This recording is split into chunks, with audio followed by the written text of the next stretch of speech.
1 minute remaining.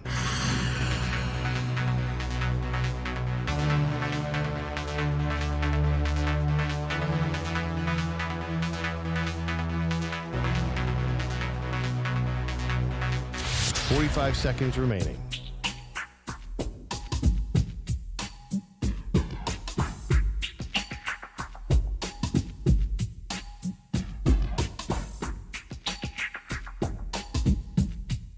Thirty seconds remaining.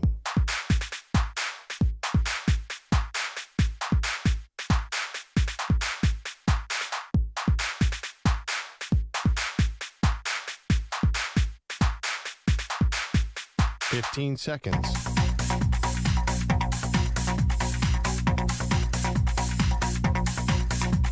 Break ends in 5 seconds.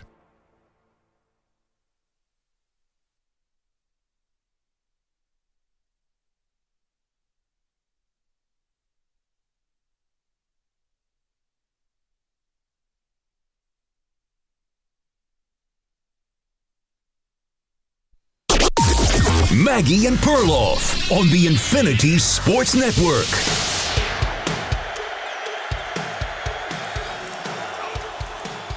Hurts, picked off, intercepted, and now the ball's out, and Hurts ends up with the ball in his hands. He fumbles.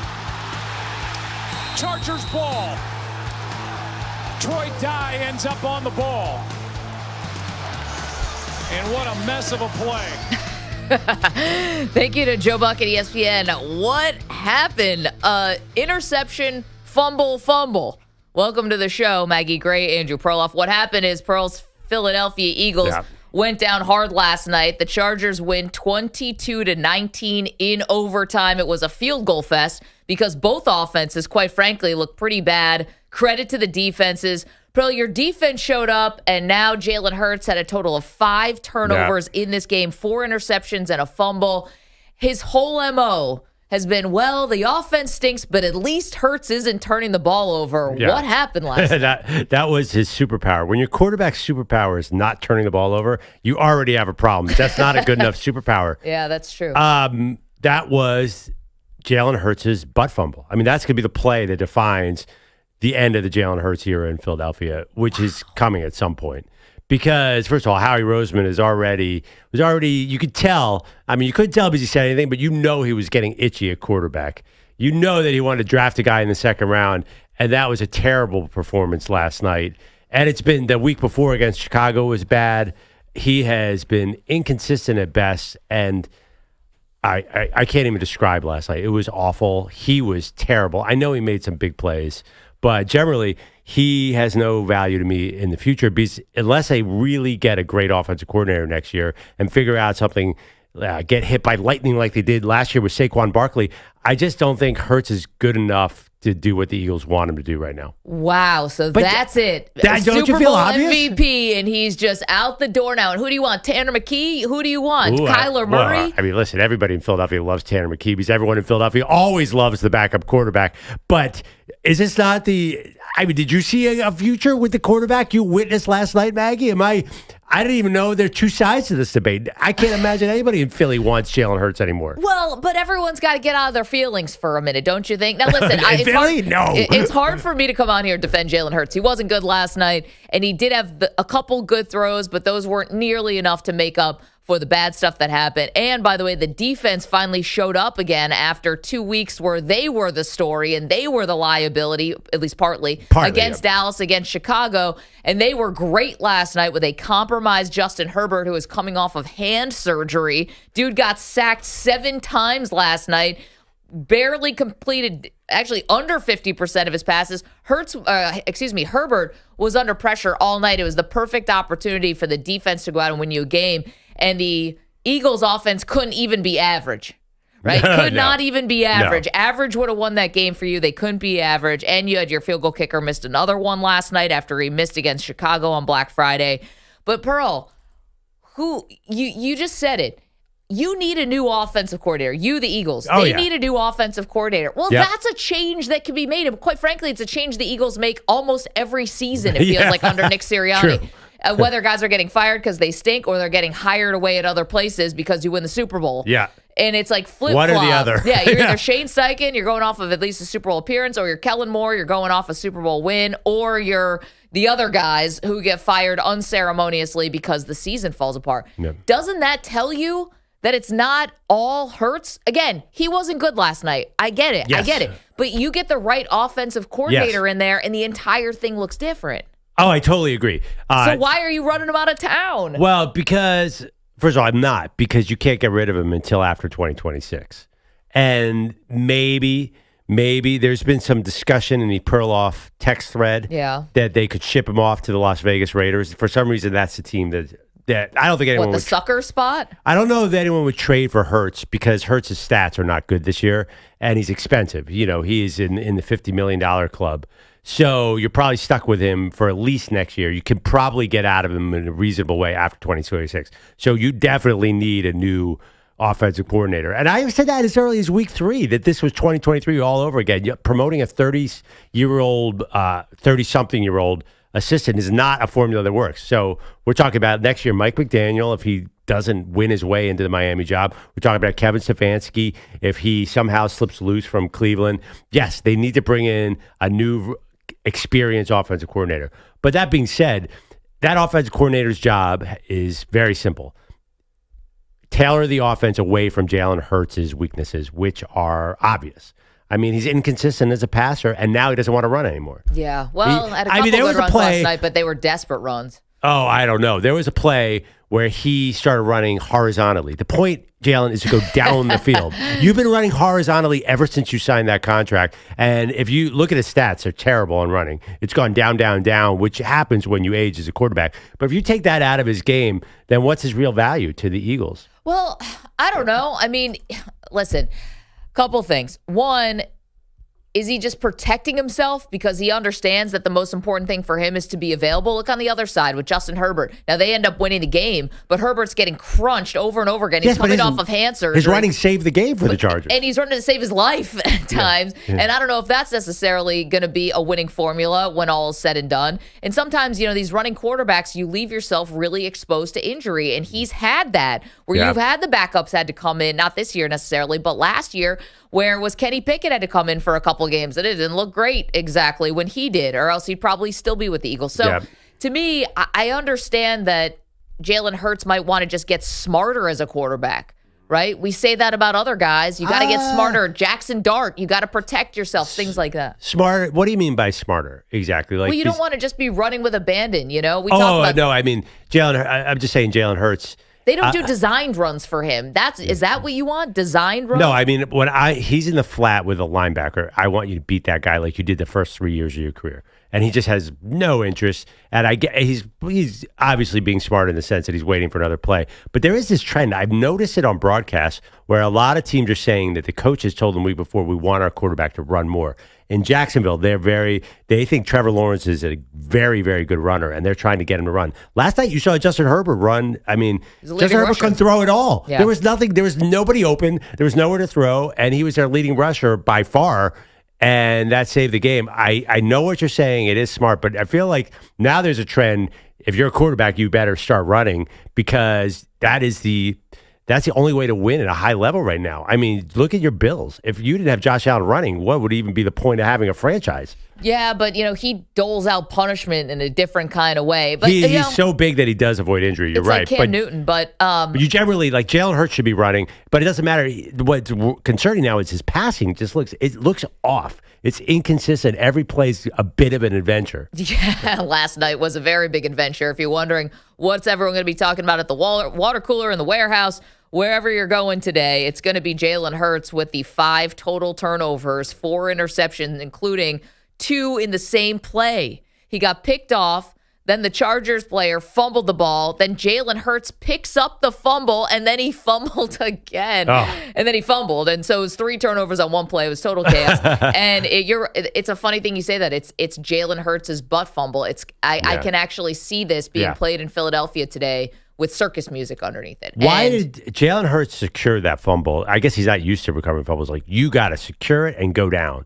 I don't know what the heck he was thinking. Like, he was so desperate to make a play. I know, he shouldn't have in that case. All right, let's hear from Jalen Hurts. Says it's up to him to get the Eagles back on track. I know again, all that's subjective in terms of how you look at it. Is it, obviously we always feel like we got a chance, but we just got to come together and find ways to win, and I have to find a way to win. But to be honest, I don't see this Eagles team really coming together. This Eagles team is one that feels like every moment they're in danger of completely splitting apart. Now, last year it didn't matter, and you won the Super Bowl in dominating fashion. You were one of our top 25 teams of all time in our King of the Mountain project, but this one doesn't feel like it's going that way. And also, I don't know if Hurts is the right guy. He's the quarterback, so we automatically assume, okay, you're the leader. But I don't know if that's true for this Eagles team. No, I mean, we're not in the locker room, so it's hard to tell. There is a lot of scuttlebutt that Jalen Hurts is not really on the same page with the rest of the team. We know about the drama with A.J. Brown, who had 2 big drops last night, hard catches, but A.J. Brown is very dramatic too. He's another guy. What's his future in Philly? Because he's getting older as a wide receiver and he's expensive. So there's a lot of questions. I agree. It seems like this is not the Eagles' year. I can say that, right? I mean, it just feels like the Eagles are a team that they're like an every other year team, like the 2010s San Francisco Giants baseball team. Like there's a pattern. Madison Bumgarner. There's a pattern. The Eagles were great in 2022. They could have almost beat the Chiefs in the Super Bowl in Glendale. Then 2023, they were too beat up. 2024, they were great. This year, they're definitely too beat up. Jalen Carter, obviously their best defensive player, hurt. Landon Dickerson limping around last night. We know about Lane Johnson's injury.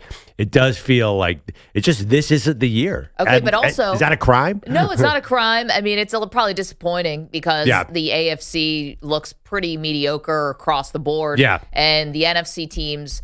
some of them have probably the best individual units maybe in football. You want to say the Rams maybe are the best team. I don't know. Yeah. But, this could be a perfect opportunity for whoever emerges from the NFC to really get either an inexperienced team like the New England Patriots or the Denver Broncos, or you're going to get maybe a Josh Allen team if the Bills could make to the Super Bowl where the defense is a total liability. There's not going to be a Mahomes here at the end. There's not the boogeyman, and you guys already got Mahomes anyway. This could be ripe for the NFC. It's going to be. I think it'll be a little tougher. The Eagles had to beat the Washington Commanders in last year's NFC title game.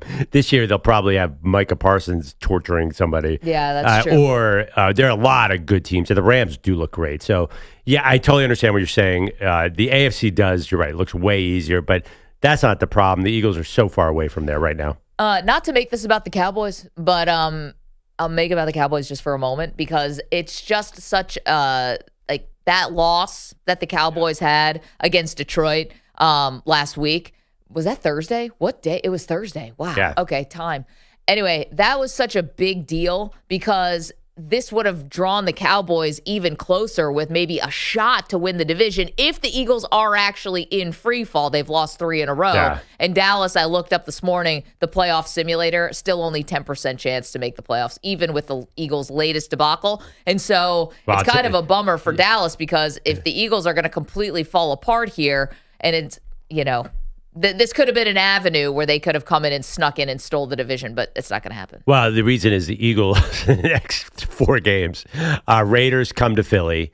If you can't win that, you can't beat the Raiders. Everyone in should Philadelphia be at 1 p.m. Eastern. Then at Commanders, it looks like the Commanders are shutting it down basically. And then at your Bills, very tough game. And then they end the season with the Commanders in Philly. So they really just need 2 wins to secure the division, and they should get them. I don't know what's happening with Washington, but it ain't good. They look non-competitive on Sunday. Now, does that mean anything big picture? Probably not, but it does mean it's tougher for the Dallas to sneak in. And by the way, Dallas, they ran into a bit of a buzzsaw in Detroit because that was a desperate Detroit team. You and I saw that a little differently. I'm not killing Dallas for that. But now it looks, and by the way, the Chargers getting that win means that the Chiefs just forget it. There's no prayer. That was a big one for the Chiefs and the Chargers. Just flip-flop last night with Buffalo as far as the standings are concerned. Right now, they would be the 5th seed. I think the one thing you want to avoid right now, if you're in the AFC for the Chargers side of it, I don't think anyone wants to play Houston right now. By the way, the Chargers will play Houston before the end of the year. Their schedule, I had it right here, at Kansas City, at Dallas, home Houston, at Denver. So the Chargers have some significant games left on their schedule. We haven't talked about the winner here, but I feel like they seem like a very, very non-threatening team in the AFC. I feel like if you're mention your Buffalo Bills, like that's the team you want to play in the wild card. I don't know. I mean, the Bills really don't generate much of a pass rush these days. But yeah, you're right because they're so compromised. But the defense last night for the Chargers was so impressive. I guess maybe that's partly because Philadelphia's offense is super inconsistent. They were terrible the week before against Chicago. They were terrible against Green Bay. They were terrible against Detroit.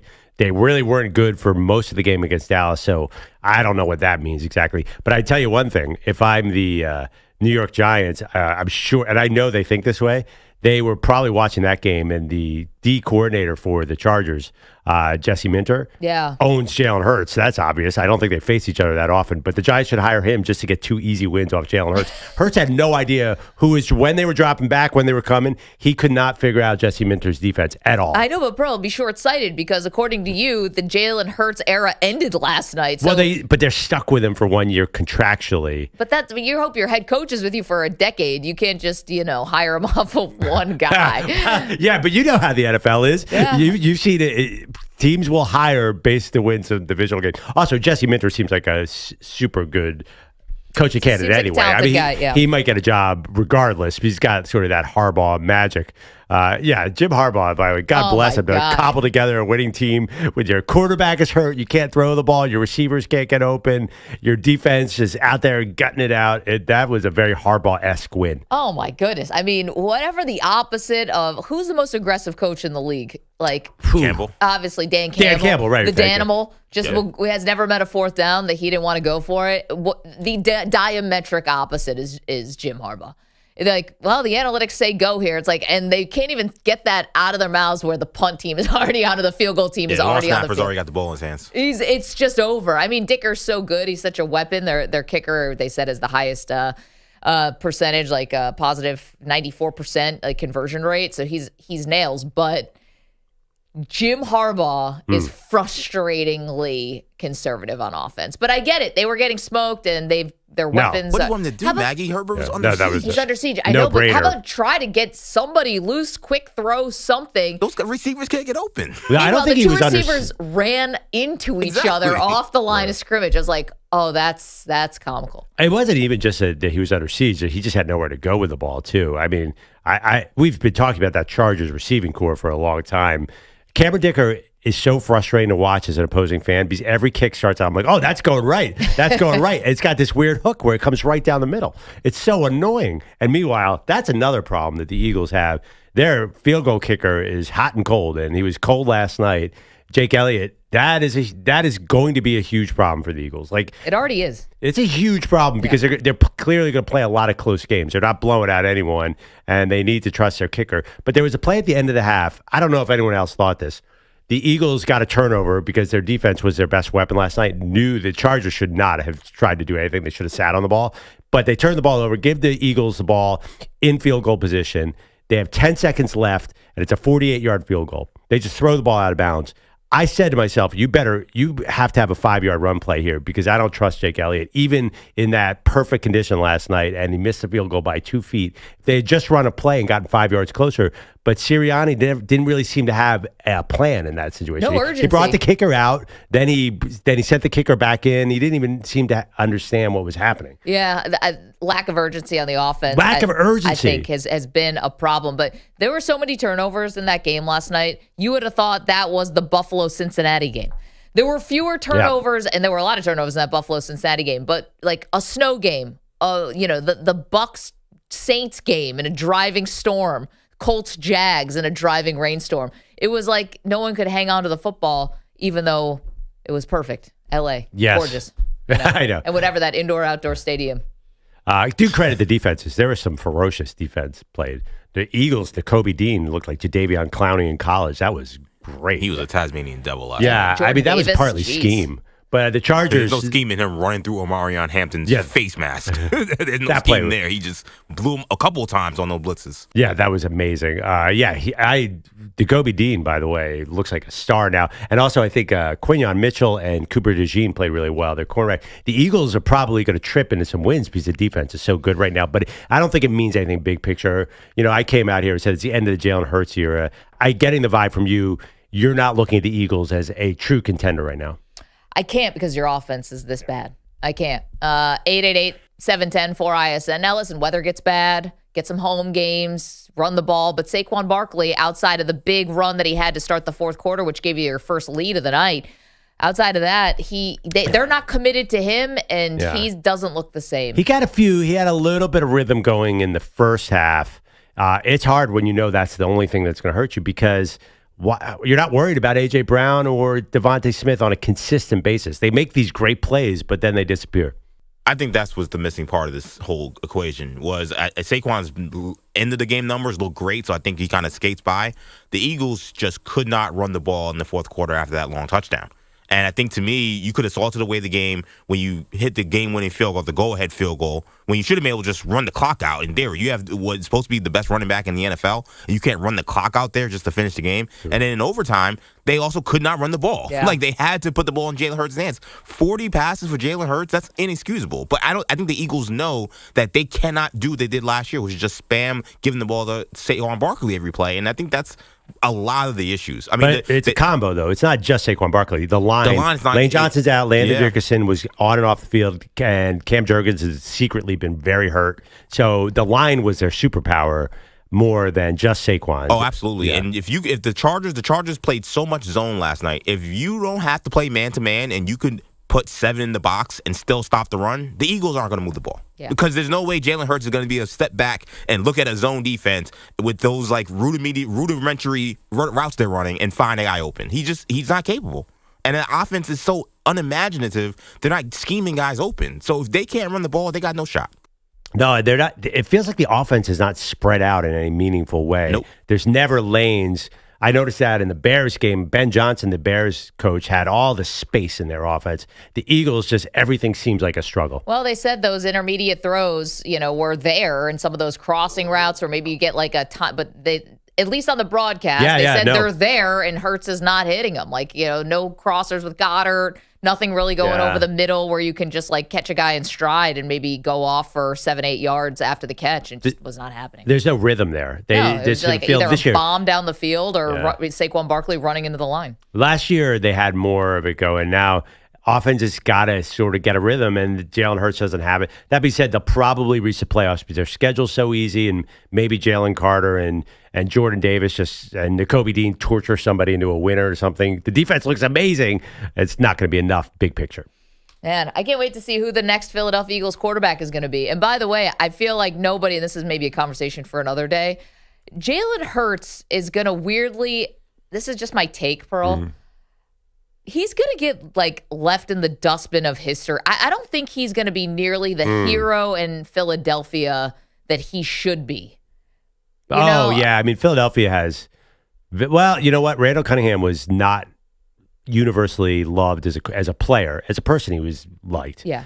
In Philadelphia, there were a lot of people who wanted to get rid of him. They always hate the starting quarterback. I mean, there were overtones. I'm just saying there were overtones of racism back then. It was the 80s and 90s when that was an issue. And so there was a lot of people calling, let's put in Bubby Brister. It's a different time, but the starting quarterback's always unpopular in Philadelphia. Yeah, no, they hated Carson Wentz. They wanted to get rid of. And Nick Foles as a statue, but no, I mean Nick Foles had this great season, and they couldn't wait to get rid of him. It's like there's something going on. Like Jalen Hurts is the Super Bowl MVP, and he played great in the other Super Bowl that you lost. Best game he ever had, probably. On a defensive pass interference. James Bradbury, we all remember that Super Bowl. But I don't know. For some reason, I don't think that he has captured Philadelphia. No. Like he's not going to be on a Mount Rushmore. He's not going to be. I don't think so.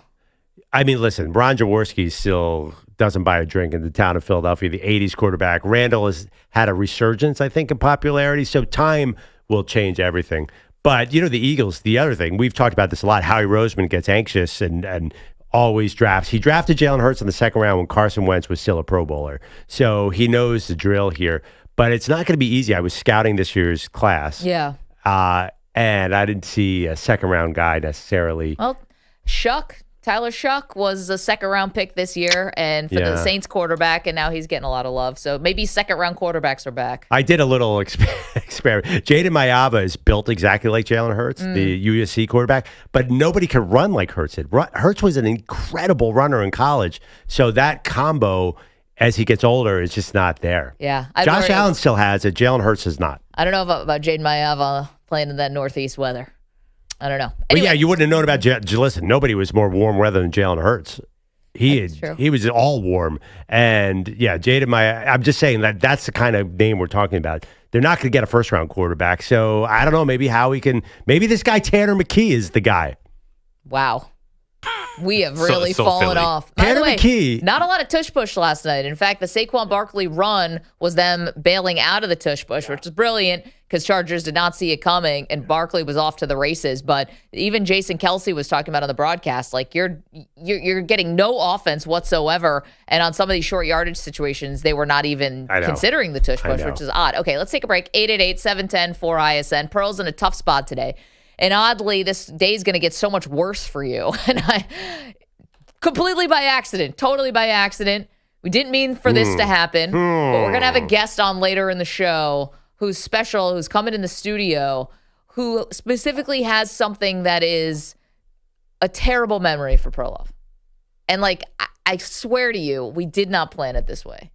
I promise. So, wait, what is this? Joe Carter's baseball? The Blue Jays beat the Phillies in the World Series? What's going on here? Something like that. 888-710-4ISN. Okay, Notre Dame. Let's get back into it. The athletic director was on your former boss yesterday, Dan Patrick. Very illuminating conversation with the Notre Dame AD and the future of the Fighting Irish when it comes to football. Very much up in the air. 888-710-4ISN. You're in a 5-minute break.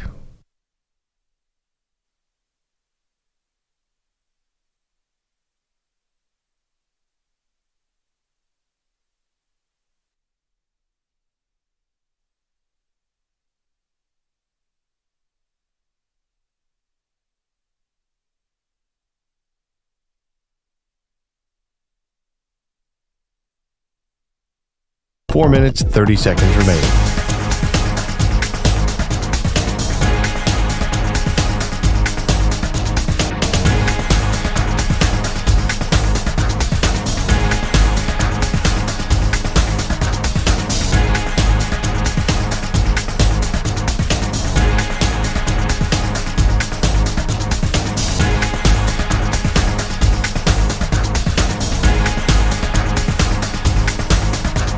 Four minutes remaining.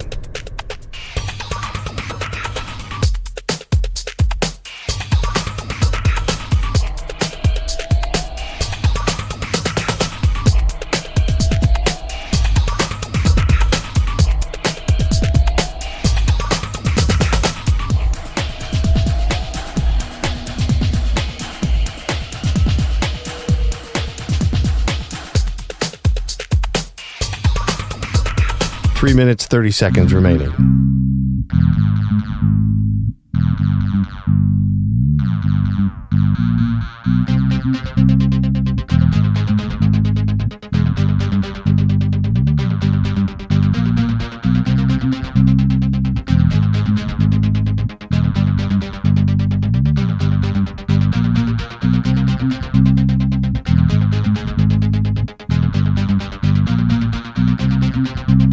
Three minutes remaining.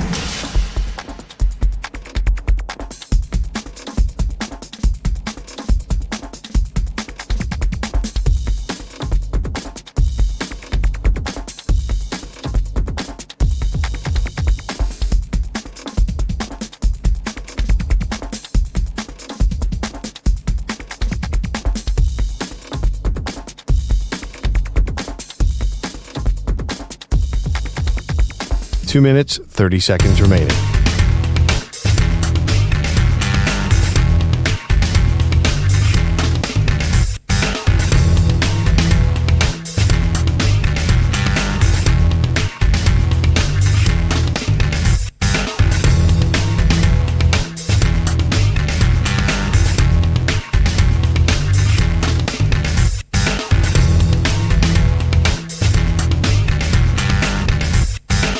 2 minutes remaining.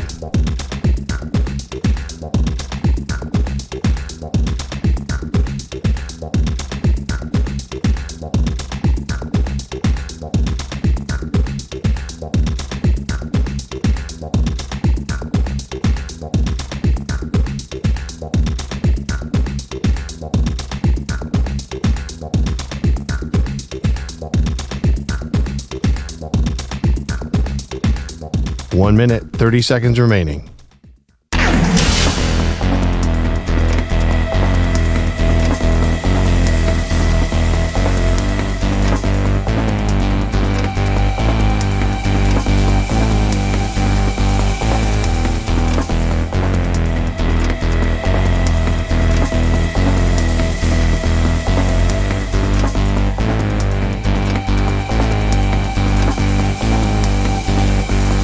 One minute remaining.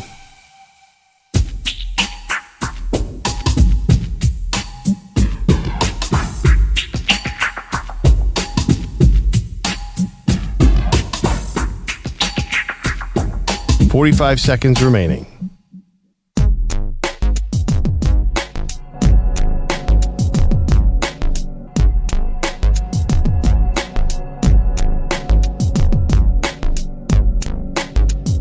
Thirty seconds remaining.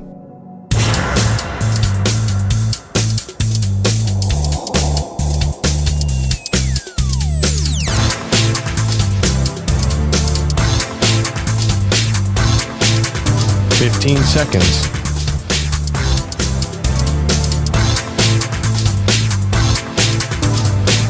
Break ends in 5 seconds.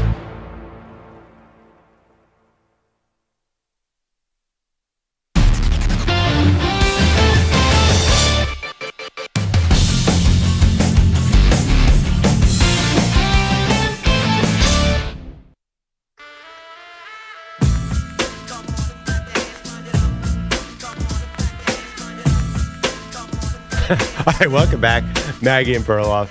I know we have to get the updates in a second, but as mad as Eagles fans are after last night's disastrous loss to the Chargers, Notre Dame fans are so much madder. Like, I don't even feel. Yeah. I mean, you guys at least have a Super Bowl you have banked. Yeah, the fury out there over Notre Dame has made the Eagles' loss feel a little bit less painful for me. Is that fair to say? Yeah, cool. If whatever gets you through the day. Yeah, I trust me. I need something. We had a quarterback who had 2 turnovers on one play, Maggie. I'm reaching for straws. Yeah, it was interesting yesterday, and Andrew Bogusch is here, and he'll give us Liz headlines and stuff. I was just really surprised that the Notre Dame athletic director, I get it. You're talking to your people there, right? Yeah. But there were some serious kind of threats made in that interview that he did with your former boss, Dan Patrick. Yep. Saying that the relationship between Notre Dame and the ACC is now very strained. Yes, because it should be. Because of how the ACC treated Miami versus Notre Dame, whether it was social media and promoting Miami more. They're also talking about how ESPN has an ACC-only channel. It probably comes in your sports package if you get one of the higher tier ones. And they were playing a replay of Miami Notre Dame all week long. They say try to sway the committee. But newsflash, the conference doesn't run the programming on ESPN. I don't know. There's no one from the ACC conference. Okay. Yeah, I couldn't buy that one. Yeah. I'm an ACC guy. Sorry. I guess Well, I'm he's defending Miami then? What are you talking about? No, I'm just saying, like, I didn't really understand the ACC's. Like, I get it. I did. I guess I understood them having to stump for Miami so hard. But, like, Notre Dame is part of the ACC in 20-plus sports. Yeah. Well, and also the pseudo relationship they have with Notre Dame. I don't know what. First of all, just common sense doesn't make it. Notre Dame, the last conference they should be in is the ACC anyway. Like, why do we really need to see Notre Dame, Wake Forest, and Notre Dame, NC State? They should be in the Big Ten, obviously. No, it made way more sense for basketball. Not really. Well, maybe in basketball, but still, they should be in the Big Ten if they're going to be in a conference. And for every sport, they're in Indiana, for God's sake. Yeah. But anyway, I get it, man. If I was Notre Dame, I'm a big, you know what? If you're not going to put me in the playoff, then I'm going to take my power and go away.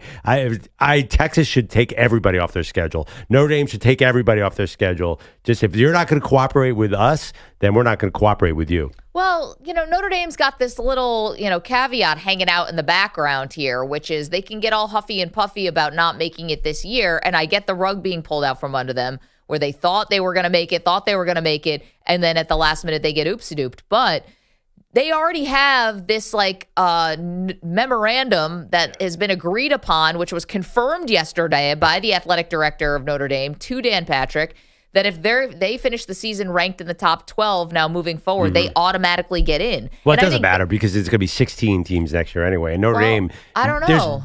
Well, if it is 16, Notre Dame is probably going to be number 2 in the country coming into next year. What do they have to worry about? They'll be fine next year. Well, I'm just saying, now the pendulum is swinging kind of all the way the other way, where we're giving Notre Dame basically an automatic, berth into this thing. Yeah, but you don't think it's going to go 16? That's interesting. That you could be right, but if it goes 16, Notre Dame can't get into that, then they're not even going to need any automatic caveats. They should with that schedule. I don't know who they play next year, but they're in the ACC, which is also the easiest football conference. It should be no problem. You know what I heard from Notre Dame yesterday? Wham, wham, wham, wham, wham, wham. A lot of wham, wham, wham. Oh, that's interesting. But they'll admit that. You know what I heard from Miami last year in the same situation? Wham, wham, wham, wham. The 4 previous weeks. Yes. Right, well, because we were being screwed over, and then justice prevailed. Again, bullying worked. Well, the ACC may have lost their most important member, pseudo member. To be honest, I don't think the ACC needs Notre Dame. That's stupid. I think it's a waste of 5 arrangement. weeks. If you're not going to be in the conference in football, then what's the point of all this? ACC basketball does not need Notre Dame basketball. Come on. Yeah, you got Duke, North Carolina. Yeah, I get it. But I don't know. I don't know if I'd want to make enemies here because let's be honest, EJ, the ACC is not in great standing. Oh, it's definitely not. And I want Miami to leave that conference at some point. But at the end of the day, Notre Dame has a choice now. If they want to leave the ACC, okay, fine. You either go back to being a full independent, which means you have to create your own schedule at a time where, as Perloff just mentioned, Texas and the other schools are saying that we don't want to play anybody anymore because of the nature of the college football playoff. Or B, you try to join the Big Ten or the SEC. All right, good luck with that. I want to see how many wins you get, how competitive you are in that conference consistently when you got to play against those kind of big dogs. So they want to talk about, the ACC screwed us over. All right, fine. Go be independent and try to find some people to play you. Because nobody wants to play anybody anymore in non-conference. Or go join the SEC or Big Ten. See how that works for you. There is one conference with plenty of room, the Pac-2. Washington State, Oregon State, and Notre Dame. There's a natural rivalry there. Don't they have a commissioner and everything for 2 teams? I don't know. I think they still do. I want that person's job. They get on TV. Those 2 teams, Oregon State and Washington State, are on TV all the time, and I don't understand how. They will be a basketball league next year because Gonzaga's joining, a bunch of teams are joining. Oh, really? Oh, right. So right. we have that happening. So I was just kidding, but maybe I don't know. Yeah, because that makes all the geographical sense in the world. But Notre Dame in the Pac-2 is not stupid enough that we've got, Cal and everything in the ACC. Stanford, let's get to Bogusch, who's got headlines. What's up? Guys, good morning. Your headlines are sponsored by Prize Picks. On Prize Picks, you simply pick 2 to 6 players, choose more or less, and watch your lineups light up like the holidays. Download Prize Picks and use code PRIMETIME. Do you believe that? And get $50 bonus credit instantly in lineups when you play $5. Must be present in certain states. Visit prizepicks.com for restrictions and details. The hangover after a game that drunk will be a doozy, but at least the Chargers will wake up winners. Hurts, looks, fires. It is incomplete. Was it intercepted? Game's over. Let's see. It's intercepted. It's intercepted by Tony Jefferson, and the game's over. Merrill Reese on Eagles radio. Jalen Hurts picked off at the 1-yard line after Cameron Dicker started OT in L.A. with a long field goal. So the Bolts win a bonkers Monday Night Football 22-19. The Chargers picked off Hurts 4 times, recovered his fumble, but only scored 6 points off those mistakes. The one-handed Justin Herbert completed less than half his passes while being sacked 7 times. But Jim Harbaugh's team is somehow 9-4. What a team we have! Just they refuse to lose.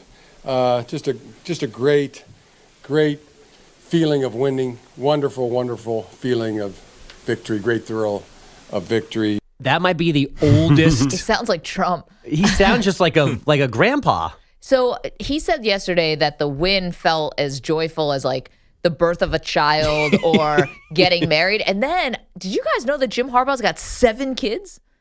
How did that happen? I didn't know that. I didn't know that, but it makes explain sense. in the break how. Yeah, it doesn't make sense though. Nico probably doesn't know yet. It'll be good. Nico is Hey, on he's too the, young. Yeah. He hasn't had the talk yet. Yeah. No, I get.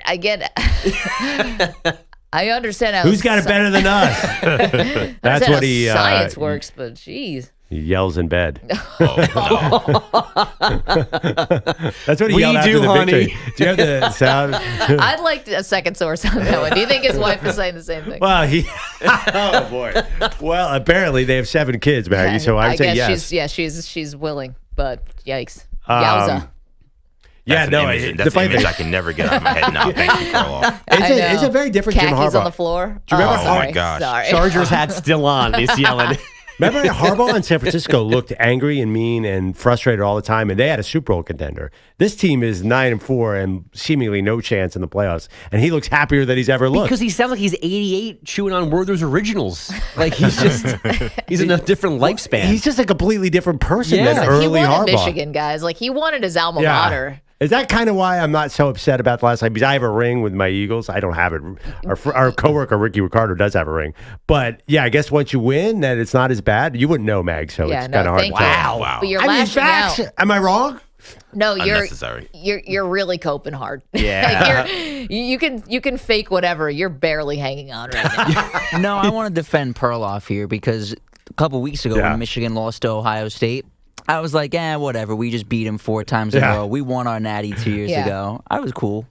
Perloff just called you a virgin on the air. I would not be defending him, Nico. He's not on your team. No. But we're champions. It's a weird thing. Oh my yes, gosh. you and Nico. Yeah. I mean, listen, we got a Knicks fan of Miami Hurricanes. You barely remember the last time Miami Hurricanes won. Hey, and I was Bogues, 10. I don't even want to start on your fandom. Well, I've got giant Super Bowls Yeah, he's as an got- adult. That's true. Oh, yeah. Yeah. That's actually not that long ago. No. He's got 2. Yeah. Yeah, but you have to. 2 that I remember. You've watched a lot of bad Little League baseball, though. And Major League Baseball, and I've seen some heartbreaking Ranger losses. Yeah, no, but I got 2 Super Bowls. That's true. See, Pearl, this is how I know. He's making it about everyone else. Everybody He's else, trying to yeah. count and go through everyone else's resume. In his little Sixers hat. Yeah, what do Nico, do, you and I will hang in the break. committee? Yeah, we'll this hang in the is- break, and we'll talk about where we were the last time our teams won I'm championships. telling you, Perloff's hanging on by a thread right now. Anyone could put him over the edge. 888-710-4907. All right, sorry, Bogues. That's where we got to leave it. We'll come back. We've got so much more to do, including so there is going to be a press conference today for Notre Dame. What in the world is going to be announced at that press conference? Or is this more complaining by Notre Dame? We'll figure that out. Plus, you could have given me 1,000 guesses of the person who is going to have an NFL workout this week, and I wouldn't have landed on this gentleman. Do that next, MVP. You're in a 5-minute break.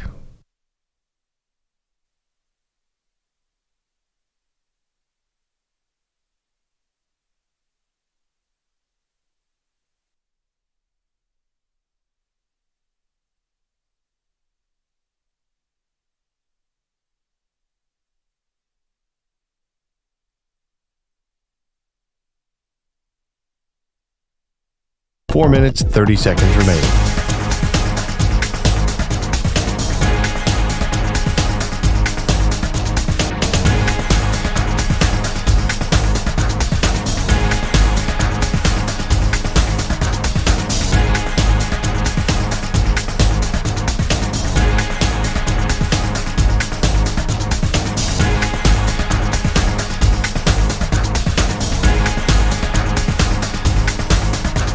Four minutes remaining.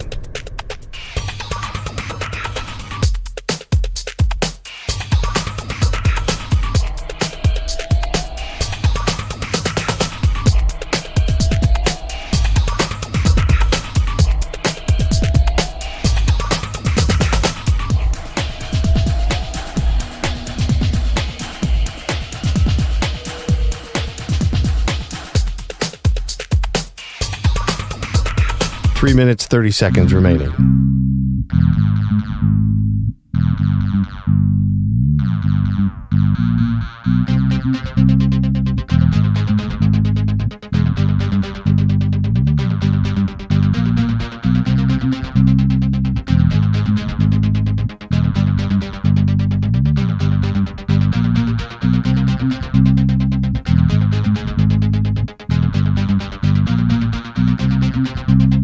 3 minutes remaining.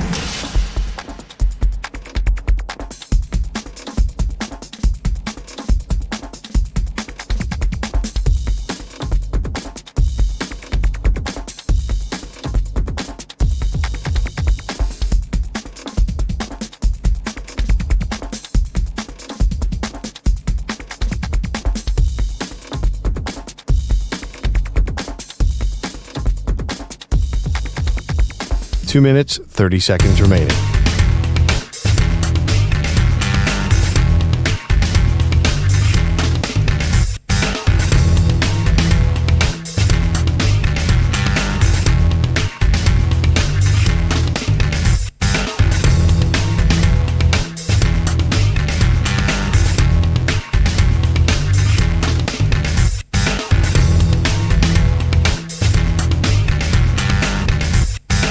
Two minutes remaining.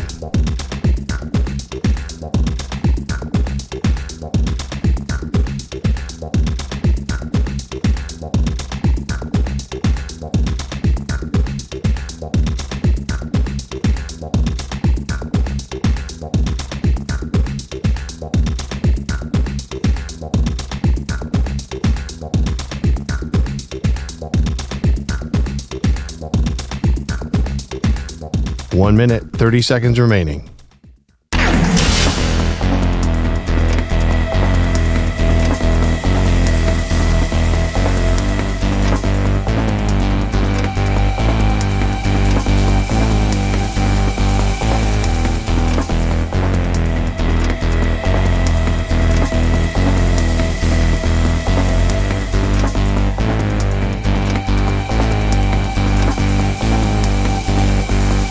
One minute remaining.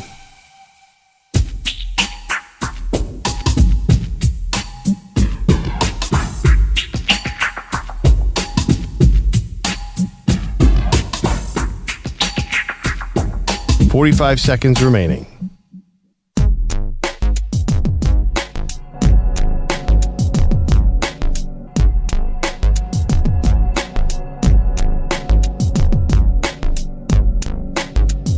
.30 seconds remaining.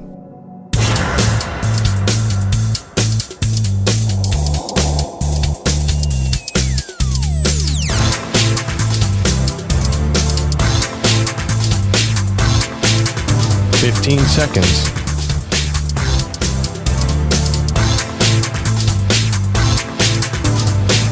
Break ends in 5 seconds.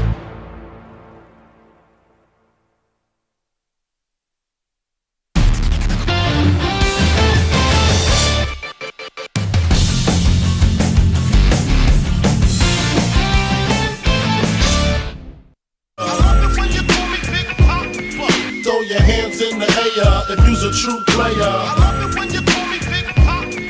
To the honeys getting money, playing. I like Nico's throwback taste. The fact this is like an old school song that I grew up with. Welcome to the show, Maggie Gray, Andrew Perloff. Here's an interesting one from the chat, youtube.com/InfinitySportsNet and twitch.tv/InfinitySportsNetwork. It comes from our very own Andrew Kaplan. Chargers win last night, 22-19, final score in overtime. Cap says, Justin Herbert's a weird guy. Do you consider Justin Herbert weird? Can we put that poll did last up? night. I don't know if he's weird. I think he's just quiet. What's the difference? I don't know. I know weird. We work in the radio industry. All the weird people here are very loud. True.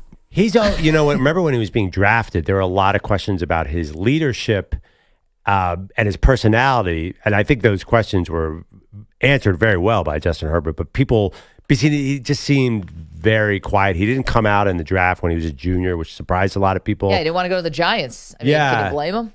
Well, I just think that he's different. But I don't know if he's weird. Did we interview him at the Super Bowl at one point? I can't remember. We did, and he was super nice. He was great. He likes Christopher Nolan movies. He's just kind of like that guy. I think he's a little cerebral. I don't think he's like. I consider Aaron Rodgers. You do a documentary about yourself taking hallucinogenic drugs while you're still employed as a quarterback in the National Football League.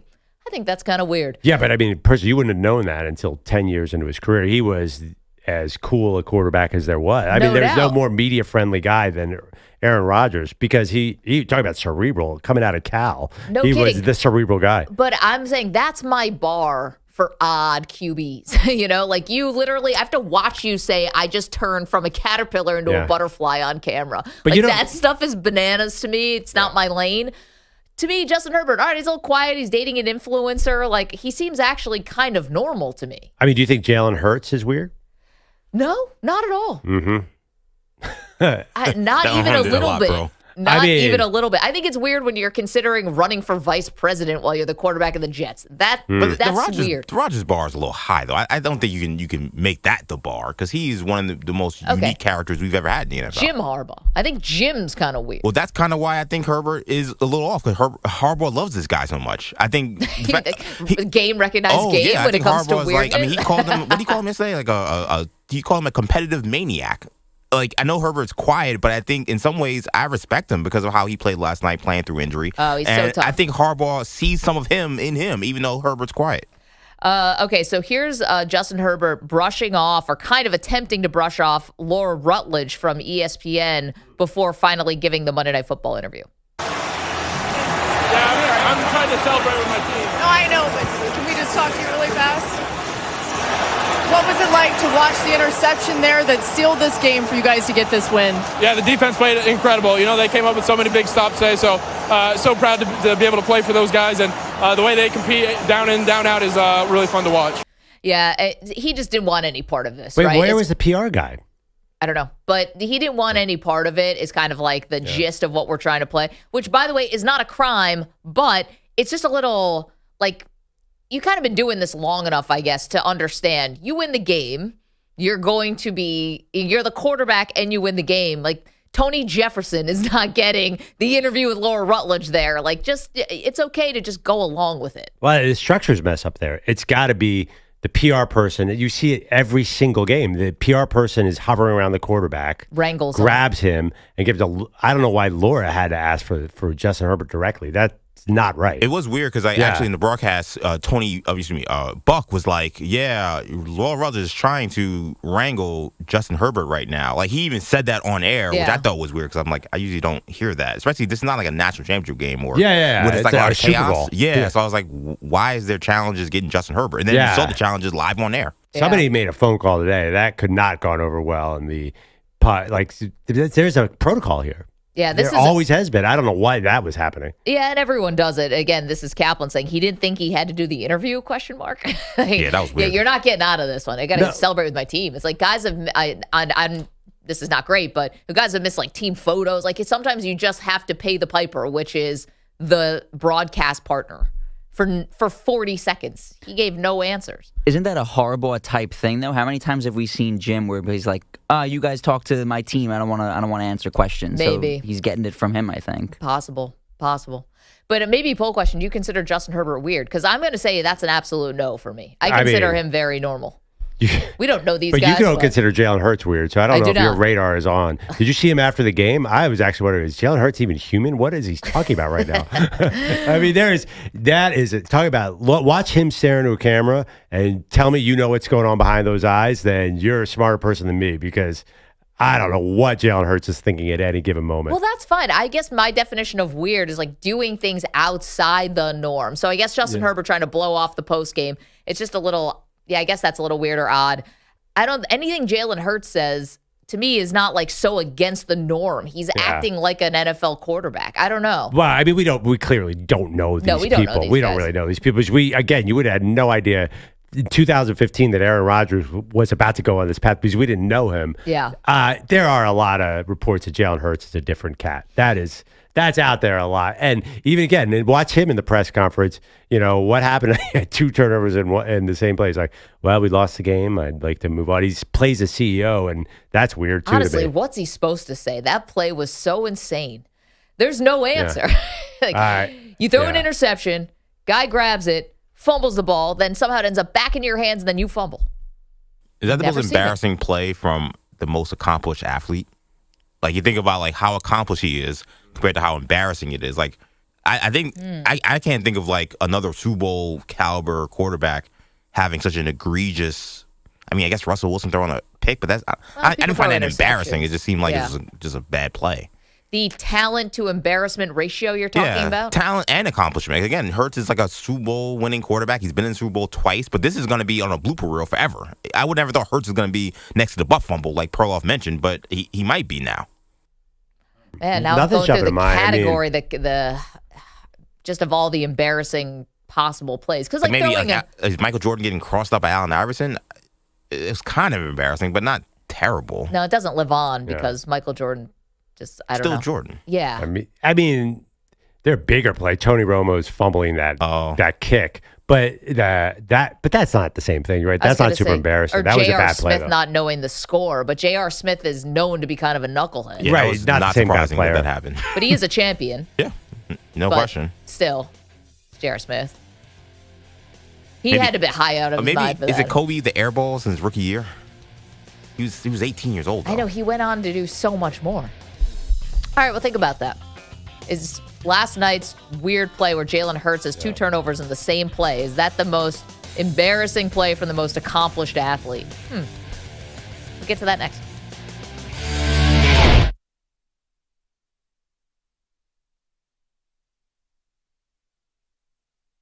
You're in a 5-minute break.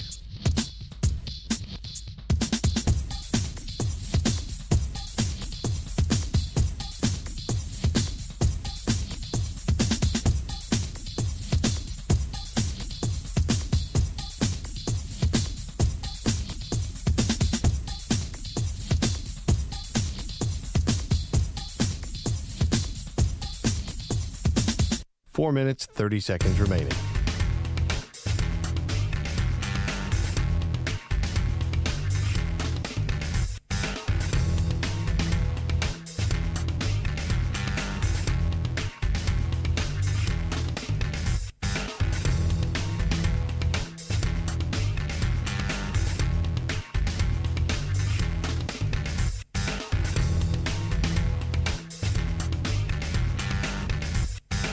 Four minutes remaining.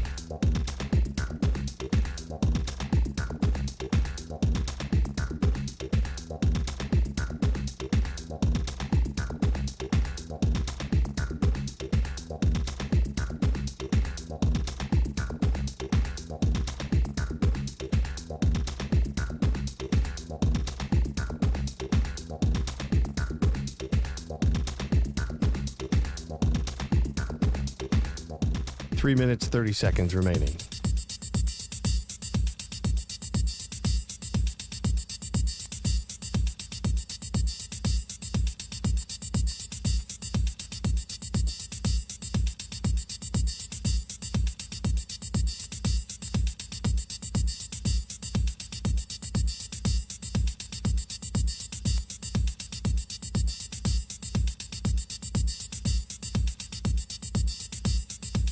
Three minutes remaining.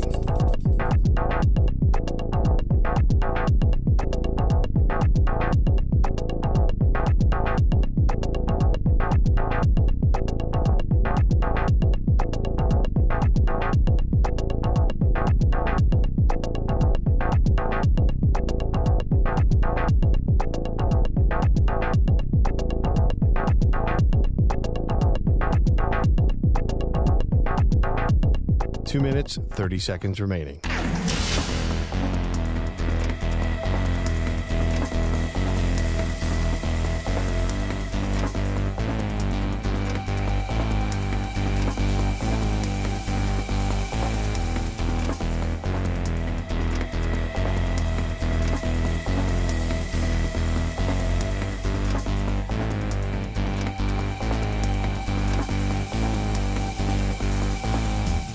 Two minutes remaining.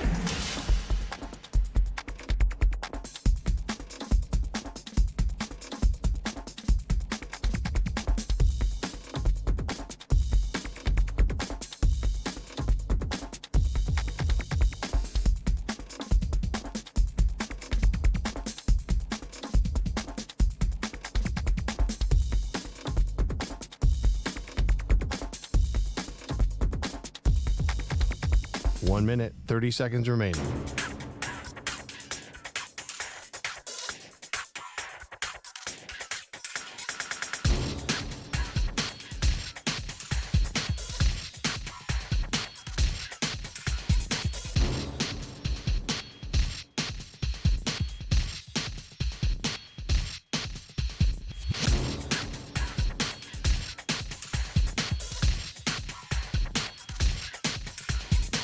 1 minute remaining.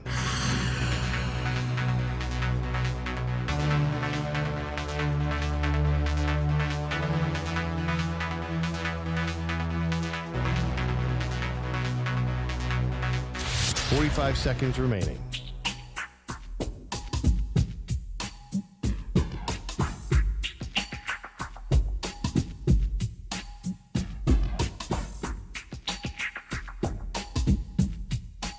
Seconds remaining.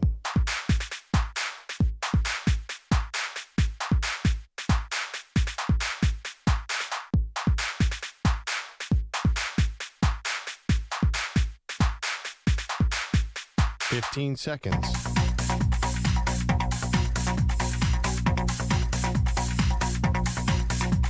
Break ends in 5 seconds.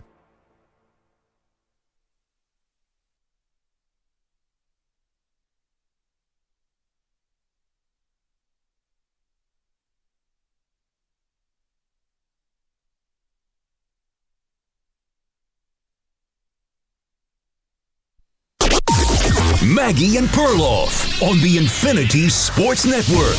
Shotgun snap, 5-man rush, blitzes on pass. It's intercepted up the middle at the 20. Coming to the near side, 25. Then the players hit. The ball's yard free. Hurts picked it up. He loses the ball. The ball's rolling near sideline. Recovered at the 45. It looks like as they try to untangle the bodies, the Chargers have gotten the ball. Kevin Harlan on Westwood One describing the chaos. It was an unbelievable play that kind of summed up the whole night for the Eagles, if we're being honest. 2 turnovers by the quarterback on the same play. It was a wild thing to witness. Overall, it was 5 turnovers on the night for Jalen Hurts, 4 interceptions, 1 fumble. The final interception was as the Eagles are driving, needing a touchdown in overtime, and Andrew Perloff is hanging on by a thread. Oh, yeah. The Eagles' offense is terrible. You know, actually, it looked a little better last night than it's looked all month because they've just been taking on water. I don't know what's going on. I blame the coordinator, and Jalen Hurts is getting worse and worse. Even last night, he did have some big throws, but the turnovers, that was the best thing we had going. He wasn't turning the ball over. Now he's turning it over like crazy. It is 2023 all over again when the Eagles imploded at the end of last year. They might win some games here, but there's no chance to make any real postseason noise. Man. Yeah, I said it. No chance. Wow. And that's it. And thus concludes your Philadelphia Eagles season for 2025, 2026? I think Howie Roseman was watching last night in L.A., and he went into the office and said, let's look at some draft tape. Man, well, I can't say the fan base would be upset. It seems like you guys hate the dude. Not hate him personally, but can't wait to... Howie or Jalen Hurts? Jalen Hurts, can't wait to get him out of town. No, Howie Roseman will end up with a statue. Jalen Hurts, it's like he can't do anything right. And now, listen, last night was maybe not the best time to be defending Jalen Hurts. He did not have a good game. The Chargers defense had him confused, didn't know where to go. Outside of like a couple passes that were good, it was not nearly enough to make up for the fact that he was so inconsistent. And what I think happened is you start off the fourth quarter, you guys, the Eagles, Pearl, start off the fourth quarter with a Saquon Barkley touchdown, just taking it to the house, bailed out on a tush push, like took it to the house. I thought Saquon was going to put the deuces up at one point. Like that's how far ahead he was. Force a punt for the Chargers, right? So now you're up 16-13. Jalen Hurts throws a pick. Now, that was, to me, where I was like, oh, man, this was the moment where you could have had some momentum going, and A.J. Brown, it goes off of his hands because Jalen Hurts threw the ball high, and it went right into the awaiting hands of Hart, the young, stout defensive player. For the Chargers. I don't even know why the Eagles were throwing so much last night. I thought they threw too much throughout the entire game because Jalen was not seeing it. Yes, he made some nice plays, ended up with 240 yards. There was a big play to Devontae Smith that he ripped over the middle. Looks great, but it wasn't worth the risk to me. I felt like they should have played more conservatively. The entire game, I tweeted right before half, I don't want to see any play that's not a Saquon Barkley run the rest of the game. And even the ones that, I know that a lot of them didn't get anywhere, but you need to be conservative where this offense is, which is terrible because they haven't scored any points in the last month. They've been really, really terrible. I mean, let's listen to their totals since the bye. They won 10-7, won 16-9, lost 24-21, lost 24-15, and last night lost 22-19 in overtime. They can't score more than 21 points in a game? Is that where this offense is? They're the defending Super Bowl champion. Yeah. They're not the 2000 Ravens. Also, They're just not good on offense. You have weapons. And I know the highly paid weapons. I know that the offensive line, pardon me, has been banged up and Lane Johnson's not in it, et cetera. But it's not a shell. I mean, you still have Jordan Mailata out there. You have Cam Jurgens got to get out. You've got recognizable names as far as any offensive line, and we know more about the Eagles' offensive line than anybody, any team in the league, basically. They have a Christmas album. Yeah, well, because of the tush push. These guys are now household names. And also because one of the stalwarts' brother was dating Taylor Swift. Yeah, and he's on the broadcast. So he needs to put on some weight and get on the field. By the way, I was watching him on the broadcast, like skinny Jason Kelce. Dude, get a couple calzones and you get out there and start pushing. When I said that how he was going up to get tape, by the way, look at tape. I didn't say quarterback. You implied quarterback. Oh, I'm sorry. What else would you be looking for? They need to draft Lane Johnson's replacement yesterday. They need to go O-line, because they are a franchise like the 90s Cowboys that is built where your O-line pushes everyone around, and too many injuries have. That's why Saquon is not Saquon anymore. That's why Jalen Hurts does not have these easy opportunities. They used to bully people, and the Chargers were physically the bully last night. Speaking of which, I just want to bring up something interesting. We'll talk about the team to beat in the NFC because, spoiler, Perloff does not think it's his Eagles anymore, and I'm going to agree with you. But playing against the Chargers get their 9th win last night. Gutty. I mean, Justin Herbert gets sacked 7 times. They still won and they still won the game. And he was their leading rusher. He was doing everything for them. It was a real Superman effort on offense by Herbert, and the Chargers defense came ready to play. The biggest news from yesterday, though, I feel like when it's Chargers related, actually had nothing to do with the team that won the game last night. It's about former Chargers quarterback Phillip Rivers potentially coming out of retirement to join the Colts, a team that he finished his career with. Phillip Rivers has been retired so long that he's almost eligible for the Hall of Fame. Like, that's where we are on this thing. The fact that he would even entertain coming back to me was so laughable. And I get it. The Colts are totally desperate, but you cannot tell me that there is no other quarterback even slightly. I know you can't trade for anybody right now. That's too late. But there's no other. Run Wildcat with Jonathan Taylor. You're going to bring back Phillip Rivers? He's a grandfather, for goodness sakes. Well, it's funny because we've heard these kind of rumors before. Remember, Kurt Warner said in his mid-40s he got a call to come back. I think who's another guy? Drew Brees has gotten calls. Drew Brees has gotten calls. Troy Aikman, I know, got calls. He was a little younger because he retired early, but he got a lot of calls in the booth. So, you know what? We're seeing a lot of old quarterbacks. I mean, Tom Brady did it, Maggie. He's been retired for 5 years. His last year that he played was 2020. That's it. Pearl. I mean, Brady retired for 30 days and came back. I mean, we barely got through the month and he was back. I mean, sometimes, remember that game where Baker Mayfield had to learn the playbook on the plane? Yeah. Like, that's the kind of miracle we're expecting here. Maybe they're looking at tape from Joe Flacco a couple years ago. Sometimes these old guys just come in and give a bolt of lightning. I mean, listen, this is not an ideal situation. I'm not saying I would do it, but I understand the desperation there. Riley Leonard was okay. If you have Riley Leonard, that's basically a wildcat. And now he's got a knee injury, so he's got like some kind of strain going on with his knee. So it's not even a fully healthy Riley Leonard. Yeah, I get it. These are really desperate times. I feel terrible for Colts fans because all in year and nothing. It could not have gone worse since they made that Sauce Gardner trade. No, I get it, but here's the thing. If I hear that my team has contacted Phillip Rivers, who retired in 2020 after that season, I now feel worse. How can you feel worse after there's nothing to feel worse about? Like, you're already at the bottom. Well, I don't know. Maybe I'm hoping like they've got some other miracle guy on the roster who can just somehow come in and save the day. Like, where's their Brock Purdy? I don't know. It's just I was not thinking happening. about their other former quarterbacks. Carson Wentz had massive surgery. You can't bring him in. And he's on the team. Joe Flacco, I was wondering, could they call the Bengals and just give us Joe Flacco? Is there some kind of Flacco clause? No, you'd have to go on waivers, wouldn't he? And then someone else could pick him up. And they need him because who knows how long Burrow is going to actually stay healthy. Who are the other there's another guy. Oh, Matt Ryan. Why not Matt Ryan, who's younger? He's on the CBS set. Talk about a guy who looks skinny now, too. Well, I was actually wondering, like, if you're going to bring in Rivers, you're definitely going to bring in Ryan, right? Or at least give him a call. I don't know if it ended well with Matt Ryan, by the way. Didn't he end up getting benched in that season? Or am I making that up? Oh, it could be. He's 40, where Rivers is 44. Yeah, Ryan also said that he's gotten calls before, too, I believe. Or he's at least contemplating going back. There were teams that called him, I think, last year. What do you think Phillip Rivers' workout is going to look like today? Phillip Rivers. He's 44. I mean, probably a lot amazing. of stretching. Probably a lot of stretching. I mean, it'll look fine. What difference is a 44-year-old Phillip Rivers and a 29-year-old Phillip Rivers, by the way? Like, no, I get it. He's not, he's not Lamar Jackson out there. He's like Joe Flacco. He's just like, that arm doesn't age. But, like, I can't even imagine it. I thought it was fake news. I'm like, oh, man, this is Ian Rappaport got. Yeah, Ian Rappaport had the quote tweet, like, this is real, by the way. Just like Shams did with the Luka Doncic trade.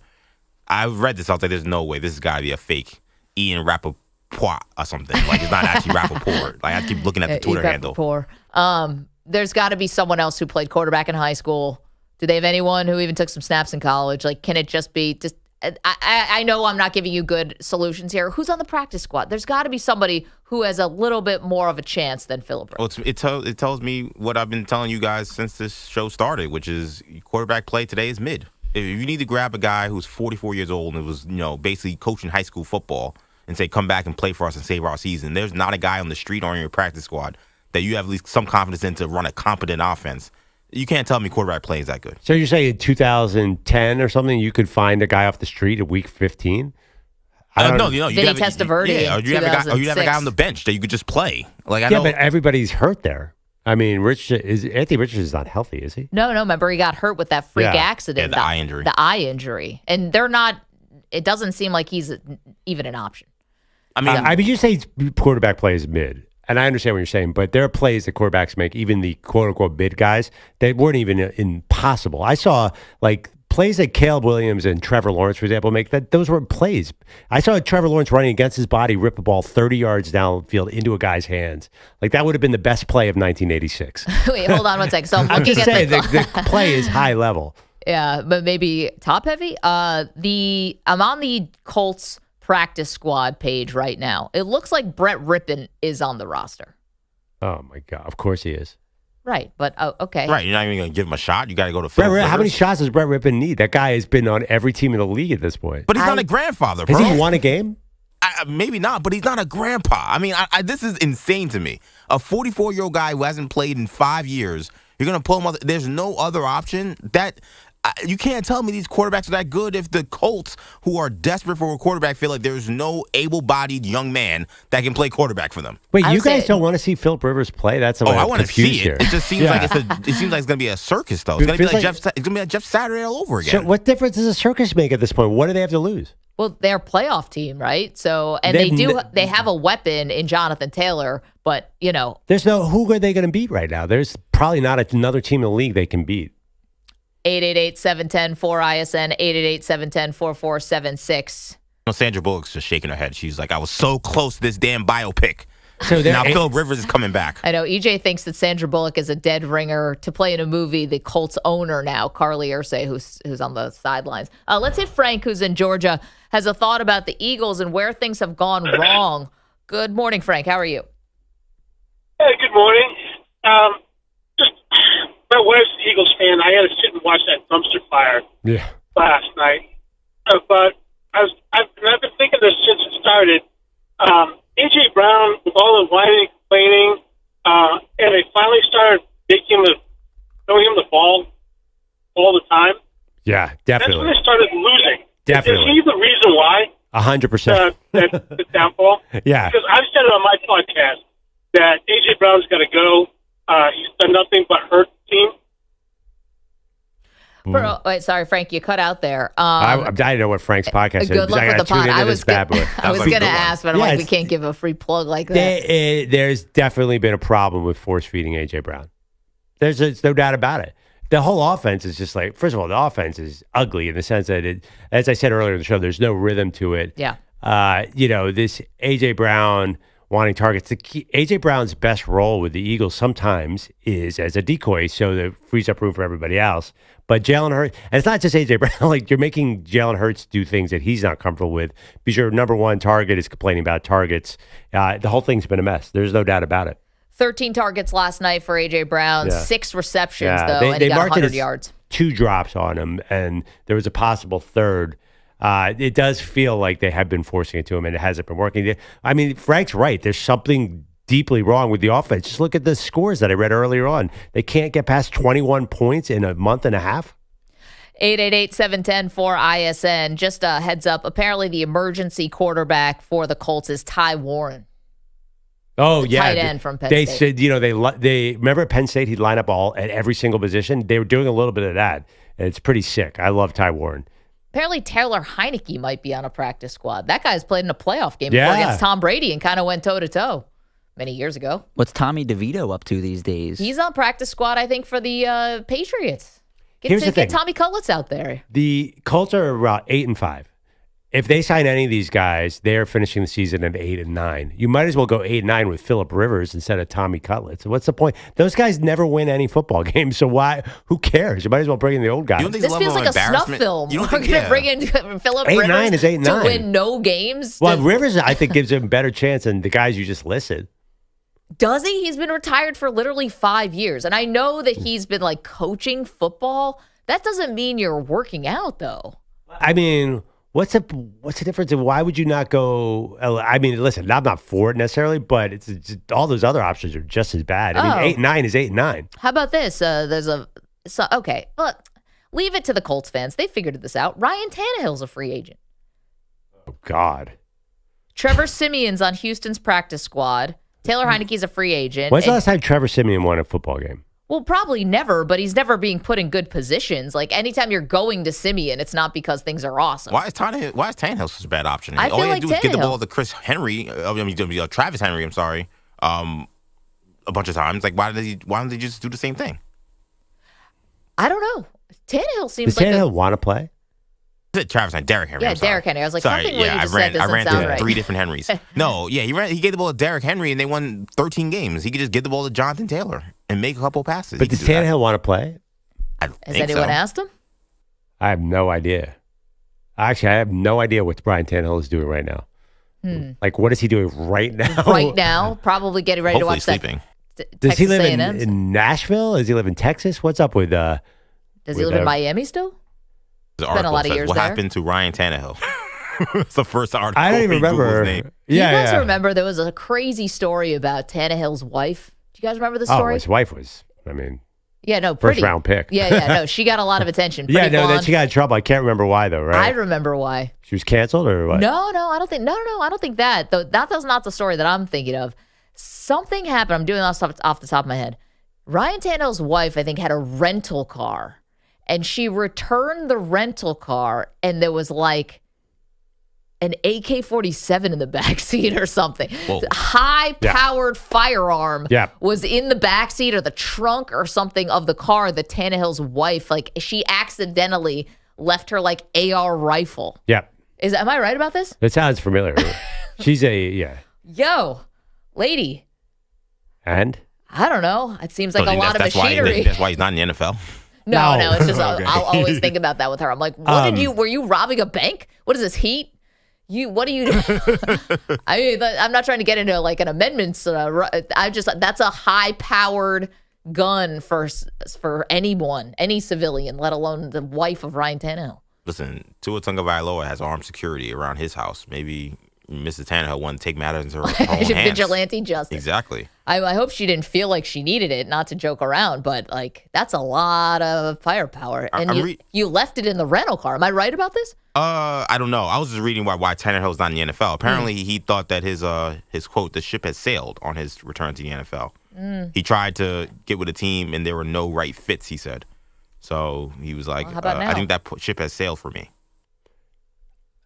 I did an interview way, way, way, way back in the day with Ryan Tannehill about, and he's from a town of 22,000 people called Big Spring, Texas. Like he is the most West Texas quarterback of all time. Yeah. He's a low key dude. Mm-hmm. Like that's a thing. Like I could see Phillip Rivers wanting to come back because he seemed like kind of addicted to attention. Ryan Tannehill probably just disappeared, right? Like the fact that we have no idea where Ryan Tannehill is not surprising to me. And I actually would have almost even been more surprised if they bring back Ryan Tannehill. Like that just doesn't feel like something that's in the cards. Matt Ryan, on the other hand, I'm shocked he's not there. Do you remember when the Dolphins did like a Hail Mary for Jay Cutler and brought him back for like $10 million? He killed his broadcasting career. Yeah. Yep. Well, I mean, it's funny that you wouldn't be able to just get that back. That has always mystified me. Everyone's like, he's so good. We got to get him on air. Then he plays a season for the Dolphins and nobody wants him again. It was odd. Yeah, I got it. 2014. This is an article by our pal Ryan Wilson for CBS Sports. Lauren Tannehill, the wife of Dolphins quarterback Ryan Tannehill, recently returned a rental car but forgot to remove an AR-15 rifle from the back seat. The weapon was found by the next rental car customer. Wow, I guess they're not cleaning those cars. According to the Broward County Sheriff's Office, quote, "This is certainly the kind of item you don't want to forget anywhere, but forgetting it isn't a crime." So it's just more of an embarrassing headline than anything else. So nobody's looking in the rental car, like when you return it, to check the back seat to make sure an AR-15 rifle's not just like in the back? Those people are just trying to get through their day. And they're just like, just park the car, give me the keys. I'm going back to, watching Netflix on my phone. Yeah, I get it. It's a tough job. It's just like mind-numbing job. Yeah. I've had that system has actually been refined thanks to technology. You used to have to wait around. Now it's just like, you're right, just pull it up, leave your gun in the back, and they sort of beep it with their cell phone. And you're fine. I mean, my problem with that situation is like rental cars have gotten further and further away from the airport. Basically, it's like a 73-minute drive. The airport is in South Philadelphia. The rental car place is in West Philadelphia. You have to take a train to get to the rental car place. It's crazy. The last time we were doing rental car stuff, it was in Michigan. There was a total backup in terms of they did not have enough cars. Of course. The line was like Space Mountain. Millions of people online, okay? We waited over an hour and a half to get the rental car. It was so bad that even former Michigan basketball standout Glenn Rice was just another sucker in the line. I'm like, we're in the Detroit airport. If Glenn Rice can't get to the front, nobody is moving. And of course, he's 2 feet taller than everyone online, so he's like sticking out like a sore thumb. That is a reference I did not accept. There. Glenn Rice in this segment. We got Phillip Rivers, Ryan Tannehill, Lauren Tannehill, Glenn Rice. Nico, track every person we've mentioned in this segment and try to put them together in a short story. When was the last time they played in a sporting event? Yeah, right. Yeah, by the way, because how old is Glenn Rice? Because you never lose that three. True. A jump shot never leaves you. I mean, he came in with LeBron, right? He's 58. He came in with LeBron. 888-710-4ISN. Yeah, that was a little like sports Mad Libs. It's like, I was in a rental car place with Glenn Rice. Lauren Tannehill left an AR-15 in the back of a rental car. What a psycho. 888-710-4ISN. Okay, lots to do, including we'll try to talk Perloff off the ledge when it comes to his birds, but also we have a question for you about the NFC, and it has to be answered right now. MVP. All right, Maggie. Last night was not ideal because my Eagles lost, but I still had a good time playing Prize Picks, and it's the best time of year for it, but there's still tons of sports going on, and you can keep the season rolling by getting $50 bonus credit instantly in lineups on Prize Picks when you play your first $5. All you have to do is pick 2 to 6 players. You pick more or less on their stat projections, and then you watch your lineups light up like the holidays. Maggie, how'd you do last night? Well, I think Jalen Hurts pretty much kind of put the kibosh on everyone all around. He's got the road trip blues, left behind, feeling like he's bound to lose. Perloff's off to San Antonio, can't believe his eyes, but Bogo's stuck at home. His heartache amplifies. Betting against Wembyama, Perloff took the fall, but it's Bogus left behind, feeling 10 feet tall. A loser in his own right, can't catch a break. Road trip dreams shattered,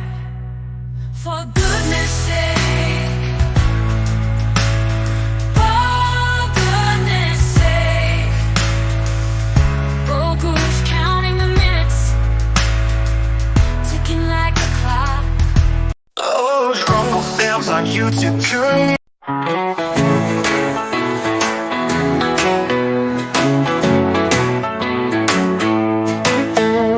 Drunk Uncle Sam's on YouTube. Tune in for some laughs, with a beer in his hand and his feet on the grass. He cheers for the Bogersh and Perloff with a toast to the day. 4th of July is the best, you'll hear him say. Raise your glass, light the sky, it's the 4th once more. Drunk Uncle Sam's got stories that you can't ignore. From Maggie to Perloff, he's got quite the plan to celebrate freedom with a drink in his hand.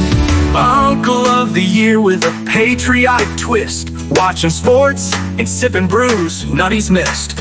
He jokes and he laughs, spills some too, it's alright, 'cause Drunk Uncle Sam's in charge of the fun tonight.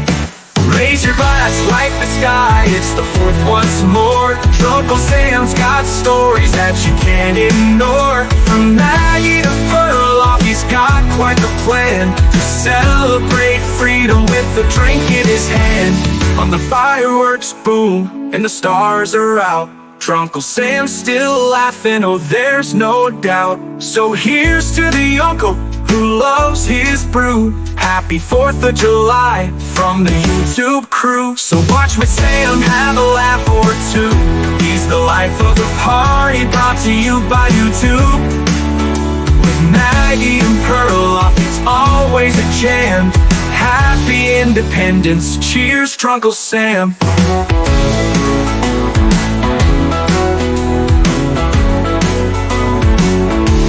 Uncle of the Year.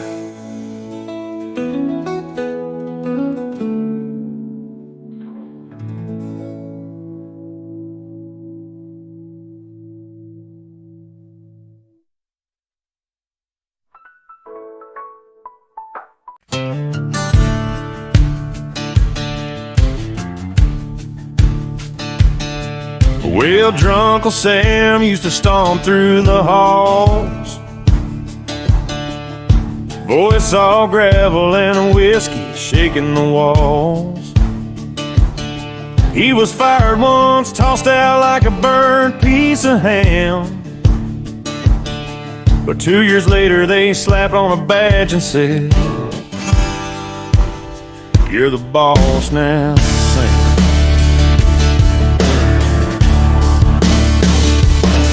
Infinity died with a splatter so rough, looked like someone dropped a turkey deep fryer in the mud. That whole thing blew up like a match in a cornfield. And Bella, he just strutted on past it like, boys, I never cared about that anyway. I got gravy to wheel. Daly's out back whipping rube again, serving aces like stuffing straight out of a tin. Crowds laughing, scoreboard flashing, rube yelling no fair. Bellotti's carving turkey like a champion cook, not a worry in the world, not a minute to spare. Thanksgiving tonight and Drunk Old Sam's feeling blessed. Got a beer in his hand and mashed potatoes on his vest. Infinity's gone, but the feast rolls on. Bellotti stands tall like a pilgrim king strong. Raise a glass for the boss who rose from the jam. Because nobody does Thanksgiving like good old Drunk Uncle Sam. Ruby's limping off the court while Daly's waving goodbye. Bellotti fires up the oven with a patriot.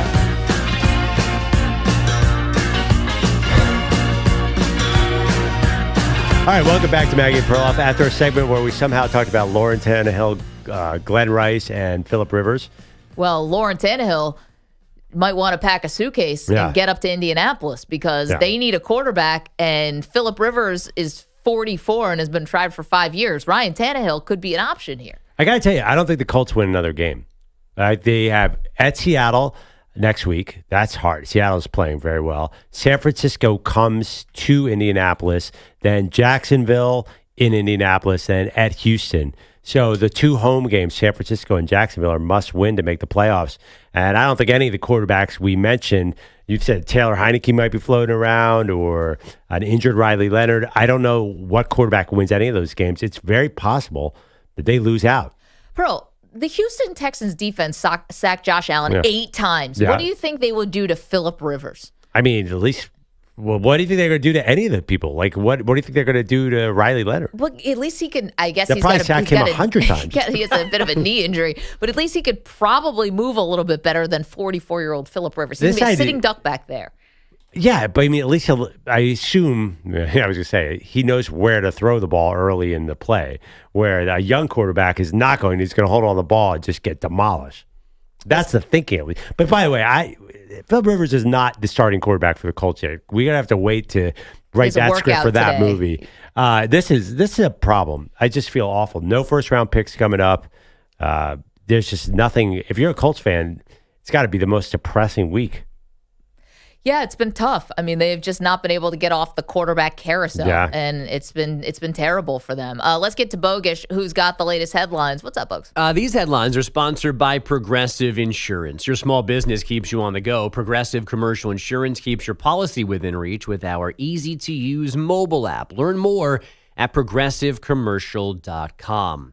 Long before Laura Rutledge chased Justin Herbert for that post-game interview, the Eagle D was running after the Charger QB. Herbert in his broken left hand sacked 7 times, lost a fumble, threw a pick, was just 12 for 26 overall. But he and the Bolts got another W on Monday Night Football. You know, I'd love a couple plays back, dropped a couple on the ground and, I did everything I could to hold onto the ball. And I just got to be smarter with it and, use 2 hands and be able to, grip it as best as I can.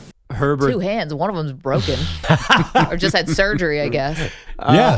His offense doing just enough to set up Cameron Dicker for 5 field goals, including the 46-yarder that forced OT with 6 seconds left in regulation, and then the 54-yarder to start extra time. LA winning 22-19 when Jalen Hurts threw his 4th pick at the 1-yard line. As frustrating as the night was, we had an opportunity to win the game in the end. Had the ball in my hands, driving down the field, having everything, on our terms to a sense, and I didn't bring it home. 4 picks and a lost fumble for Hurts in the Birds' 3rd straight loss. Wait, what's going on here, by the way?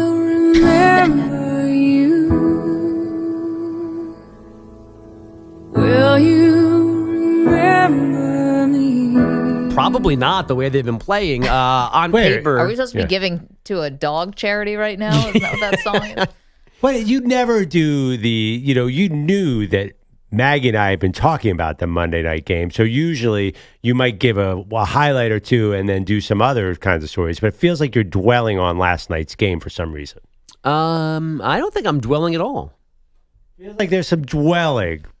You even had a musical. I'd go with, and that's the first of many. I would go with enjoying more than dwelling. I felt like you were kind of walking on air when I came in this morning. One man's dwells, another man's euphoria. Yeah, you're luxuriating in it. Really. Yeah, because I'm not going slower or like writing more script. I'm just having more fun with the lines in front of me. Yeah. Okay. This is all I got. Yeah. When you were singing, pick right now. Exactly. When you were that singing is worthless. Walking on Sunshine in the bathroom this morning, I should have known that something was going on. Skipping and whistling down the street. Did Dave Matthews ever cover Katrina and the Waves? We'll have to find out. That'd be a good version, by the way.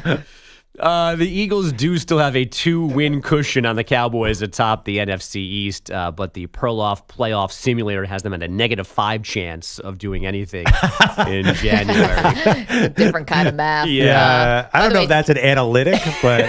Daily Rose in the chat saying, Hurts sound extra depressed. I mean, I'd hope so. You're not going to be like skipping and hopping into a post-game press conference when you just lost the game. Well, yeah, but he didn't have to do play-by-play. We knew what happened. He's like, well, yeah, I threw an interception on the last play. Yeah, we were all there. We weren't there, but yeah, he did not. I guess it's fine, but he was defiantly boring in that press conference. This is how you know Perloff is ticked off, because if Jalen Hurts had done the other thing and been like, listen, I've got to look at the tape, you would have been like, you idiot. What do you have to look at the tape for? We all know you threw an interception. Just say it. He can do no right now. Jalen Hurts, just there's nothing he can say or do to make this better. I thought he could have. Well, I prefer a little more human than that. I mean, yeah, this one crushed. I screwed up. I can't wait to get back out there. And no, I want to. He said some of that. Yeah. Oh, he did. Okay. Yeah. I saw a couple of quotes on SportsCenter where he is just stoically staring straight ahead. That's the thing with Jalen Hurts. You just don't really know what's going on back there. And I don't think this is just me. I think the team. Remember when him and A.J. Brown were fighting? It seemed like they were like, everybody loves A.J. Brown. We don't know about Jalen Hurts. It just seems he's unknowable. I don't know if. I mean, people say that about Andrew Perloff a lot. Like, what's that Pearl guy up to? It's this mystery. What's he do after the show? No, there's no question about that. We all kind of do the same thing. We know you're taking care of your parking and breaking more fingers. Yeah. I mean, Bogues and I just had to talk about how we have to turn the thermostat up because we're worried about taking care of our tortoises at home. Yeah, which the kids never do, by the way. No, I wouldn't let my kids touch anything that important like the thermostat. I don't get this with men. I don't know if it's all men. My husband is obsessed with the thermostat. He can control it from his phone. Anytime we leave the house to go grocery shopping, he turns it down. I'm like, we're going to be back in 20 minutes. Now, if he's got if he's got the app, I feel like you should be able to do it where it's happening without him manually changing. Oh, we do. Oh, okay. We've got sets in every single zone. Okay, good. And then if we go on vacation, then we got to set it lower. Yeah. It's a whole deal. Well, you have to understand. This is a men thing. If you'd seen Maggie's husband play kickball, this would all make sense. He is a rather intense man. Yeah, he doesn't lose. The game was about to kick off, and I see him pull out the bandana, tie it tight, like Rambo. Why do you think I tried to steal third? I wanted to make sure Maggie's husband wasn't going to yell at me.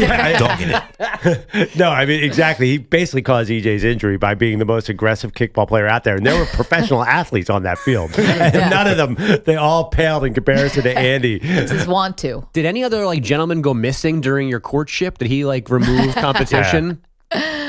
I cannot say. No, and also, where's Todd? I cannot confirm or deny. It's funny. All of Maggie's ex-boyfriends keep meeting these really mysterious ends. Also, Bogue, like I said, he's a man in a way that you and I are not. He's curious how things work, can fix things. He can do all that kind of stuff. Yeah, the only knock I know is that the one time that I met him, he was excited to meet me from listening to the show, which feels unnecessary. Wonderful guy, by the way. If he's listening right now, he's awesome, but he actually listens to the show. I'm like, wow, all these years later, I can't believe you're still listening. I think he recognized me from walking halfway down the block. I was impressed. Yeah, no, he's very a prince cool. of a guy, and he's handy. Which is an I underrated quality that women like about men. I'd like to borrow him for a weekend to fix things around the house. I tell you, we can order any IKEA furniture we want because they'll put it all together. Yeah, it can be the most difficult possible. He's kind of brilliant, by the way. He seems very smart, too. At least that's my vibe. Yeah. My wife does not listen because the other day she's like, hey, do you want to watch this documentary on someone named Saquon? Never heard of him. Oh, man. Bengals receiver T. Higgins is back in concussion protocols after being checked twice during Sunday's loss in Buffalo, allowed to return to the game. He did not experience symptoms until Sunday night, and then yesterday morning, he missed their previous game with a concussion. Not to interrupt. Sorry, Maggie, you mentioned this yesterday. It was so obvious during the game that T. Higgins was struggling with something. Yeah, I mean, he rebounded to make this amazing one-handed catch for a touchdown, so I guess he got it together for that. But no, he dropped two passes that he never dropped. And when he came back after the first check, it was startling to see him back out there because I was obviously watching the game live. He's sitting there on the ground. And I go to my family was over for my son's birthday. I was like, he just had a concussion. So I'm thinking we won't see him again today. And then all of a sudden he's back out there. I'm like, what's going on? I feel like we're getting loose with these concussion rules. Like with Brian Daboll running into the 10 earlier. And we saw Jackson Dart in that Bears game. Seemed like he definitely was concussed before he actually ended up getting knocked out. Something is going the wrong way with this. Yeah, I mean, do we need to see Tua in the fencing pose to remind how serious this is? Yeah. Chris Nowinski, the concussion expert and advocate for better care, points out they're progressive. So T. Higgins' concussion 2 weeks ago makes it easier for him to get one next time. And that means the next time he plays, it's going to be even more possible. I hope he's done for the year. Yeah, and I understand that sometimes you actually don't have the symptoms until hours later, so you pass whatever check they're doing. But in Higgins' case, when you just missed the last game with a concussion, and that first hit happens, and he's sitting on the floor waiting for trainers, you don't check him. He just doesn't play again. Like, that's it. I don't know why they keep even going through some of those things. 4 more LSU offensive coaches going back to Ole Miss to work with the Rebs during the CFP. OC Charlie Weiss Jr., of course, already lent back to the old school by Lane Kiffin. Pelicans rookie Derek Queen, 33 points, 10 rebounds, 10 assists, but no win last night against the Spurs. Barnes into Harper. Clock going down. Dylan Harper throws it up and puts it in! A clutch shot from Dylan Harper in the Big Easy. He's a super duper star. That's what he's going to be. Okay, fellow rookie Dylan Harper, the go-ahead hoop, 9 seconds left. He finished with a career-high 22 in this 135-132 San Antonio win. They keep being just fine without Wemby.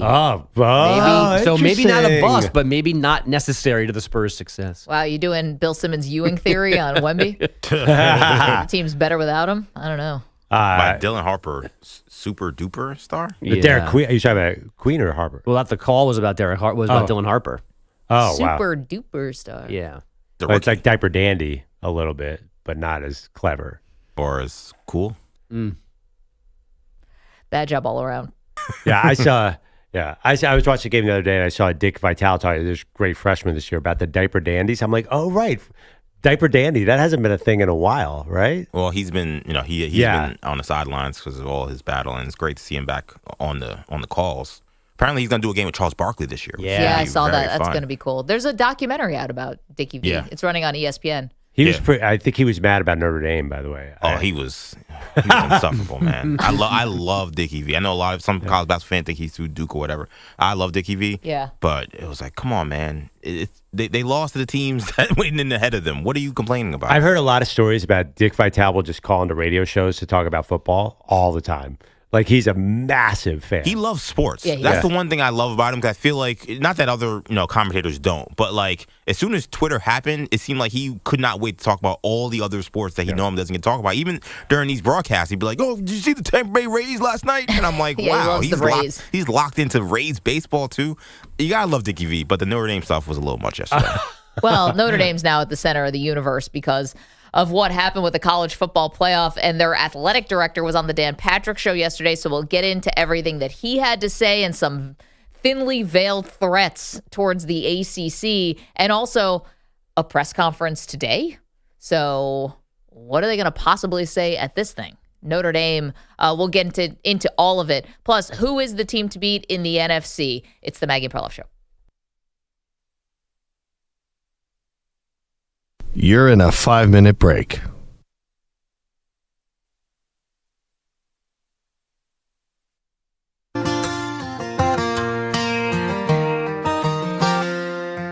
Drunk Sam rolled up late with a grin on his face, holding fryer oil like a trophy all over the place. Daly stood there shaking like a leaf in his shoe. Sam said, relax, boy, frying turkey is something you cannot lose. Infinity's gone, just smoke on the wind. But Sam said a feast heals all, let Thanksgiving begin. Man, he started yapping into that cursed mic again.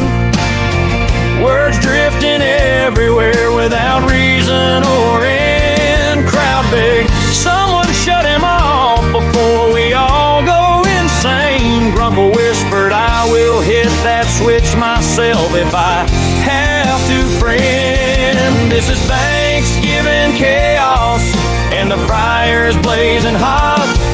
Daily learning deep fry secrets from a legend who drinks a lot. Pilati's still missing, probably sleeping through the plan. Infinity buried in the backyard behind the minivan.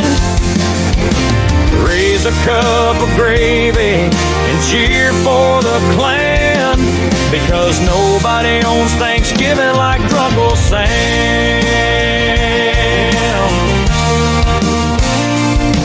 Sam lowered that bird with to crackle and roar. Oil splashing upward like a tidal turkey war. Daly jumped back 10 feet, scared out of his mind. Sam laughed, boy, this is nothing. You are doing just fine. Then Manny's voice crept back through the speakers once more. Everyone groaned and yelled, turn his mic off, we implored. Sam wiped his brow, took a sip and leaned back slow. Said, let me tell you something from Okay. girlfriend who made me wax everything clean, every inch, every spot, every place in between. That I looked smoother than a butterball turkey, ready to bake. Never again, boys, that was my one big mistake. Daly spit out his drink, man, he froze like a statue. Sam said, true story, son, that girl nearly broke me in two. Out on the tennis court, Daly is beating Rube again, serving fireballs while Rube mutters, this cannot be happening, friend. Belotti's desk is empty, chair cold as stone. 3 days no show, like he vanished from his phone. Drunkle grinned and said the man is a Thanksgiving legend. He shows up only when fate decides that he should be present.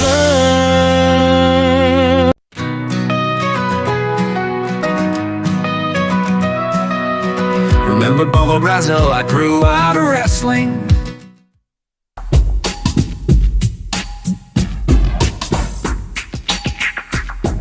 $45 seconds remaining.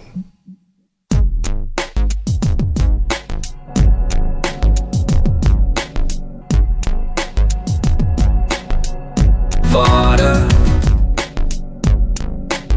Bob 30 seconds remaining. The fodder.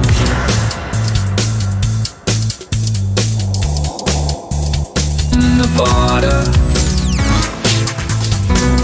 Bob Custer in the fodder. 15 seconds. Bob Custer in the fodder. Bob Custer in the fodder. Break ends in 5 seconds.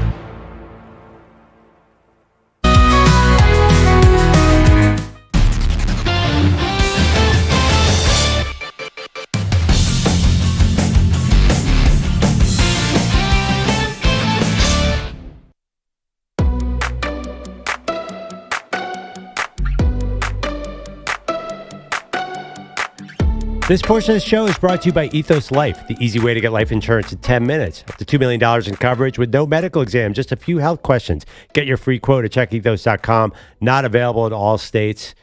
You know, it's funny.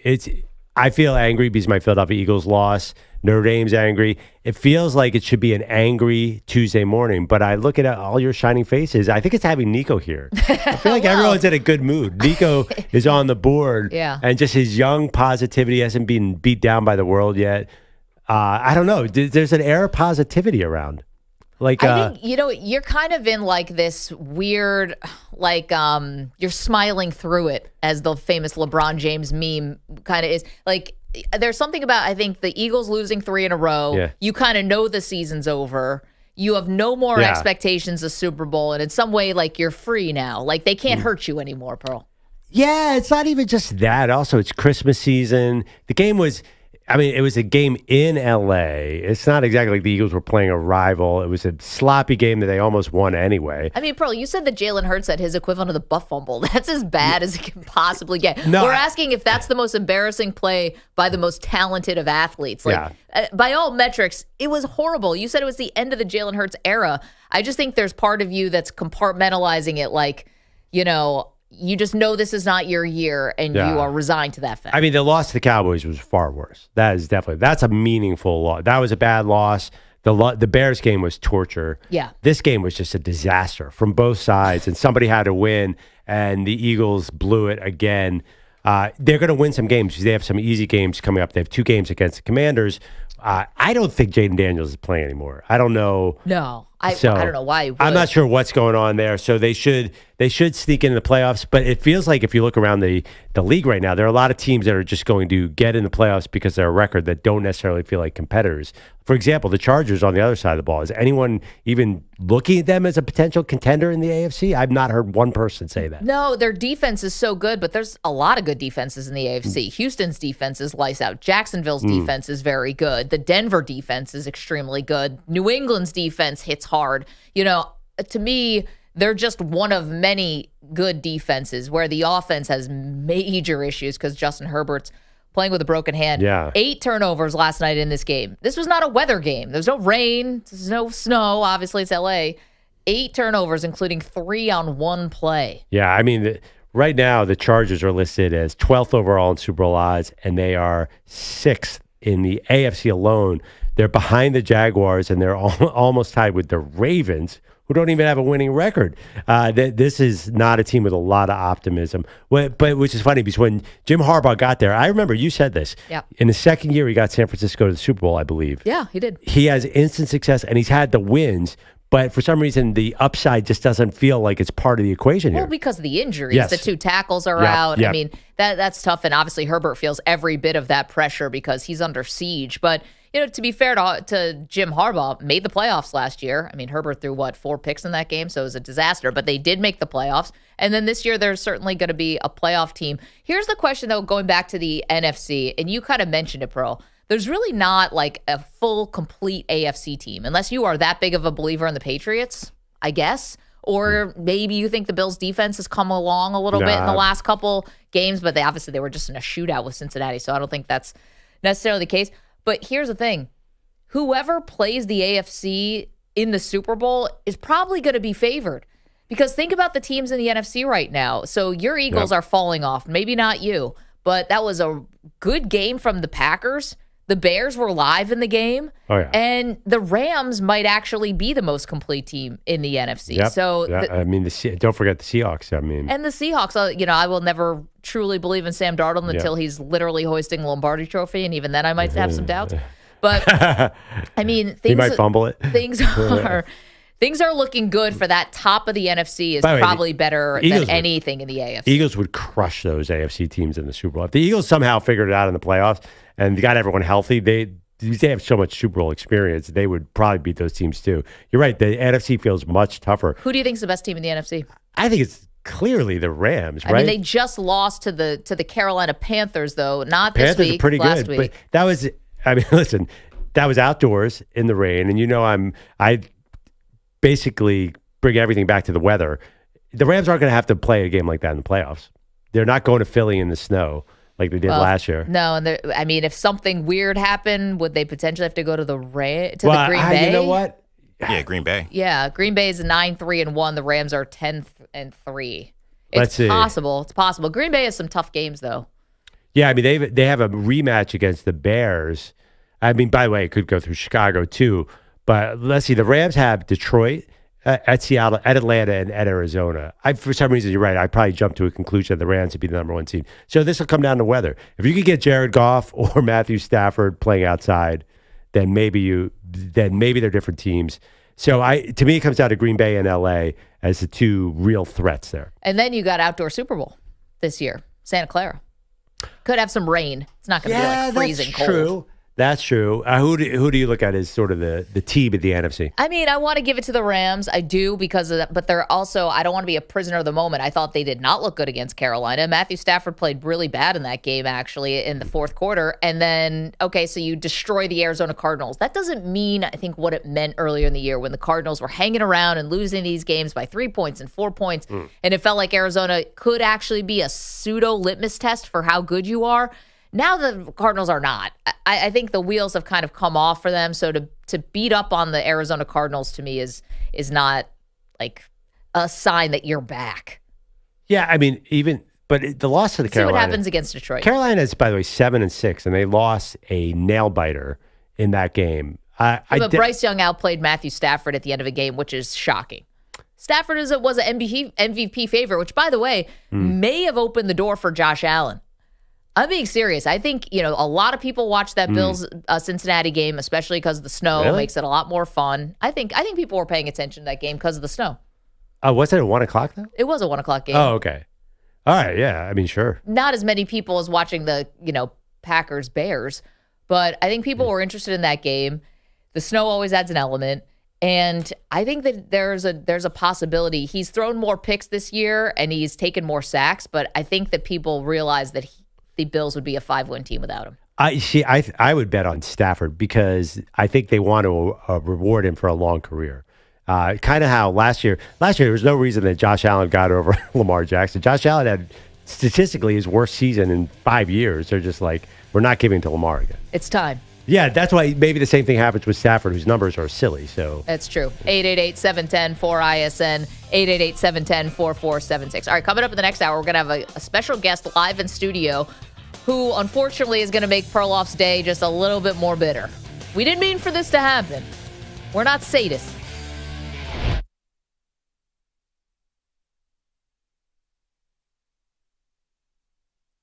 You're in a 5-minute break.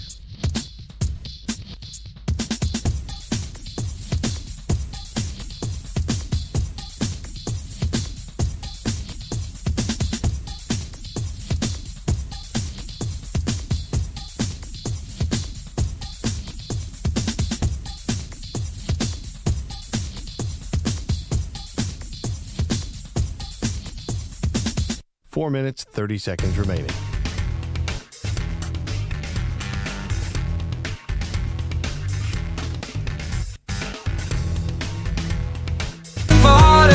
Bob Custer in Nevada. Bob Custer in Nevada.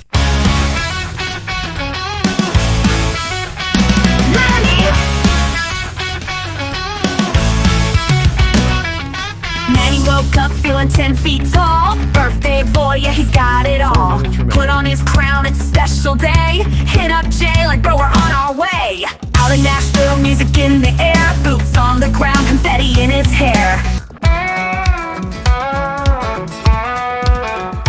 Well, the match was set, the crowd poured in. Daly versus Rube, and we all smelled the wind. The band was tuned up.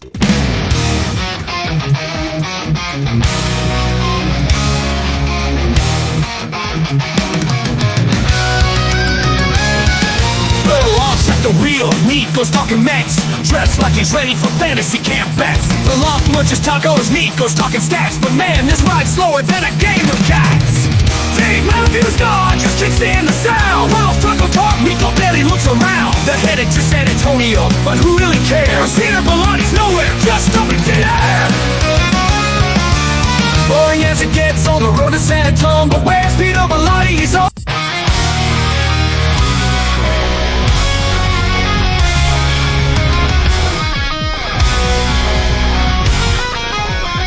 Perloff's at the wheel, Nico's talking mess. Dressed like he's ready for fantasy camp bets. Perloff punches tacos, Nico's talking stats. But man, this ride's slower than a game of cats. Dave Matthews? No, I just can't stand the sound. Perloff's taco talk, Nico barely looks around. They're headed to San Antonio, but who really cares when Peter Belotti's nowhere? Just up in thin air. 4 minutes, 30 seconds remaining.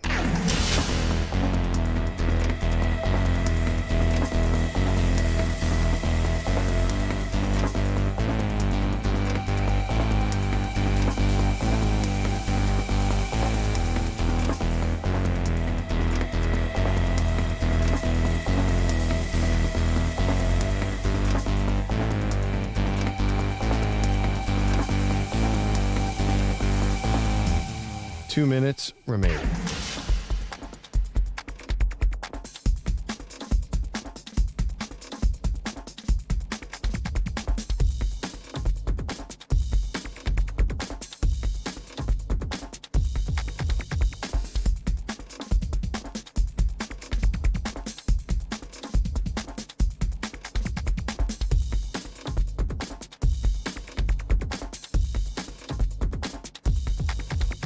One minute, 30 seconds remaining.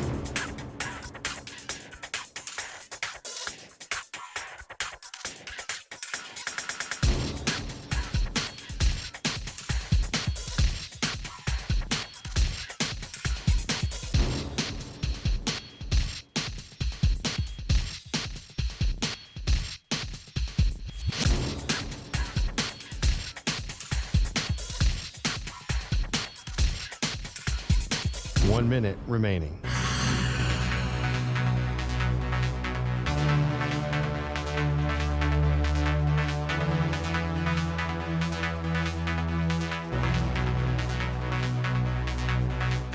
Forty-five seconds remaining.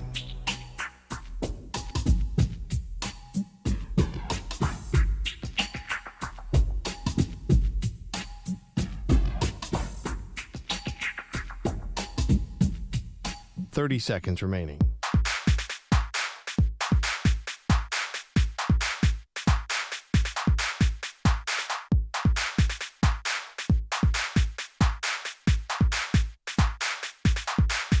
Fifteen seconds.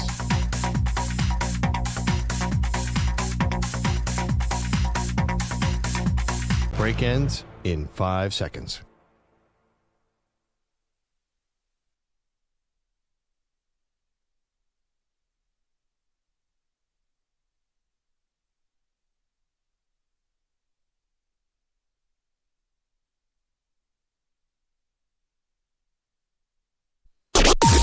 Maggie and Perloff on the Infinity Sports Network.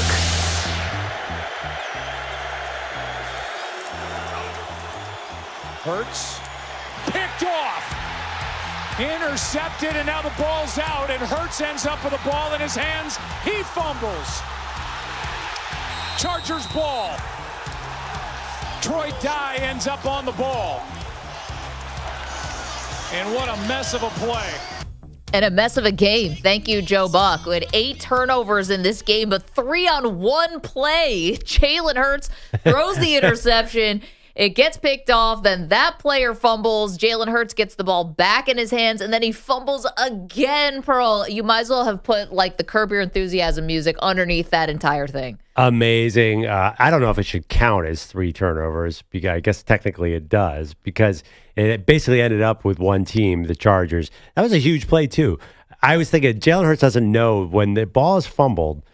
In that situation, you just go down. Yeah, don't make it worse. But I mean, it's not a play that you're used to. After you throw an interception, your brain's not like, well, maybe I'll get a fumble here. But the Chargers were trying to give that game away just as bad as the Eagles did. You're right. I mean, you knew something weird was going to happen with this game, and indeed there was something weird, because the final score is Chargers win 22-19 in overtime. And the weird thing is Jalen Hurts, who the one thing he's kind of known for this season, amidst all of the criticism, was that he does not turn the ball over. And last night he threw 4 interceptions and had a fumble, 5 total turnovers for the quarterback. There's no way in hell you're ever going to win a game like that. And the worst pick, obviously, was at the very end. Yeah. They're driving. They know they need a touchdown because the Chargers had scored a field goal in overtime. So the Eagles are driving for the win. They're in the red zone, basically, and Jalen Hurts throws a pick at the goal line. Yeah. I mean, it was as brutal as it gets. Yeah, Eagles offense completely broken. Last week, head coach Nick Sirianni said he's not going to demote the offensive coordinator, Kevin Patullo. And I think a lot of Eagles fans were like, why not? Because I'm not seeing any plays that work. You see a few, but it feels like the only time the play works is like 3rd and 20, and somehow Jalen Hurts makes the throw. Then it's the easy throws that aren't there. It's the easy runs that aren't there. The offense is just completely broken. I have to point to the coaching staff on this one. I mean, Jalen Hurts is definitely... that play, as I called it earlier in the show, that's his butt fumble. This could be coming to an end, the experiment. But the offensive coaching staff has to figure out something. It feels like they've been grasping at straws. And then you get Chargers defense had their number last night. Didn't seem like Jalen Hurts had any idea whether they were going to drop back into coverage, whether they were going to blitz. Every passing play seemed like a bit of a mystery to the Eagles last night. You know, can I ask a question? Why? And I think I know the answer, but I still think it's fair to ask it. There are still people even holding out hope that the Chiefs are going to somehow make the postseason, right? It would take everything. It would take a miracle. And then if the Chiefs do make the playoffs, it'd be like, well, watch out. They'll be the most dangerous team. Yeah. Why don't we give the Eagles even a shred of that same grace, where it's like, listen, things look bad now. They've lost 3 in a row. Clearly the offense is reeling. The defense showed up last night, but the offense is terrible right now. But if they just get in the playoffs, why don't we think they could turn it around or find something and go on a run? Because it's 2023. They made the Super Bowl in 2022, lost a close one. 2023, they struggled, and they got destroyed in their first playoff game. Everybody assumes That's the more likely path. The reason why are the Chiefs so dangerous? Well, because they've won Super Bowls. I no, get he's it. No, Patrick Mahomes. Oh, okay. Yeah, he's at Mahomes. Yeah, of course. I thought it's just because you've seen it. So no, it's absolutely because they have Mahomes. The Eagles, Jalen Hurts is just more inconsistent.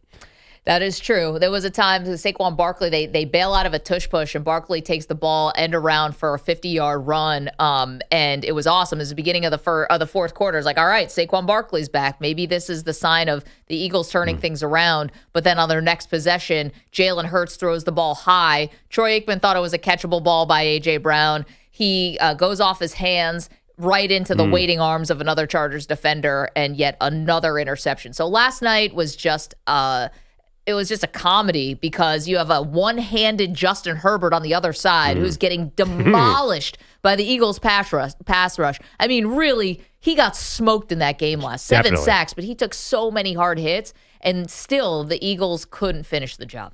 No, they had every chance to win this game. They missed a field goal. Like everything that could go wrong did go wrong. I mean, I guess the silver lining is it's an out-of-conference game. It doesn't really sink their playoff hopes at all. They still have a great chance to make it in, but it just feels sort of depressing. It's part of a bigger picture for Philly where they have not looked good for a long time now. The defense is great, but it's not going to be good enough to really make any noise. Here's a question for you from the AFC side. LA Chargers right now would be the 5th seed if the season ended today. Do you think they go to Pittsburgh and win a game? If it ends up being Pittsburgh wins the AFC North, do they go to Pittsburgh and win that one? I mean, anybody could win that game. That'd be, I'm still not convinced, unlike I think you and EJ, that it's going to be Pittsburgh. I think it could be Okay, so it's going to be Pittsburgh or the Ravens. Do you think that the Chargers could go to either of those places and win? Because if it's 4-5, then they could definitely go to Pittsburgh and win. Against that pass rush, though? Yeah, they could. They could go to, I think, if Baltimore figures it out, then I think Baltimore would be a heavy favorite. But Pittsburgh, I think you could run on Pittsburgh. That's where you'd have to just do Omari and Hampton and Kamani Vidal, and that's how you win the game. Anyway. Pittsburgh's offense is so hit or miss. I mean, Pittsburgh's offense is a little bit like the Eagles' offense. You have no idea if they're going to be able to move the ball. But that being said, the Chargers do not feel like a contender in any real way. Perloff said this is the end of the Jalen Hurts era, which is well, I was in my feelings. Well, no, but you believe it. They really cannot, without a devastating hit, get out of his contract this offseason. So here's the question. Do they draft a guy and have him looming behind Jalen Hurts like Jalen Hurts was looming behind Carson Wentz? It seems like a likely scenario. We had our old boss and Philadelphia sports radio host, Spike Eskin, on and said that he expected that this offseason. Now, it's not a deep quarterback draft, so maybe they don't do that. But I don't know. Something's got to change. Whatever was happening last night ain't working. So you're welcome to weigh in on that game. And our poll question, do you consider Justin Herbert weird? I'm so glad that 70% of the audience is with me on this one and saying no. I don't think he's weird. He kind of blew off the post-game interview. He eventually did it, but he was just kind of didn't really want to be on TV at the end. It's not a crime. Do you feel like you really know Justin Herbert? No, not even a little bit. But you know Josh Allen. I mean, yes, you do. He's Because on TV 24 hours a day. In the offseason, you get to follow him all around the world. But that doesn't mean I know the guy. Right, but I said, do you feel like you know him? There are certain people who feel knowable, and Justin Herbert is not one of them. Jalen Hurts is definitely not one of them. No, and listen, I'm not going to kill Justin Herbert. Well, he has some commercials, actually. It's not like he has none. But that's just not his personality, and it's never been, by the way. So him suddenly out here tap dancing, with a top hat on, would feel so disingenuous. It would feel so phony and fake, even more so than some other quarterbacks. Meanwhile, let's get to Notre Dame. Because if we have kind of two big stories happening right now in football, it's the NFL playoff races as we come towards the end of the season, and now the college football playoff bracket, which has been set. And famously now, Notre Dame is out. They've been left out, even though the committee had been consistently ranking them ahead of Miami. When all was said and done and all the resumes had been matched up, ultimately the Miami Hurricanes head-to-head win over Notre Dame won out. So Notre Dame athletic director Pete Bavacqua was on Dan Patrick's show yesterday. Said there's going to be some fallout here because the ACC has now done permanent damage to their relationship with Notre Dame. We were mystified by the actions of the conference to attack, their biggest really business partner in football and a member of their conference in 24 of our other sports. And I would tell you, Dan, I wouldn't be honest with you if I didn't say that they have certainly done permanent damage to the relationship between the conference and Notre Dame. Wow. More from Bavacqua said the ACC taking shots at Notre Dame was uncalled for. We didn't appreciate the fact that we were singled out repeatedly and compared to Miami. Not by Miami. Miami has every right to do that. But it raised a lot of eyebrows here that the conference was taking shots at us. And, that's just not something we chose to do. We wouldn't choose to do that in the future, and people might disagree with us, but that's just not something that we'd be comfortable with. Okay, so as far as I can tell, what he's talking about here are, from what I could see, some tweets, a series of tweets that the ACC put out, putting up like a blind resume. Here's, Team A, here's Team B, and it's obviously Miami, and the other one's obviously Notre Dame, and kind of showing the resumes and how much better Miami was, or that Miami should have the edge. And that's, I think, what he's talking about, because there was a story where the ACC network, it's one of ESPN's channels that only shows ACC stuff. They spent all last week just replaying the Notre Dame-Miami game. Right. The ACC, I know, they are not responsible for the programming that's on ESPN. So is Pete Bavacqua, is his real beef with the ACC, or is it with ESPN? Because I think that's part of the reason why they don't want to do the bowl game, not just because they're upset and hurt and don't want to be in the Pop-Tarts Bowl, but that's going to be on ESPN. Yeah, and I think they don't want, but so that's not the ACC then, that's ESPN. But can you separate the two? I mean, why do you think, did you say these conferences and these networks aren't strong partners? No, I know that they are. Yeah. I know ESPN, does run the sport. But Yeah, I'm just saying, they run part of the sport. Part of the sport. Fox runs part of the sport. NBC runs their little fiefdom, which is called Notre Dame. But why do you think he was on the Dan Patrick Show? Because Dan's on Peacock. On Peacock. I get, well, and Dan is one of the best. But here's the thing. You're calling out the ACC. You should be calling out the ACC and ESPN, right? No, I don't think I don't think Jim Phillips, the commissioner of the ACC, calls ESPN and says, let's replay that Miami game over. No, I think you should be calling out the ACC. And listen, I think I would... I'm a vengeance guy. I would totally just leave the ACC. I don't know how far out this goes, but what's the point? By the way, and listen, it's not like kids are going to miss like, oh, Mom, Dad, we're not going to have Notre Dame versus NC State. Like and somehow Notre Dame always gets, except for Miami, which they have next year too, they always get the easiest ACC teams. There are a lot of easy ACC teams. But this is a stupid partnership anyway. Well, maybe this is why Notre Dame likes it, because they lost the first two games of the year. They lost to Miami, they lost to Texas A&M, and then they ran the table. Now, that's not all ACC schools. Obviously, they play service academies, and they've got they play USC, but maybe they like the fact that the ACC does not put up much resistance for football, and they kind of do this rotating schedule with them. Right. I mean...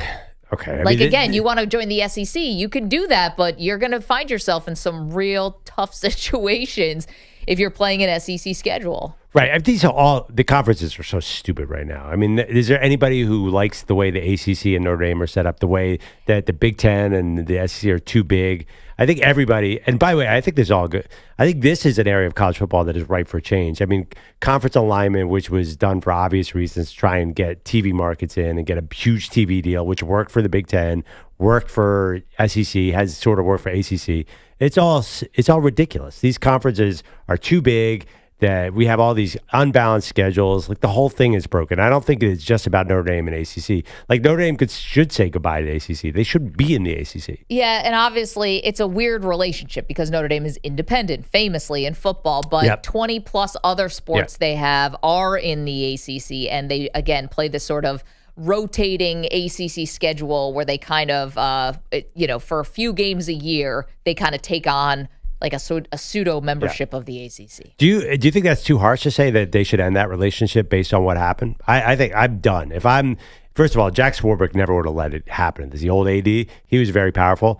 I would say that's it. We're done. Just done. I don't know how far out this is. This relationship is over, and just do your own schedule. All right. So here's more from the Notre Dame athletic director saying that relationship with the ACC will be forever strained. Are you going to reevaluate your relationship with the ACC, the overall relationship?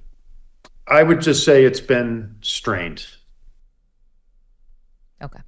Okay. That's not as harsh as I thought. I was ready to cut the cord. Well, what's he supposed to go on there and say? Like, give him the double bird? I mean, I know you're from Philadelphia, but it's like you can't do that on TV. He basically talked as hard as a suit, somebody who's just in that sort of role can do. Now, there is a press conference set for noon Eastern today with Pete Bavacqua, the Notre Dame athletic director. What do you think he's going to say? Because here's the thing. If you're going to you do the Dan Patrick interview. So now everyone in sports, all the people you need to see that and your fans and all that, everyone's seen now the DP interview. If you just do a press conference now with more complaining and more kvetching, now I think you're going to turn people against you a little bit because Pete Bavacqua did also confirm in that interview yesterday with Dan that next year there is a, what do they call it? Like a MOU, what is it? There's an addendum basically to the college football playoff format where if Notre Dame is ranked in the top 12 at the end of the season, before conference championship game, at the end of the year, ranked in the top 12, they get in. Right. That's it. So if you just hold a press conference today to continue to complain, I think people like me who have not necessarily Notre Dame defenders but feel sympathetic towards you in this moment, you're going to turn me away from you now. Like, we get it. You're upset. You're ticked off. You're not going to the Pop-Tarts Bowl. Totally understandable. We're with you on that. But you can't do like a 48-hour cry it out tour. You did the DP interview. So I'm wondering, all that said, I'm wondering if today, when the AD does a press conference, are they announcing something? We're leaving the ACC. That's it. It's over. Like, do they have actual news that's going to come out today? Yeah, I don't know if they contractually can do that because the schedules are so set. Well, money can get you out of everything. Yeah, as far as turning away from Notre Dame, I mean, this is, I think you're getting caught up in the moment a little bit. Come next fall, you're really going to remember this press conference today. I mean, first of all, I look at Notre Dame's schedule next year. I don't think they need that caveat. I mean, I think they are going to really win a lot of games. Listen, as they start Wisconsin at Lambeau, and Wisconsin hasn't been Wisconsin. Then they have Rice, Michigan State at Notre Dame, go to Purdue, North Carolina. Oh, that'll be fun. Do you think Belichick's still there? Navy. So they're probably 6-0 when they face Miami, but this year Miami goes to Miami goes to Notre Dame, SMU goes to Notre Dame, and then they play USC at the end of the season. So it's really, I can't find 3 losses on there. They're getting in next year, and their team is probably going to be 1, 2, or 3 next year. So this is, I understand what they're doing. Like, they are in a power position. I think you're getting caught up in the moment because Notre Dame is coming back with a vengeance next season. No, I think they're getting caught up in the moment. And to me, 888-710-4ISN. I get it. I'm just saying.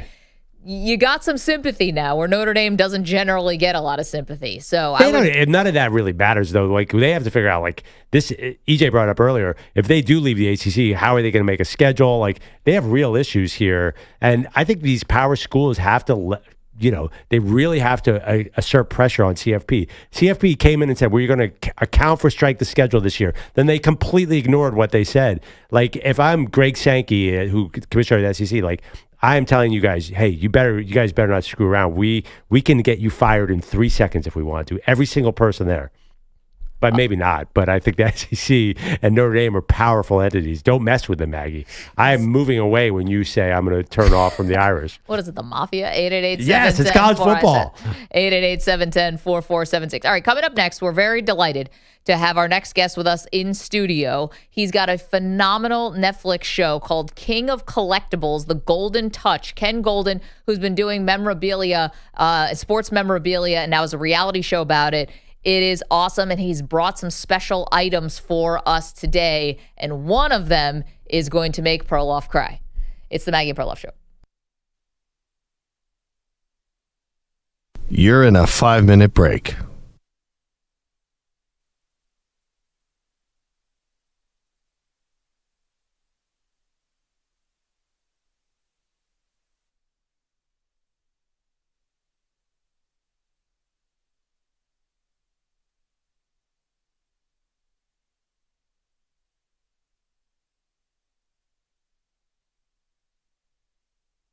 Four minutes, 30 seconds remaining.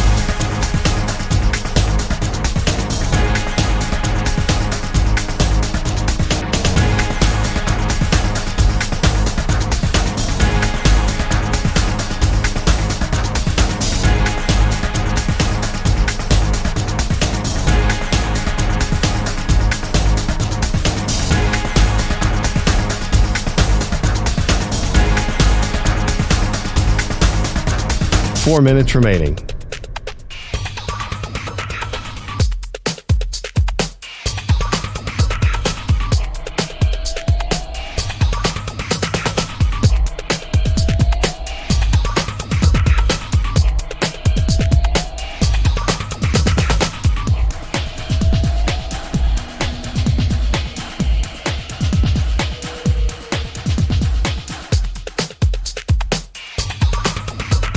Three minutes, 30 seconds remaining.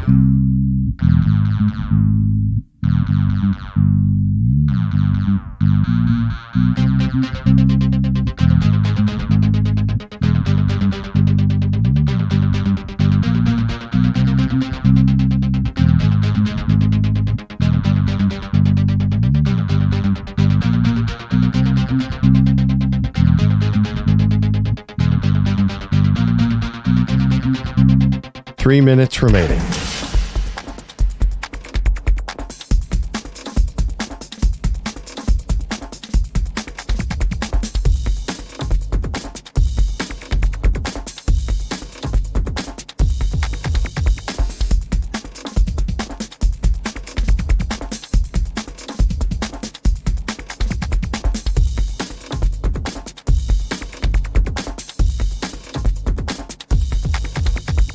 Two minutes, 30 seconds remaining.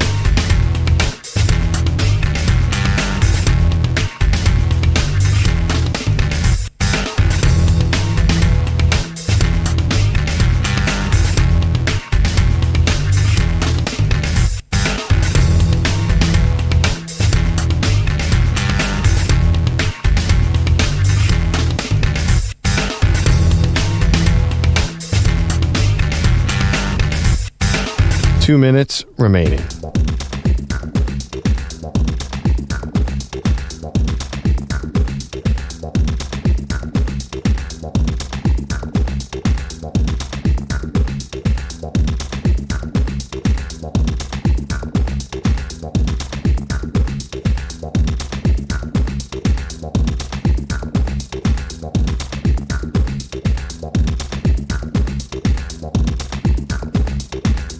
One minute, 30 seconds remaining.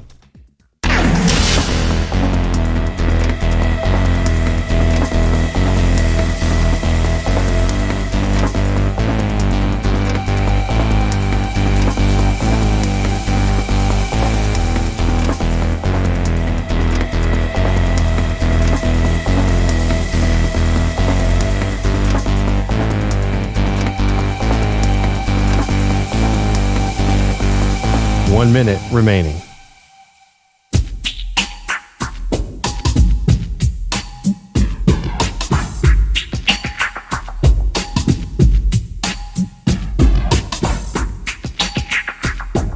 .45 seconds remaining.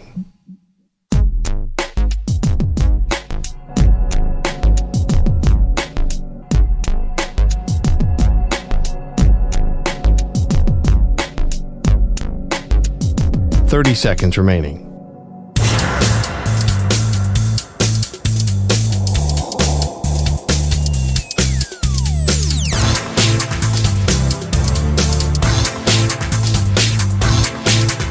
.15 seconds.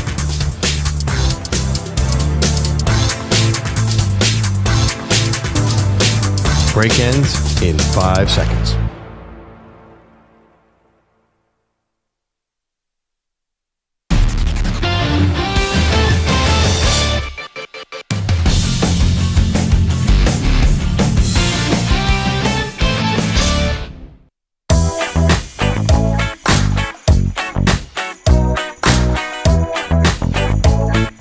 Maggie and Perloff show. You know, we're always so privileged, Pearl, to talk about sports for a living. We always say we're in the sandbox of life.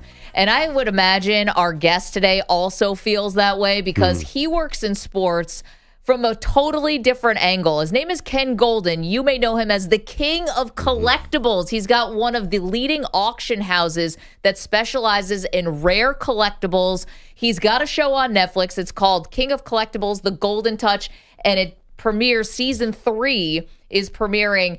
It's amazing to have you in studio, Ken. Thank you so much for being here. Glad to be here. Thank you for having me. Okay, so first let's go through some of the most memorable things that you've ever auctioned off, because you've brought in some cool pieces for us. And as we said, one thing is sure to bring Andrew Perloff to tears, and not the good kind of tears. But just give the audience an idea of some of the biggest things that have come through your auction house. Sure. I mean, we're primarily sports. So we're known for sports. We sold a T206 1909 Honda Wagner card for $7.25 million. We've sold Kareem Abdul-Jabbar's collection. We sold Joe Montana's collection. We sold the Dream Team collection, which if you have not seen King of Collectibles Golden Touch Season 1, go watch it. It's in episode 6, last episode. Karl Malone had every jersey from the actual medal round at the 92 Dream Team, including Jordan and all this thing. He just walked around, asked everybody for it. One of the craziest things I've ever seen. But even in non-sports, people don't realize we have the record for the most valuable album ever sold. We sold the John Lennon signed double fantasy album that he signed for his killer, Mark David Chapman. $996,000. Oh, wow. My gosh. It was just the anniversary, right, of his passing. Yeah. They mentioned that on Monday Night Football last night. That is crazy. So season 3, you're always trying to top yourself, right? Yep. What can fans expect? It premieres December 23rd, if I didn't say that, on Netflix. How is this season different than ones in the past? Well, the big thing going into it, I mean, this one gigantic change is that in between seasons, we were acquired by eBay. So that's like that whole thing. Okay, how are we going to deal with that? How are we going to grow? How are we going to interact? That was, are there any conflicts? That was one. But to me, if you care about sports, if you care about the hobby and you're watching it because you love sports and you love crazy collectibles, I have been banned from saying what this is until December 23rd. But there was a find that, by some freak of nature, occurred during the filming. And I went out, which often doesn't happen. I flew somewhere and I did the actual deal and I saw it with my own eyes for the first time. And I'm like, holy crap, I can't believe this exists and nobody knew about it. So it's millions and millions and millions and millions and millions of dollars. I can't reveal what it is, but it has been fully authenticated and nobody knows about it. So you have to watch the show. It is a sports thing. Wow. Okay, it's a sports thing. Yeah. I'm addicted to Netflix reality shows. I have to ask a real question. When the cameras are on, do you act differently? Me, no. Yeah, I can tell you don't. Yeah, no. People, the funny thing is people who watch the show and have done deals with me have said to me, yeah, that's like me dealing with Ken Golden. Like when I'm aggressive. I could be over the top, but I am knowledgeable. I think I'm a great salesman. I think everybody else would think I'm a great salesman. Some people who watch the show think I'm funny. My wife doesn't think I'm funny, but apparently a lot of people do because tens of millions of people have watched the show. And I think a lot of the people, like the guests, people who come to us with an item and it's typically, okay, great, we're going to get this from you, but we'd like you to bring it to the office in person and can we film the transaction? Yeah. It's like, they may be a little different, but myself, Dave, Carla, Ryan, my daughter Laura, who's on the show, we're all just ourselves. Okay, so you brought some things with you today, some memorabilia items. So you have your white gloves here as you're in the studio. We're here with Ken Golden, his new Netflix show, Season 3, King of Collectibles, The Golden Touch premieres December 23rd. So let's see what you brought for us today. So all of these are items that I personally own. Okay. This is the Ken Golden. This is the real collection. These are all items I own. So I'm happen to be wearing how do I do this so the camera can see it? This one up top. No, to the side, EJ. Yeah, right over there. Right over there. Okay. We can zoom in if you're watching youtube.com/InfinitySportsNet. Okay, so this is the World Series ring. As a Phillies fan, you would know who this is.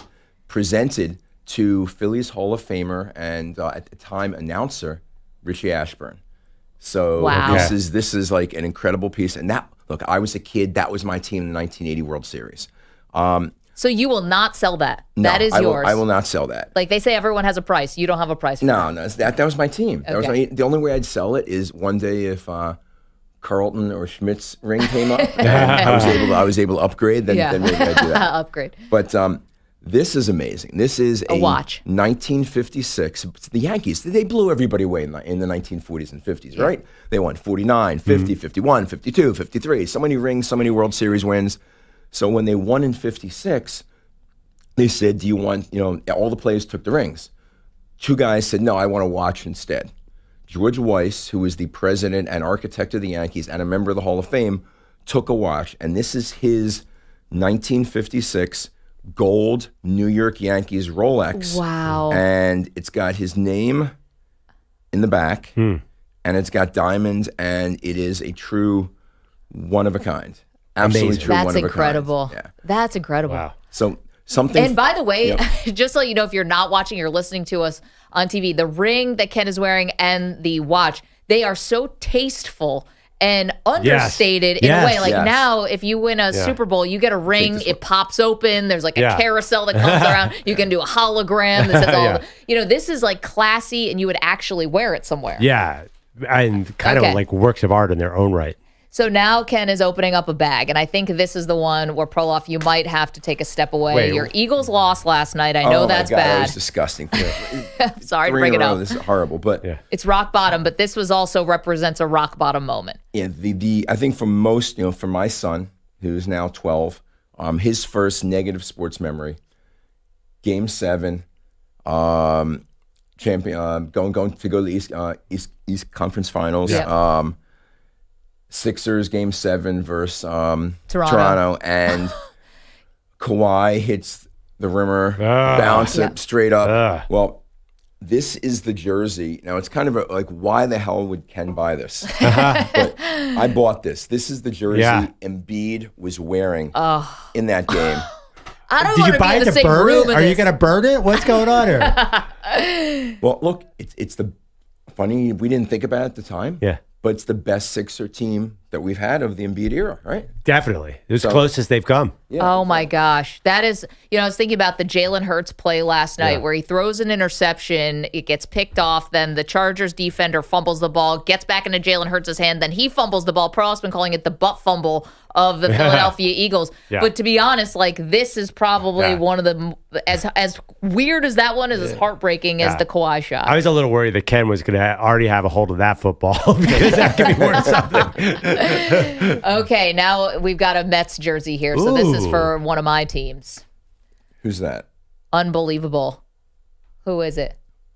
Willie Mays. The Willie Mays Mets jersey. And I know it's such a I would say controversial, but Willie Mays with the Mets is like not your best version of Willie Mays, right? Well, what you have to look at is, okay, he played all these years in New York. This was his opportunity to retire in New York.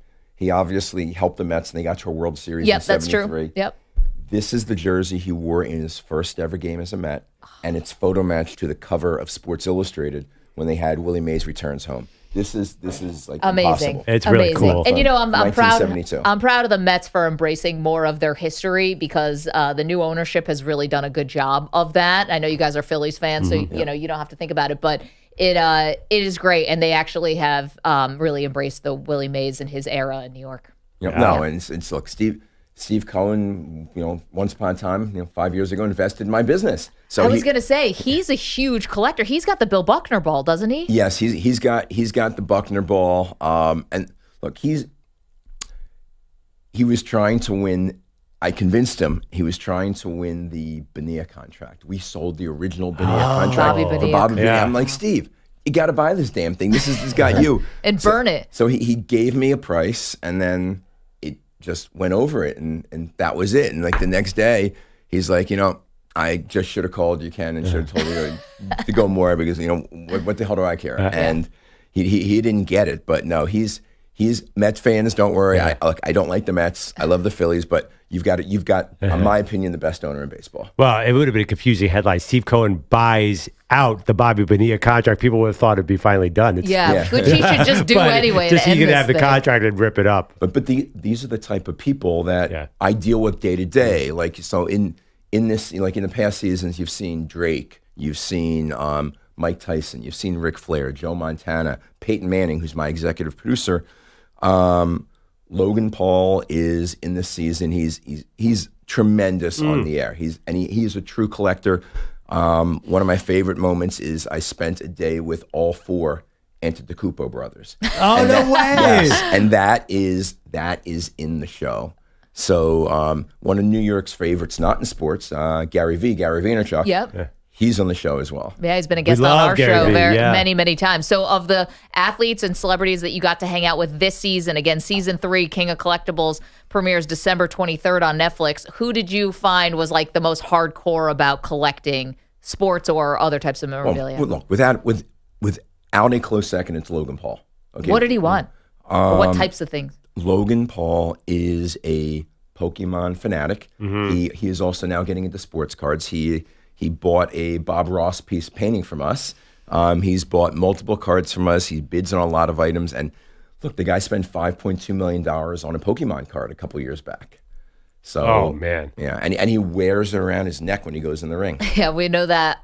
Ken Golden here with us for just another few minutes, and we appreciate you coming in, bringing all this fun memorabilia. Well, fun for me, memories, maybe not for Perloff with that Embiid jersey. But Jim Irsay just passed away, Yes. the owner of the Colts, and he is world-renowned for his collection. You said you sold him many of those items. Yeah, we've sold Jim a bunch of items. He was registered in the auction.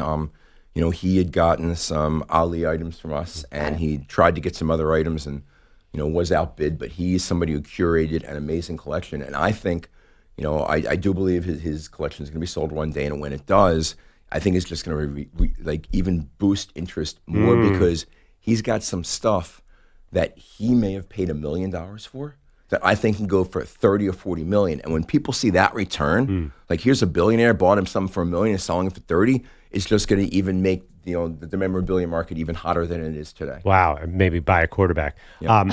We don't want to spring this on you, but do you want to do some business right now? Maybe. Sure.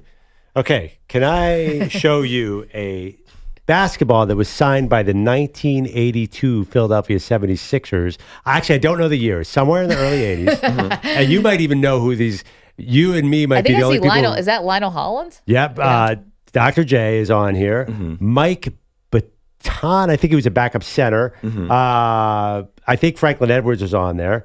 I mean, the fact that you're touching it. Listen, is Moses Malone on it? Is John Ivoroni on it? And is Andrew Toney on it? Nope. Okay, so it's not 82, 83. It's not 82, 83. That I know for sure. Okay. I can't even remember. Somehow my dad knew Harold Katz, who owned Nutrisystem at the time. Yep. And there was an event, and he came away with this plastic ball. The funny thing is, his ball is shrunk. Of course, that happens. Sometimes they deflate too, and you can't they harden. Yeah, like these old footballs. People have these Green Bay Packers signed footballs from the '60s, and they're like rock hard. What do you think is the number? Sorry, Perloff. Well, what am I looking Go ahead, at here? conduct your business here with Ken Golden from Golden Auctions. You said a million is that's probably too rich, but no, it's not $1 million. it's not 1,000. Because it's not a championship year. Sorry to break your heart. And real quick about as far as mint condition for items, if you say you a person at home listening, you have something in your house, how important is that in this game? Condition is everything. I mean, literally, to put it in perspective. Let me give you a Babe Ruth. Okay. The average Babe Ruth ball on a scale of 1 to 10 is probably a 2 out of 10. So when you look at that, a nice 2 sweet spot signature out of 10 is going to sell for $5,000 to $9,000. The highest graded is a 9.5. If you have a 9.5 single sign Babe Ruth ball, which is like mint plus, you're looking probably about $5 million. Wow, and that's the difference. Cards have to be close to mint too, right? Cards, unless you're something like an old Babe Ruth or something like a T206 Wagner, where a grade, even a bad grade is going to go for $5 million. But yeah, these modern cards, they're Derek Jeter cards. His 93 SP rookie in a 10 could be $500,000. In a 9 could be like $4,000. That's how big the difference is. And what is the average kid like me who has it in a drawer at home? What it's not going to condition? be a 10. It's not going to be a 10. It's going to be a 6, or what will that be? If you were back in the day, if you put them in a plastic holder, or if you put them in plastic pages, never touched it, could be an 8. Could be, okay. Could be an 8. Ken, last one for you from me. And again, the season 3 of King of Collectibles, The Golden Touch, premieres December 23rd on Netflix. which athlete right now would you say is the hottest as far as their memorabilia? Is it someone who's current? There's nobody close. Yeah. Oh, wow. Shohei Ohtani, for the memorabilia industry, is a gift from God. He's so popular.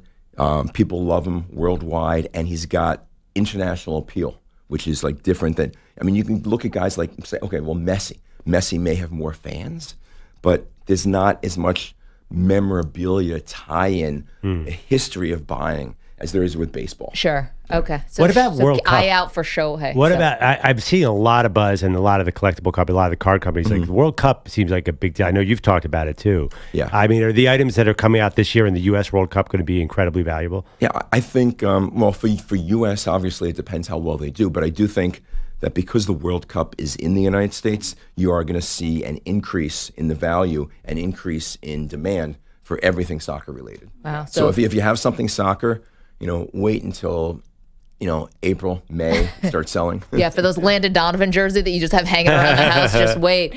Ken, congratulations. Season 3, King of Collectibles, The Golden Touch. You said you got breaking news in this season. You cannot tell us. Correct. You're sworn to secrecy, but you said it's something unexpected. It's something from the sports world, and it's worth how many millions? Multiple millions. So it's not anonymous mid-'80s plastic basketball signed by Franklin Edwards. Correct. Lucky audience. Thank you, Ken. We appreciate it. Okay, coming up next, Andrew Bogusch will be back with all the latest headlines. And later on in the show, we will get to the bottom of everything that has gone wrong with Notre Dame over the last 2 days as they've gotten snubbed from the college football playoff. It's the Maggie and Perloff Show. You're in a 5-minute break.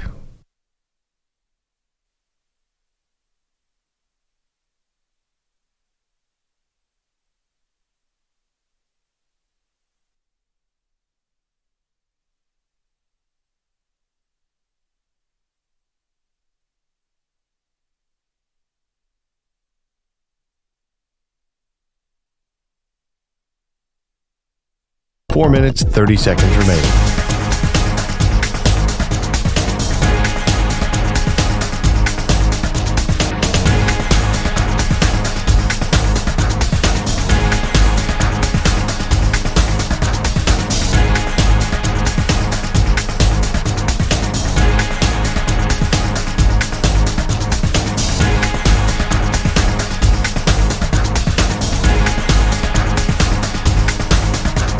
Four minutes remaining.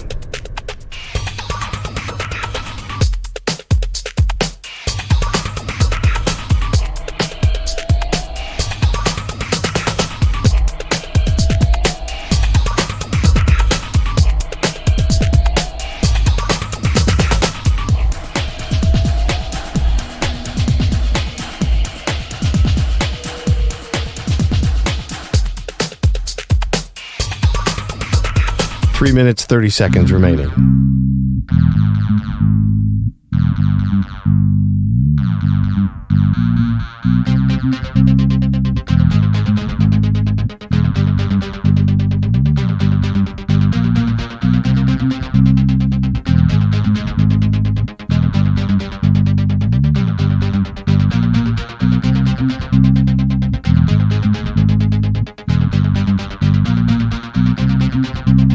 Three minutes remaining.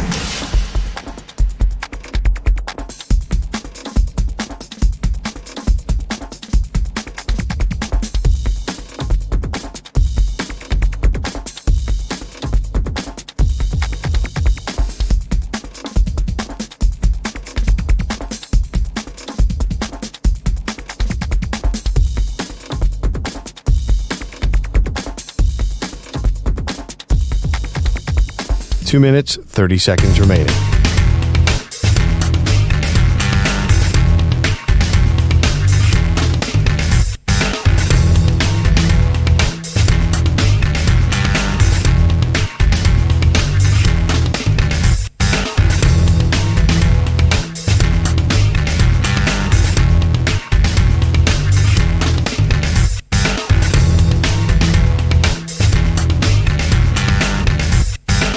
Two minutes remaining.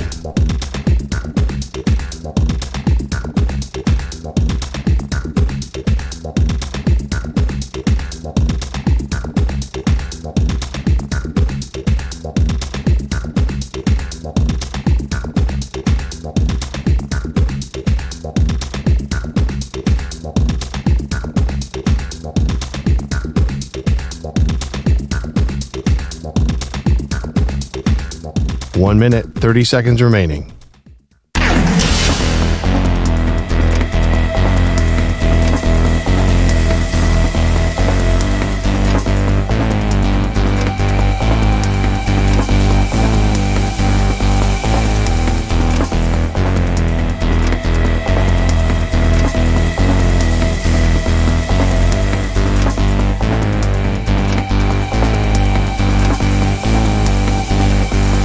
One minute remaining.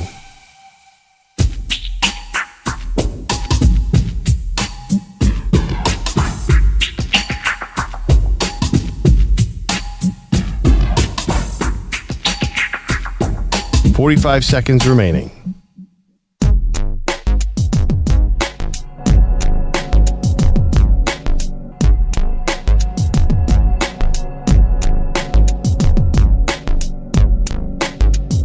Thirty seconds remaining.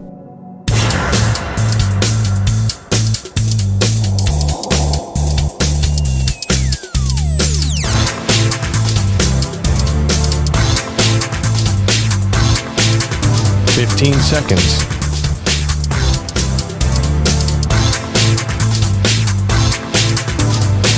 Break ends in 5 seconds.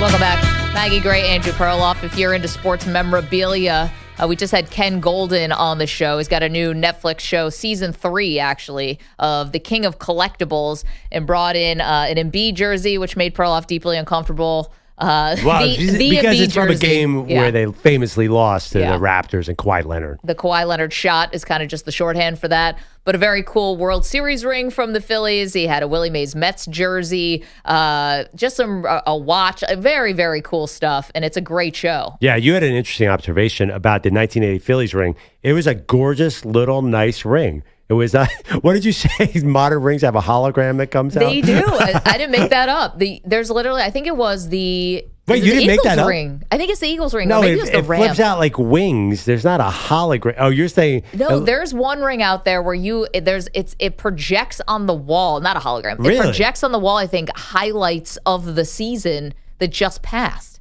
Are you serious? I didn't know. Did the Eagles do that? I think I don't know why I'm thinking the Rams, but maybe not. I don't know about that part. I remember also somebody having like a smaller ring inside the ring that you can like wear. Where's the that necklace? You can wear that one because the real one is so big and gaudy. Okay, I thought there was a championship ring that plays highlights. I mean, if it's not happened yet, it will very soon. Yeah, it could be. Justin just got really excited by that idea. I think it might be the Denver Nuggets. I don't know. Which, ironically, the most understated superstar would have the gaudiest ring. But it's really cool. People love these shows, too. These, like, looking at the sports memorabilia, auctioning it off. And it's cool that Ken Golden was telling us not just about the sports stuff, but the music memorabilia and all the other things that go along with it. Yeah, I think he's doing all right, that guy. Yeah, I think he's got it figured out. The numbers he was throwing around seem pretty good. Yeah, millions and millions and millions. I had a brilliant strategy when I was a card collector as a kid. 10 years old, I'd get a lot of all-stars and rookies, and I would trade them all to get middle relievers on the Phillies. Because I thought having my own team was more valuable than having the best players in the league. I wasn't really thinking like a collector. Yeah, so not the Ken Griffey rookie card. Yeah. You really wanted like a Jamie Moyer, a Yeah. condition. I'll give you, Ken Griffey Jr., I'll trade that for Raleigh Eastwood, a seldom used pitcher. Yeah, I was an idiot, and I never kept the condition right. That was obviously, I think so many people listening are probably like, oh man, if I just put things in plastic, I would be better. Then a lot of people have things in plastic. And you have to know what you're doing too, because there's a whole swath of cards that have no value. Depends what was being printed at the time. I've looked at my collection 100 times as my kids retirement fund, and it's just not going to work. College tuition. It's just not going to work. Not happening. All right, let's get to Bogus. Who's got headlines? Well, since Manny's not here, we are all mature, rational adults. I think we would all say that nobody, not even someone from our hated rival, deserves this. And here comes a blitz from Dayon. Can't get there. Intercepted. Big man.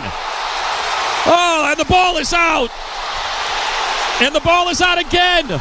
And the Chargers fall on it. My goodness, that's an interception, a fumble recovery by the offense, and a fumble recovery by the defense. On second thought, I love this for Jalen Hurts, the only person with a pick and a fumble on the same play since at least 1978, since that is as far back as play-by-play data goes. The Eagle QB with 5 total giveaways in his team's third straight loss, 22-19, in OT in LA. Head coach Nick Sirianni. We know good things happen when we win a turnover battle, so we'll be hard and critical on ourselves throughout that. I'll be critical on myself and then look to correct everybody else. Take your time getting that sorted out. The Philly D only allowed 6 points off those 5 turnovers, but the Philly O didn't do much scoring again. The Charger offense producing 5 Cameron Dicker field goals, including a 54-yarder in OT.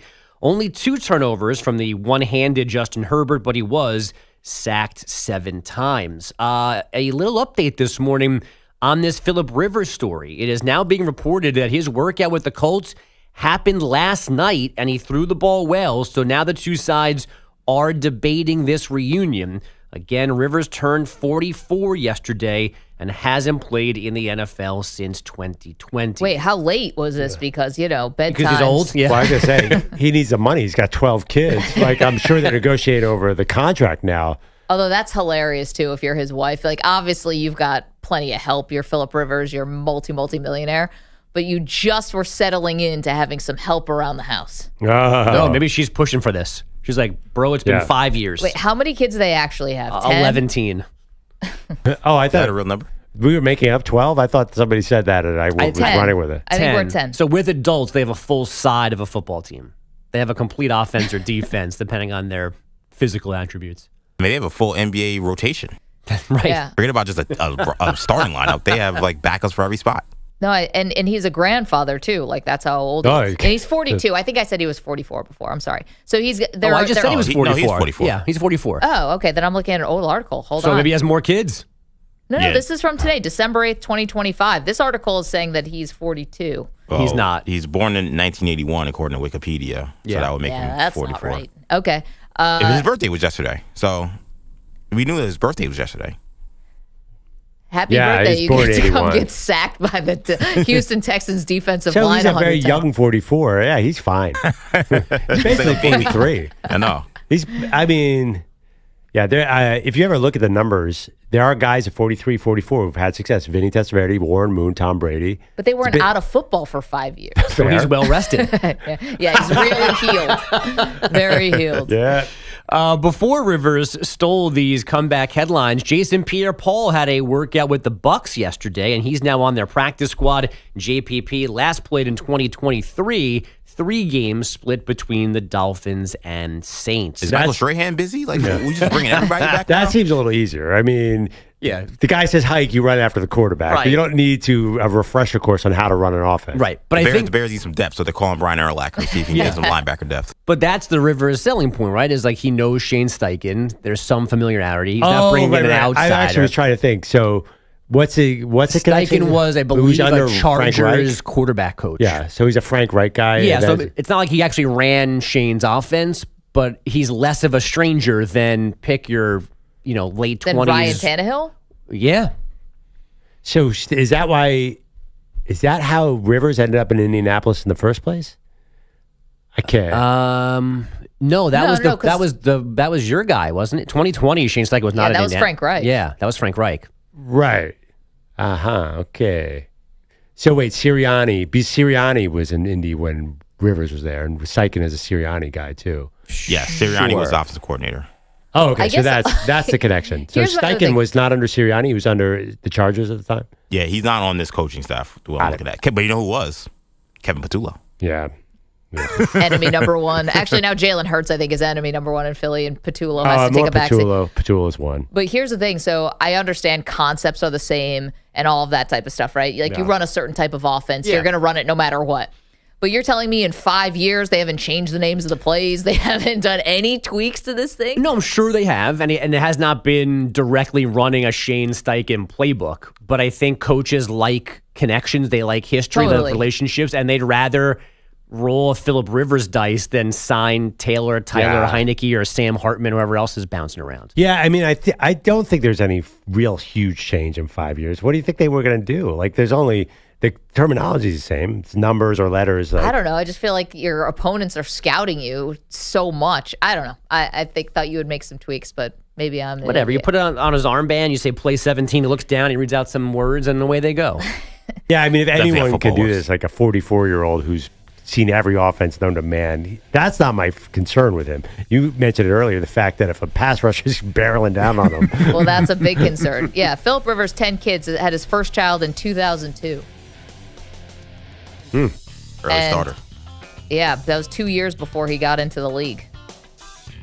And the last kid was born in 2023. Shane Steichen was a senior in high school in 2002.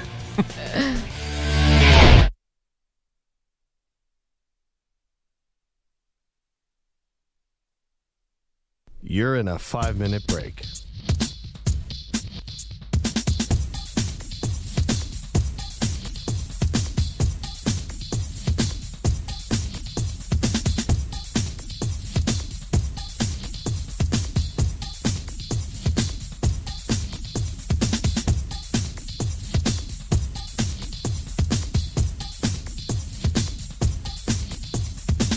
Four minutes, 30 seconds remaining.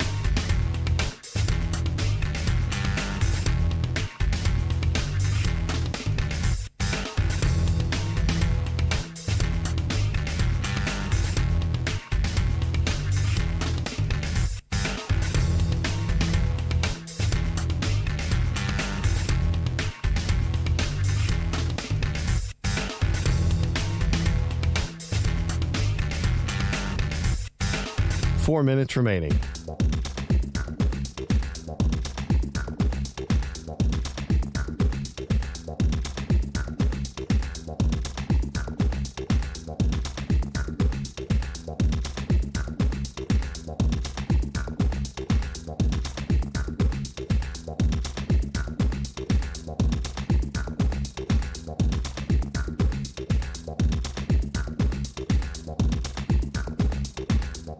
Three minutes, 30 seconds remaining.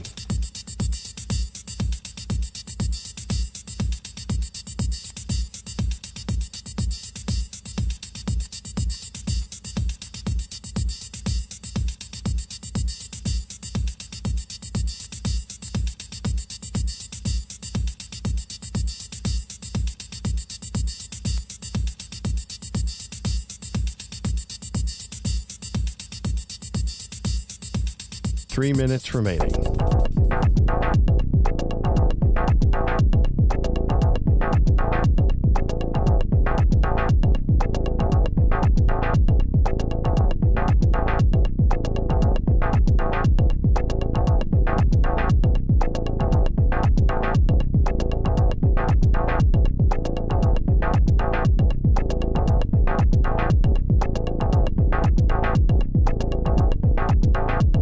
Two minutes, 30 seconds remaining.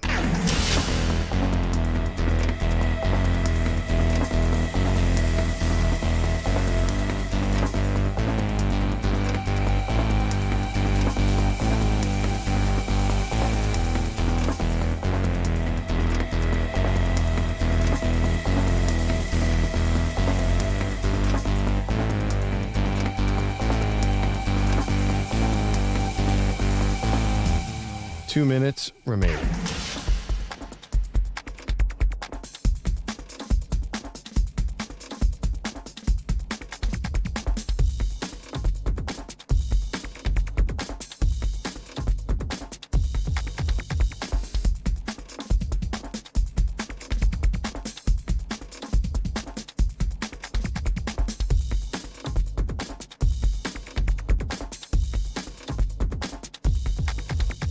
1 minute, 30 seconds remaining.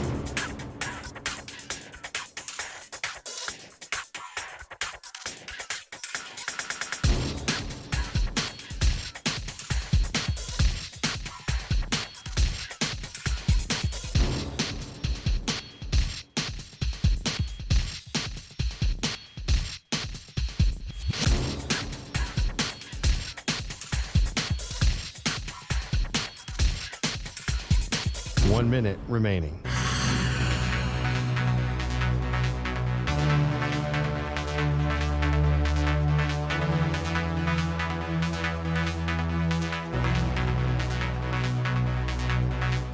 Forty-five seconds remaining.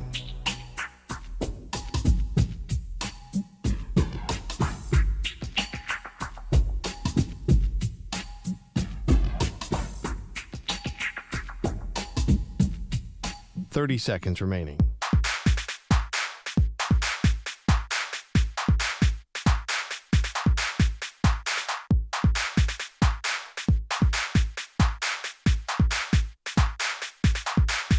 Fifteen seconds.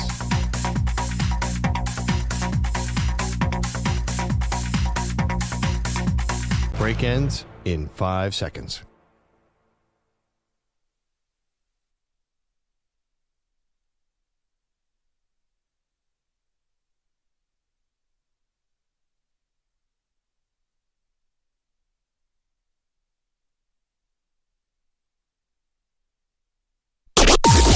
Maggie and Perloff on the Infinity Sports Network.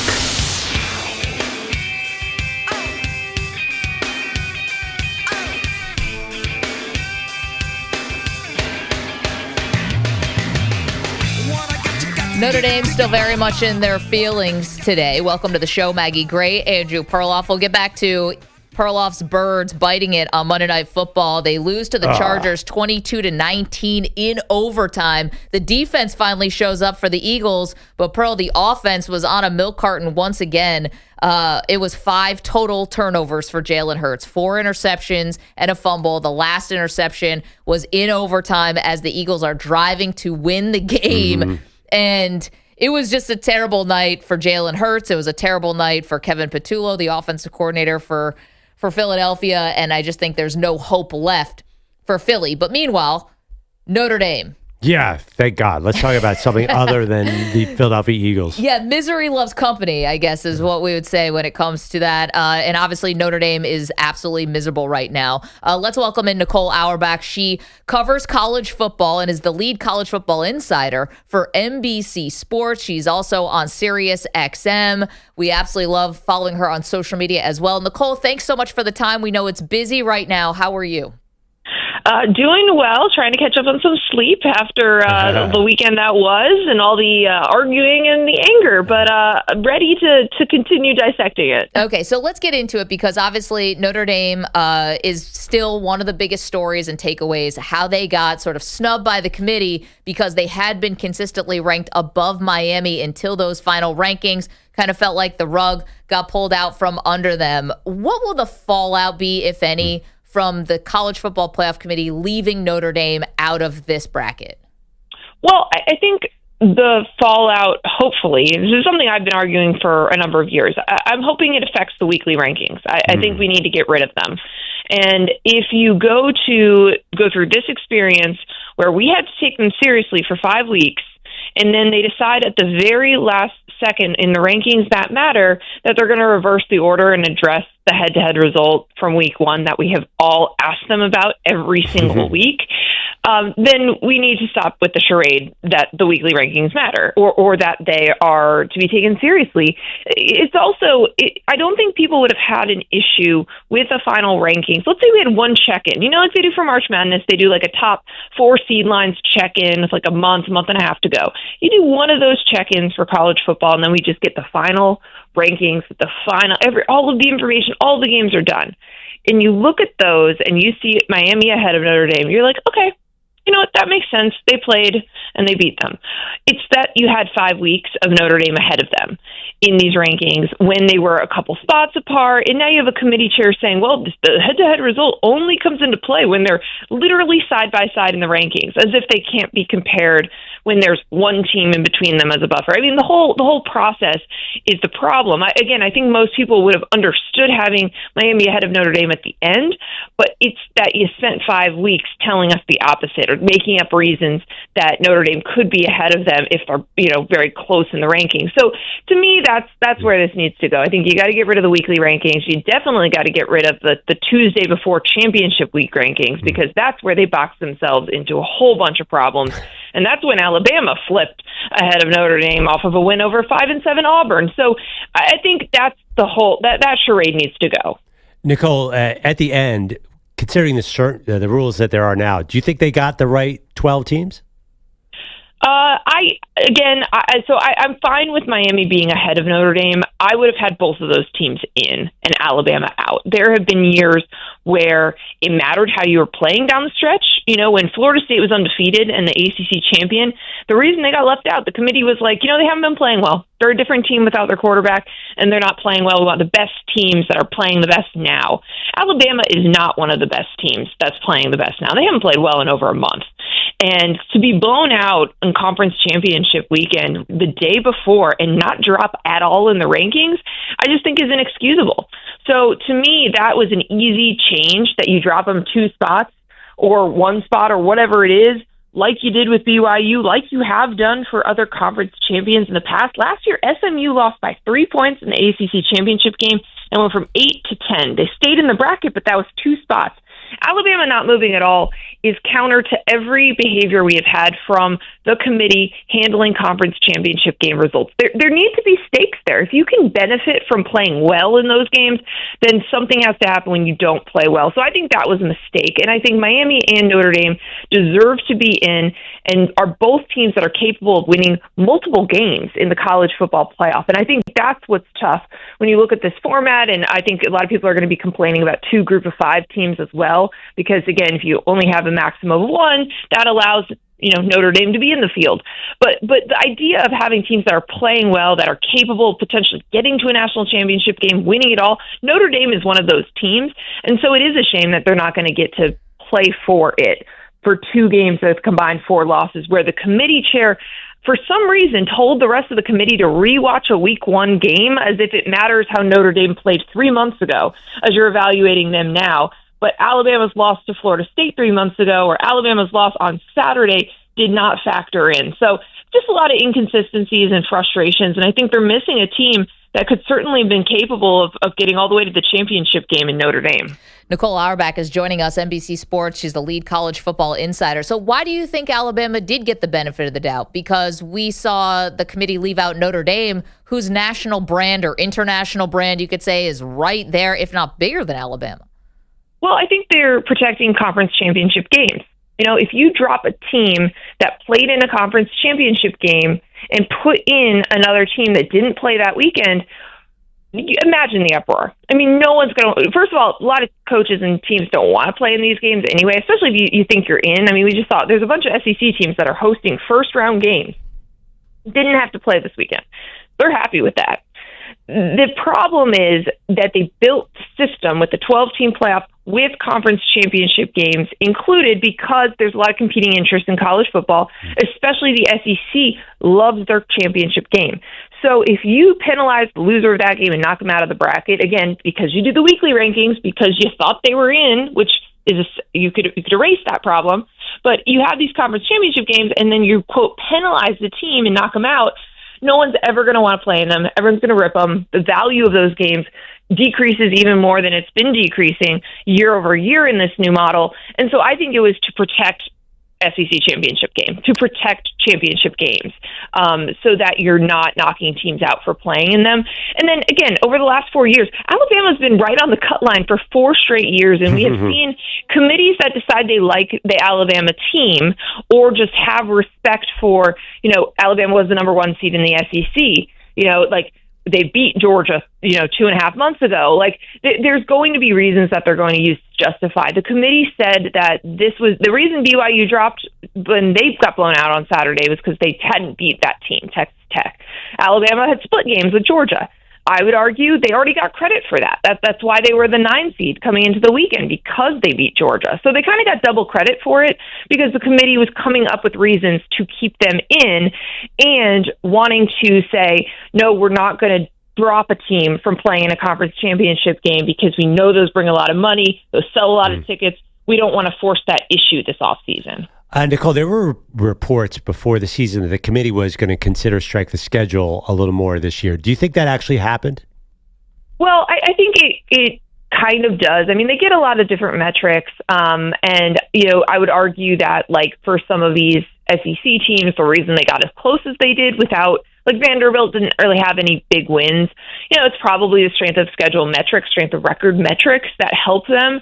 But I think it was similar to what we've seen in years past, especially with the deep SEC.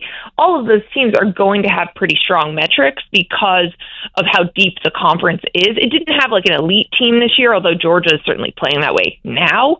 But if you have that middle be really, really strong, the numbers are just going to kind of like continually help each other, especially when you have a lot of teams ranked in the top 15. If you're Texas, I guess you would argue that that didn't help you, though. Texas would argue that, hey, we have 3 wins in the top 15 and that we didn't even get close enough to sniff the college football playoff.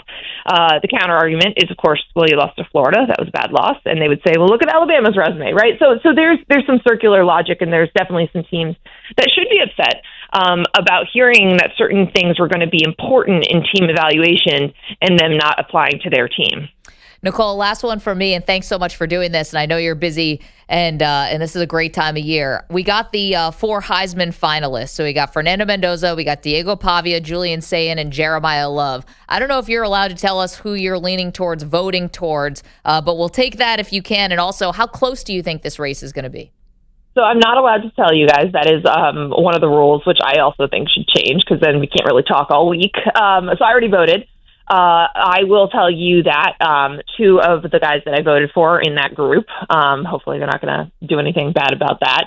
But I think it's going to be really close. It was a really weird race this year. Felt very wide open. I think the Big Ten championship game was something a lot of people were waiting to see because, again, 2 of those 4 finalists were participating in that. It was going to be a big opportunity for moments, for, just the high quality of opponent that they were going to be playing.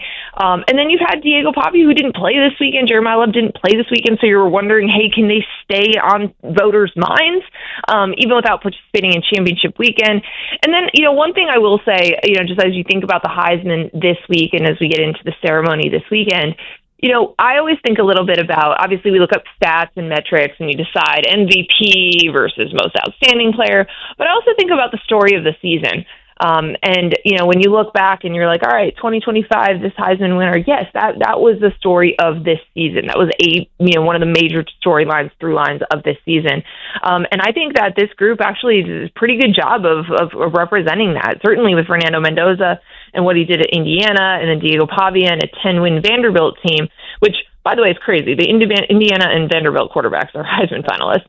But then Notre Dame and the way that their through line of this season and even the snub are going to be things we remember from this season. And then Ohio State and just the record-setting performances from Julian Sayin as an accurate passer and efficiency, and the defense, and just, trying to go back-to-back.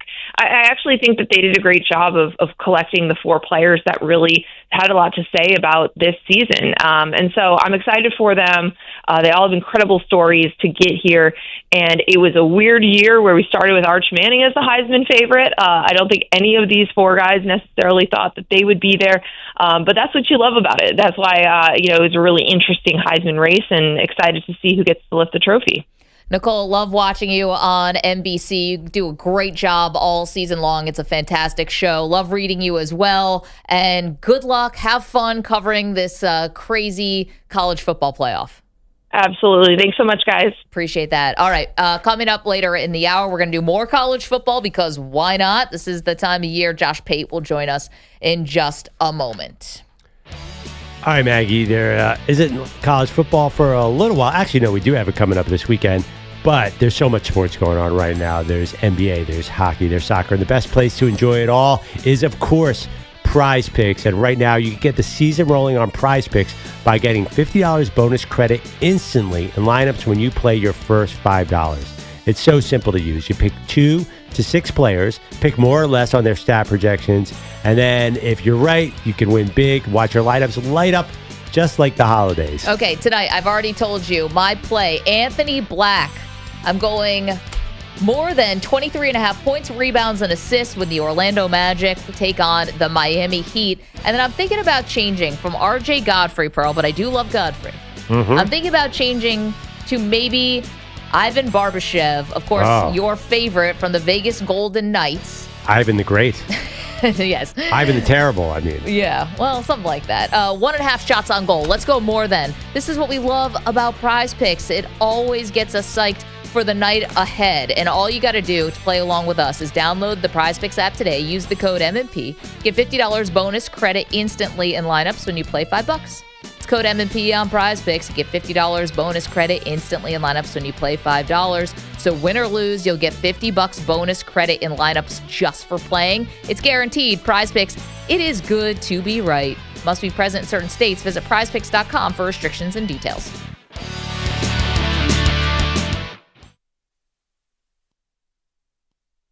You're in a 4-minute break.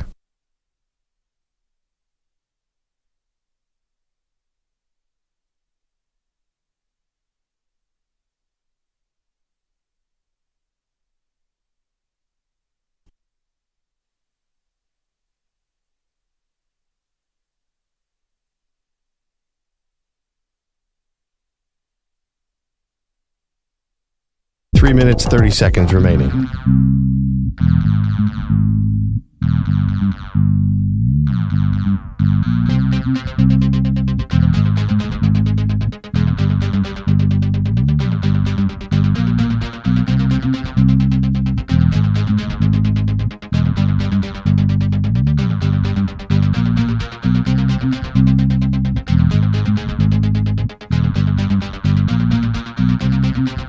Three minutes remaining.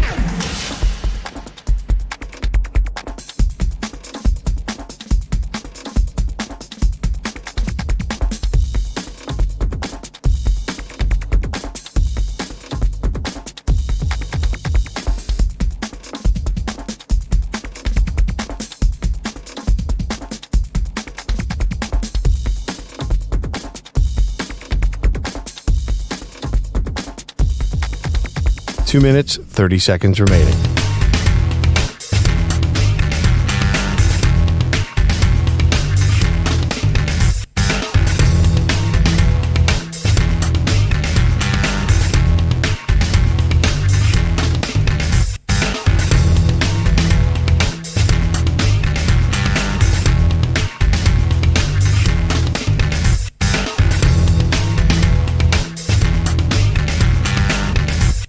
Two minutes remaining.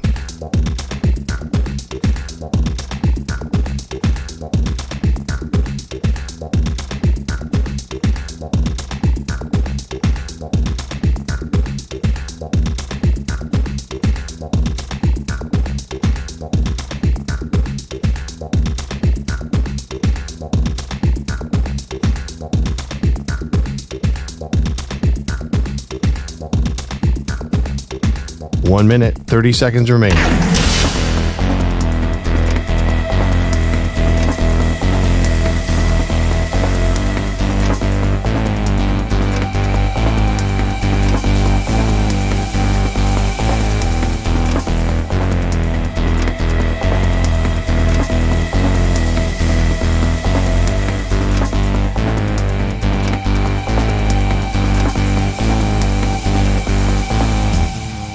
One minute remaining.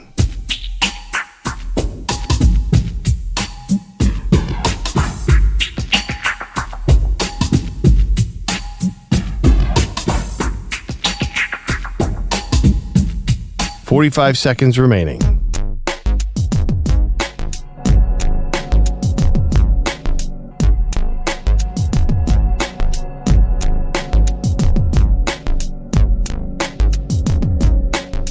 Thirty seconds remaining.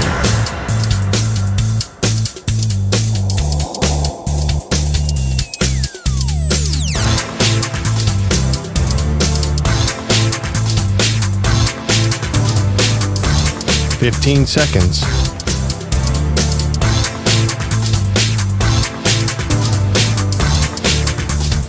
Break ends in 5 seconds.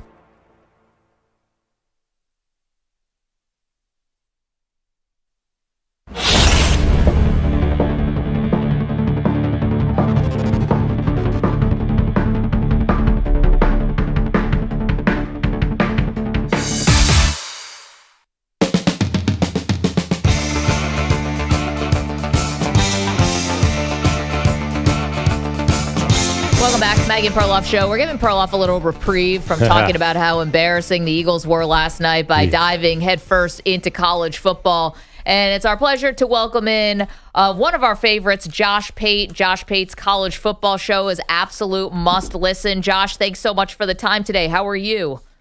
Oh, I'm okay, I guess. It just feels like we're living in a, I don't know, like the sporting version of a hurricane. Solid Category 4 here right now, and everyone's trying to make sense of it as it's going on. But it could be worse, I guess. I could be doing something I don't love for a living, but it's very confusing in the college football world right now. Well, considering you're like a part-time storm chaser, when you say we're in the middle of a hurricane, I'm going to tend to believe you. And you're probably doing better than Pete Bavacqua, who's the athletic director for Notre Dame. So let's start there. He goes on Dan Patrick's show yesterday, Josh, and it says that the ACC has now done permanent damage to their relationship with Notre Dame, which we know is different for football than 20-plus other sports. Do you feel like that's an empty threat from the Notre Dame athletic director, or could he actually do something, and is there a split coming, you think, between these two entities? Look, yes, it's a threat. It may be an empty threat or it may not, but here's the part no one really wants to say but is probably true. If you zoom it out from, let's say, 20,000 feet to 50,000 feet, Maggie, no one really thinks the ACC is going to exist 5 years from now, 10 years from now. Just because the footing is so uncertain, there's constant rumor of realignment. Just recently, within the past year, I've been on this show and we have discussed 2 member institutions suing and then withdrawing lawsuits to try and get out of the ACC. So I think what Pete's probably doing is he's probably making that kind of threat that he knows he can make because it'll really be a moot point down the road. What bothered me, I guess aggravated, whatever, what aggravated me more than anything with this whole ordeal is I just wish people could stay focused on one point, the proper point. This is a life problem I have right now, but specifically a college football playoff problem. So to give you my stance on this, I actually think the committee's rankings were as close to accurate as they could get given their parameters. Like, I don't want 2 G5 teams in, but those are the rules right now.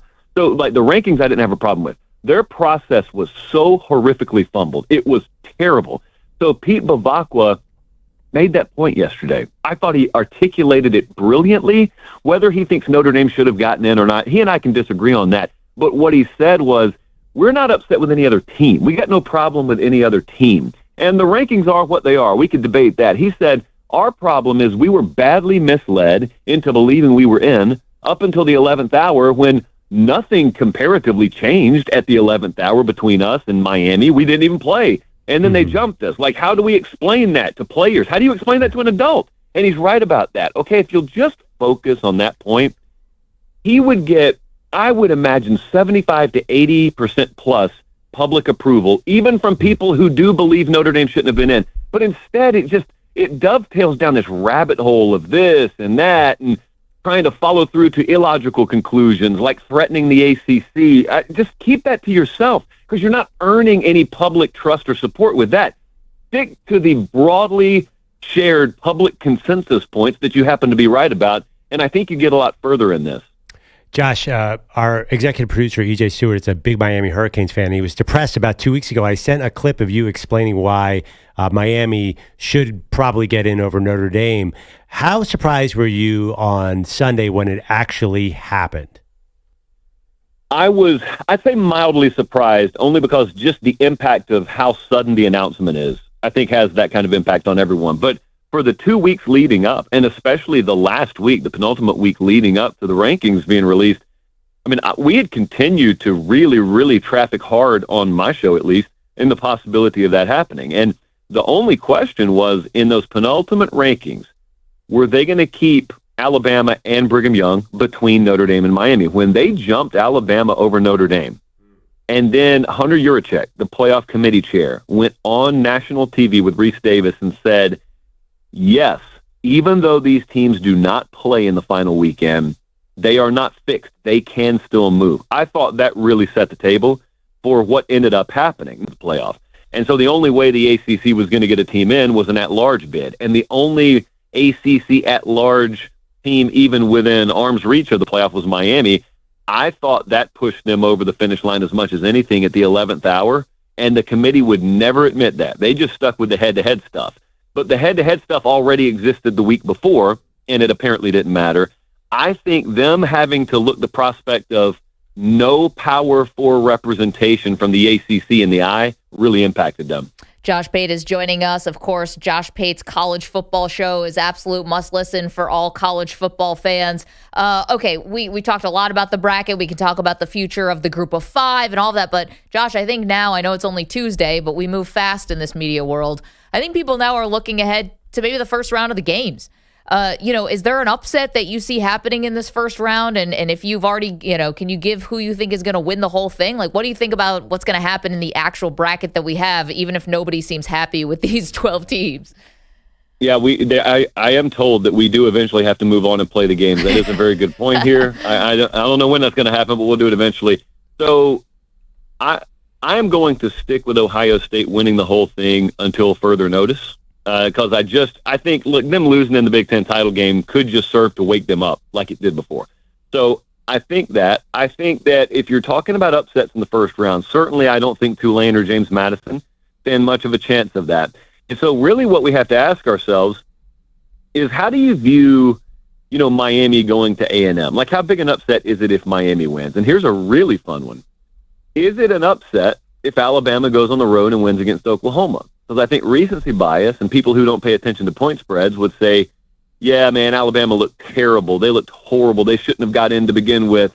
They're going to go and get drugged by Oklahoma. Oklahoma will stifle them defensively, and they are more rested. And I just need to pause for a second and inform everyone that Alabama opened as a point spread favorite in that game. So at the very least, from an odds maker's perspective, it figures to be competitive. And also remember, I've been around that Alabama team in the past month. They're as beat to death as any of these playoff contending teams. And I don't know how healthy they'll get, but they'll get healthier. One of the real key components with them is they use the tailback in the passing game a lot. And their top 2 guys were down for that Georgia game, and it showed big time. So I don't even know, out of the 2 games that I expect to be competitive, I don't really know that there is upset potential, because even with Miami and A&M and Miami, one of the big fears of people of them getting in the playoff is they possess a couple of stalwart future Sunday style defensive ends that pose a matchup problem to anyone. Miami's just their athletic profile compares favorably to anyone in this playoff. So it wouldn't be an upset to me at all if either of those teams won in any combination. Josh, how seriously should we take Texas Tech? I take them serious. It's a really good question, though, because the premise of it, I think, includes that Big 12 sticker. And I think a lot of people will look at Texas Tech and they'll see a Big 12 team. And there's a little pejorative connotation to that for obvious reasons, because it's an inferior conference, or at least it has been in recent history, to the likes of the SEC or the Big 10. I do not look at Texas Tech as a Big 12 team. You would be much better, from an expectation standpoint, looking at Texas Tech as an independent. Just pretend they're another Notre Dame. You don't affiliate them with the style of play of a conference, because what they have, especially in their defensive front, personnel standpoint-wise, they have Big Ten, SEC, upper-tier talent there, which means they can take over a game, they can disrupt timing and rhythm and flow, and they've got the kind of bodies that can present the matchup problems that you're not used to talking about with a Big 12 team. A Big 12 team, has to bubblegum and paperclip their way to a win in these spots, or they need to score 40 in these spots. That's not Texas Tech.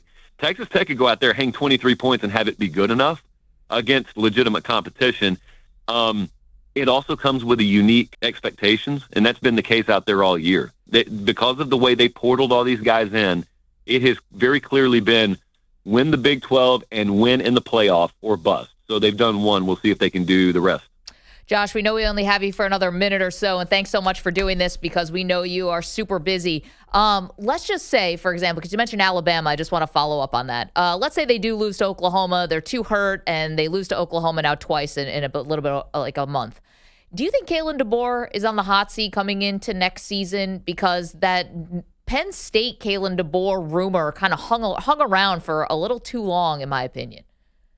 Yeah, I thought that, look, this is just my opinion. I've told him this. I thought he should have shot it down earlier. Yeah. But his attitude was, I'm not going to bring up rumors about myself. If someone wants to ask me in a press conference, which they finally did, I'll be happy to shoot it down. You are right. That lingered, and there was no legitimacy to it, but you are right nonetheless. It lingered. And the answer to the first part of the question is no, I don't think from a hot seat perspective. I do think there'll be a lot of talk from the Bama portion of the fan base, especially the generation that came up under Saban, who have completely warped college football worldviews and expectations. Those people will be very upset, and no one will be particularly happy. But to me, there's a big bridge, sort of the Ryan Day logic from last year. There should be a long bridge between I'm unhappy and this guy's on the hot seat, and I don't think we'd be across that bridge yet. Josh, again, thank you for the time. Love listening to the Josh Pate's College Football Show, watching you on ESPN, doing a great job, and enjoy covering this crazy college football bracket. I appreciate it, everyone. Thank you. All right, let's turn to Andrew Bogish, who's got the latest headlines for us on a very busy Tuesday. Maggie, Pearl, Justin Herbert completed less than half of his passes. He threw for less than 150 yards, committed 2 turnovers, was sacked 7 times, but somehow beat the Eagles on Monday Night Football. Hurts pulls it, throws, intercepted, game over! Intercepted, game over! Deion Henley, game over, the 4th interception, Tony Jefferson. Cry me a river, willow, Philadelphia fans. Tony Jefferson catching. I was saying, Manny's not even here, but he's here today. Tony Jefferson catching the deflected pass at the 1-yard line for the game-ending INT. The Chargers sneaking out of SoFi with a 22-19 win. Cameron Dicker's 54-yard field goal to start OT ends up being the difference. As you heard Matt Money Smith say, Jalen Hurts threw 4 passes to a Charger in this one. On one return, LA fumbled it back to Hurts, who then fumbled it back to them. So 5 total turnovers, the first player since at least 1978 with 2 on one play. Bogues, that's not really fair to say he threw 4 passes to Chargers defenders. We know he threw 5, but one guy trapped the ball that was also overthrown. Yeah. And maybe 6, actually, yeah. Yeah, he seemed to, he liked the light blue jerseys or whatever color they were wearing last night. The Eagles have now lost 3 straight, a free fall that began with wasting that 21-0 lead in Dallas.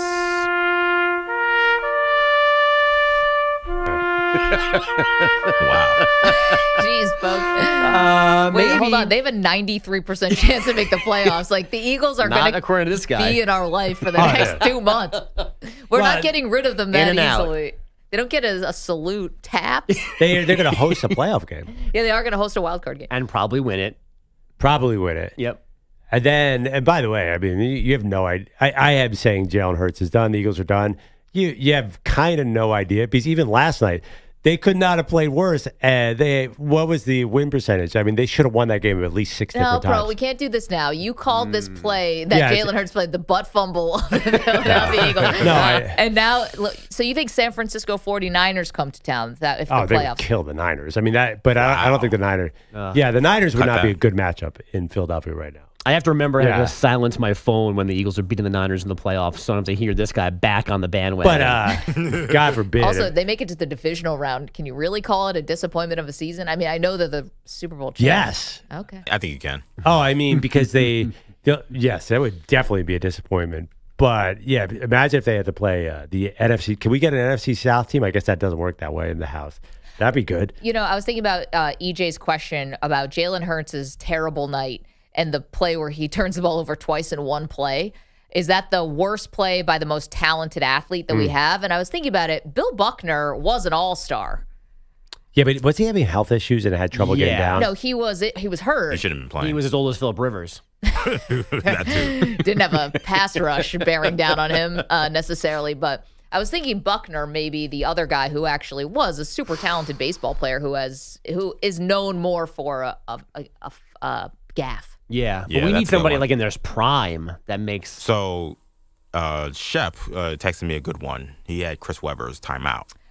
That's a good one. Yeah. David Shepard coming through. Yeah. How about the one that But Dolphins? that's also that wasn't a play. It How was a about- brain fart. Like Jalen Hurts threw the interception, then fumbled the ball. It's like physical things. Oh, yeah. Weber's was mental, but I like Shep's answer. I mean, one of the most embarrassing plays of all time. I would say I saw a highlight of Garo Yepremian, the Dolphins kicker, Yeah. who tried to throw the ball in the Super Bowl. Was he good? He was definitely was a good. Was he kicker. a Hall of Famer? He was kickers now. He was like a big time kicker. was. Yeah. Dan Orlovsky touching the back of the end zone. But Dan is more famous for being on TV now. I know. I mean, how good was Leon Lett? I mean, he has several. Yeah, Leon gaffes. Lett was very good. Because those plays Yeah. actually all, again, not defending it is a hysterical play, but all Jalen Hurts really did was fumble the ball. He got the ball knocked out of his hand. No, he threw an interception first, then he fumbled. That's what. Yeah, I makes know, it but hilarious. individually- then he fumbled it again. The embarrassing, throwing an interception in itself, not Yeah. embarrassing. Fumbling the ball, not that embarrassing. The combo is what gets you, I guess. And But he was like in the open field. Like Yeah, it seemed like the Eagles gonna get a good big break because Jalen Hurts was on the money. Oh wait, never mind, he just fumbled. yeah, it's very different than like Mariano Rivera serves up a home run in the World Series. Like, what are you gonna do? He's a talented guy, but that was just sort of straightforward. yeah, but it's not like you're going to throw the ball and the ball goes backwards, or like I did in my fourth grade All-Star game when I was so nervous in center field that I threw the ball and it almost hit me in the foot because it went straight down because I held on to it too long. There are definitely all sorts of gaps. I think did fumble. I think I have the one. I think it's got to be Jim Marshall Running the wrong way. running the wrong way into Wrong the end way zone. into the end zone. And then throwing the ball into the stands, and then the guy in the Niners just shaking his hand and be like, "Thanks, guy." Yeah, I Just mean, gave us there's- a touchdown or a safety. I'm not sure this will make the list. Do you think? Yep. It was Monday Night Football. Yeah. Yes, I mean, do. Gary People saw it. Yepremian, which was in the Super Bowl, is number 10 on this list, and I can't even get to the other. So there's no way it's beating that. That play is iconic. All right. But people like dunking on Hurts for whatever Philadelphia. reason. Yeah, but the people visual in is not gonna be as Philadelphia- good, Philadelphia like- like dunking on Hurts apparently. Yeah, you guys do not like No, Jalen Hurts. nobody dislikes Jalen Hurts more than Philadelphia. Exactly. The rest of the people, I think, are somewhat agnostic. You always hurt the ones you love. And that's why you're going to keep this play in existence. I think you guys are always going to talk about it. Oh yeah, this is going to be sports talk radio shorthand. Jalen Hurts. Jalen can't hold the He ball. can't even hold the ball. Meanwhile, the guy that has thrown 2 picks all year. They call him Jalen, by the way. 2 turnovers. Oh, get out of here. Philadelphia fans, by the way, you said they know more football than anybody. Oh, they're very They're smart. crazy informed. Very smart. They're just ruthless, is what I'm saying. And Yeah, they yeah. don't let up. No, they have a whole catalog of things that annoy them about Jalen Hurts. It goes far, far deeper than this play. Yeah, past trauma when the team has 8 wins. And Perloff just said, we'll beat the 49ers. Oh, yeah, I don't think Just see, the 40 dismissing anyone from the first round that may come to Philly. Well, the 49ers do not belong in this playoff hunt. That was just a quirk of the schedule. We'll talk about that tomorrow. What's up? What else you got? The bud? latest on Phillip Rivers, his workout with the Colts apparently was last night. He threw the ball well. Apparently he is in good-ish shape, so their talks about a mini reunion here continue, all because Daniel Jones officially has a torn Achilles. Riley Leonard hurt a knee while relieving Jones last weekend, and Anthony Richardson is still on IR because he somehow broke his face warming up for a game back in October. That's no joke. He almost lost his eye. I know. Crazy. It was a band snapped. Yeah. And if you're wondering, Rivers, who is a Hall of Fame semifinalist this year, his 5-year wait would restart if he ends up on the Colts roster. Being signed to the practice squad wouldn't affect that. But once he moves to the active roster, that clock gets reset to 0. Okay, so I don't think this should matter because you're either a Hall of Famer the day you retire or you're not a Hall of Famer, but 5 years might hurt Phillip Rivers because he doesn't have a Super Bowl appearance, only 1 appearance in the AFC Championship game, and the numbers are just going to continue to be more and more meaningless as we move on, right? Football numbers, I don't think it's not those benchmarks. I don't think passing yards and stuff like that are things that are getting guys into the Hall. So does 5 years actually hurt Rivers for the Hall of Fame, Pearl, when you have guys like Stafford coming up behind him, and we're in this golden era now, feels like, of quarterbacks, or at least I think we're in a golden era of quarterbacks, and you're going to have Rivers and Roethlisberger, and you have guys and Drew Brees who won Super Bowls who are going to be around this time. Yeah, I mean, he's going to be with Russell Wilson in theory. Yeah, Well, that might help him. I'm not sure. I'm not sure. Time, you look back and time makes you think of the positives more than the negatives. Maybe his reputation gets better. Well, Also, what he's if he looks bad in these? Let's say they sign him and he goes out and he looks every part of his age. 0% impact. So you don't think that Russell Wilson, the end of his career, has had an impact? Him looking bad. I mean, maybe, but it shouldn't. I mean, Rivers got 8 Pro Bowls. Like, No, it's I gonna know. be hard to He's keep a up. Hall of Famer. I'm just saying Yeah. he's going to now be coming up with some more crowded class. A 3-game thing. No, but I don't know if it's going to be crowded. His numbers are actually going the other way, right? The passing numbers are going down for whatever reason. So he was sort of at the end of the big numbers. We'll see if they come back, but remember, everybody was throwing 45 touchdowns like 3 years ago. It's a slight exaggeration. I don't think he's in any trouble. Let's do some baseball hot stove. Pete Alonso, because Pete Alonso is expected to drive today from his Florida home to Orlando to be at winter meetings, meeting with the Red Sox and the Orioles at least. What about the Mets? Here's their president, David Stearns. I did see Pete was coming. I think Pete knows us really well. I think we know Pete really well. I think he'll take the time here to perhaps meet with organizations he doesn't know quite as well, and I'm sure we'll be in touch. Wait, hold on. You can't give him that much credit. I mean, I love Pete Alonso. I hope he resigns with the Mets. But he's from Tampa. Tampa to Orlando is an hour and 20 minutes. It's nothing. But he's going to be in his F-150. But he can't take a private jet. Yeah, he could. It's 84 miles. The Kardashians take private planes for like 11 seconds in California. And they're evil. I know, but Pete Alonso could definitely be driven there or helicoptered there. He's going to put like a little wad of a Zin in his lip and put on Listen to classic rock and exactly. go. I love that about him. And rock his way to Orlando. There is something interesting about driving yourself to winter meetings. Who else would drive? You think Pete Alonso has a chauffeur? I think his agent could send a black Ford whatever to pick him up. Boris? That's too bougie, guys. That's the point. That's the point. He's not getting driven there. He's going to show up and hand his keys to the valet and walk into the hotel and go, "Hey guys, Pete's here." He's not going to show up in like a suit, get out of a black car. I think these guys drive themselves to the ballpark every day. Some of them take the train, but like they don't have drivers who take them every day to the ballpark. Right, but he's also now showing up to this place as one of the marquee people available. Oh, so he's got to show up in a stretch limousine? Yeah. It looks phony. It's Pete Alonso. I don't know. This feels not phony, but it feels like he wants us to know that he's doing this. It's just goofy Alonso. Yeah. I don't know if it's good or bad. But do you become totally useless once you become famous? Like he can't drive himself anymore? The Rock drives himself everywhere. Do you guys know that? He has never used a chauffeur, according to him. I mean, to me, if I wanted to, I don't know, if I had the means to not, I don't drive, but if I had the means to not drive for an hour and a half, and I could think about what I want to say to these teams, what questions I have. You think Pete Alonso's giving any kind of foresight on what he's going to say to the Red Sox? Why is he meetings with these teams then? I hope he would have something to say. Because Boris told him to do it. Say, hi, I'm Pete. Yeah, exactly. Yeah, so Boris should send a car for him. Yeah, I mean, I don't know. Maybe he doesn't want to make small talk. You think Alex Bregman's getting out of his regular car? He's got a rental car? Yeah. Maybe, hopefully Ryan Tannehill's wife didn't have it before and left her AR-15 in the backseat. Call back from earlier in the show. That's a good Although story. you never know in a rental car in Florida. If I gave you what's one state in the union where someone might leave their AR-15 in the backseat, might be Florida. Florida man strikes again. Yeah, exactly. I've got family in Florida. I can say stuff like that. I do not, but I'll still say still it. Funny. All right, folks. That's where we got to leave it. Thank you so much. Yes. I have a more embarrassing play. Ooh. Hold it. From this season. Yes, I know. I understand how it works. Are you sure? Yeah. No, I have a more embarrassing play. And not only is it more embarrassing, it happened this season. Okay. In which sport? In the NFL? NFL. All right. Well, if you went to all sports, there's got to be a lot of options. But no, NFL. We're asking today, EJ's question was Jalen Hurts 2 turnovers on the same play. Is that the most embarrassing play by the most talented athlete that we've seen? 888-710-4ISN.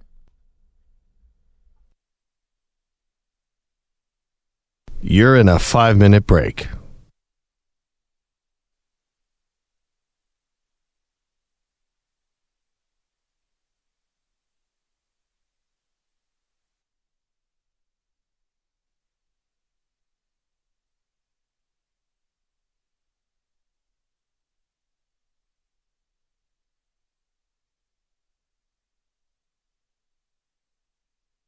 4 minutes, 30 seconds remaining.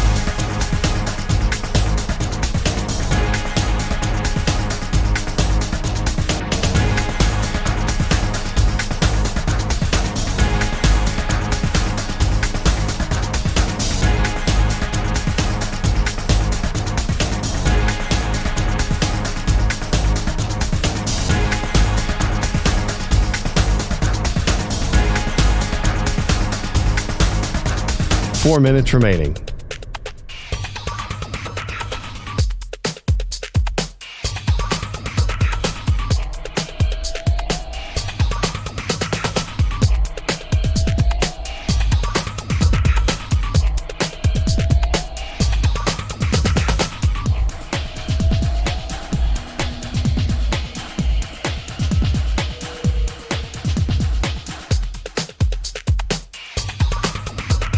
Three minutes, 30 seconds remaining.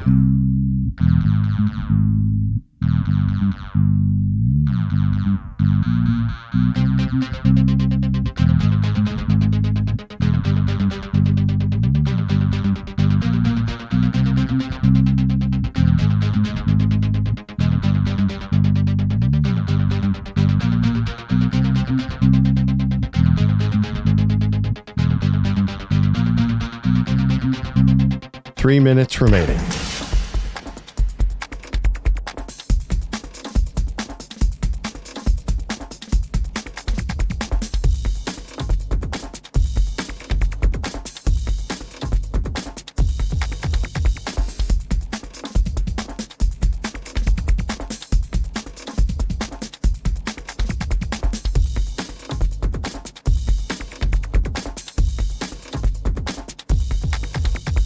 Two minutes, 30 seconds remaining.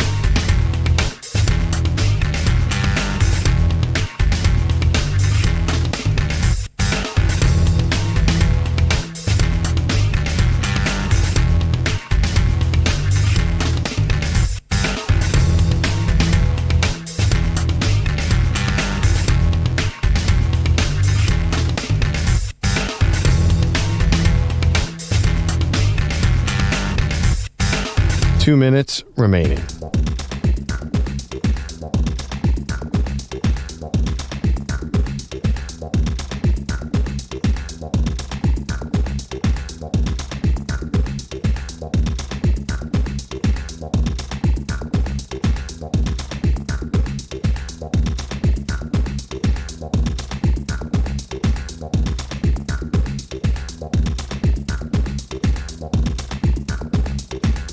One minute, 30 seconds remaining.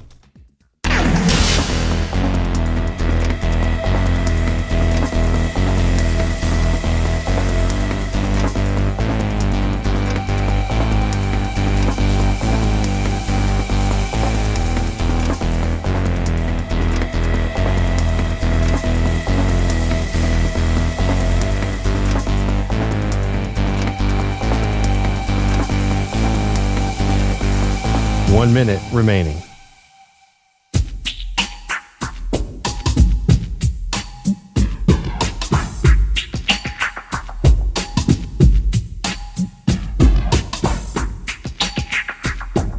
Forty-five seconds remaining.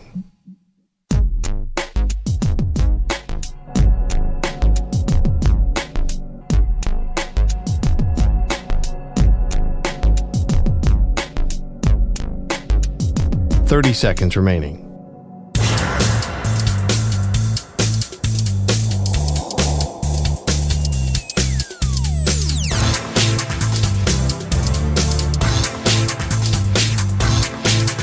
Fifteen seconds.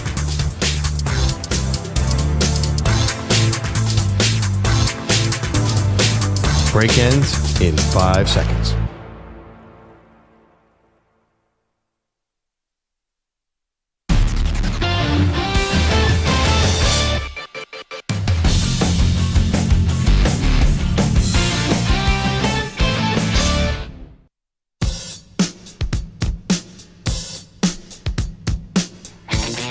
All right, the Defensive Player of the Week is brought to you by Navy Federal Credit Union. Our members are the mission. That's a tough assignment this week. We still have college football going on, NFL, NBA, NHL. Got any guesses, Maggie? Yeah, this should not be hard at all. The one and only answer is Christian Benford for the Buffalo Bills, who could have been in the running for it last week, what he did against the Steelers, but this week changed the game with the pick 6 against Joe Burrow. They were dead in the water, Buffalo was, until that play. And EJ, I have a feeling that you're with me on this one. Oh, can I make a nomination that you probably didn't do? Did anybody watch the Vikings-Commanders game? Of course not, but Harrison Smith played amazing, and then he gave this tear-jerking speech in the locker room about how great football is. I would go Harrison Smith, who, not quite Hall of Fame player, but great player, who's probably nearing the end. Yeah, because beating Marcus Mariota is the same thing as beating Joe Burrow.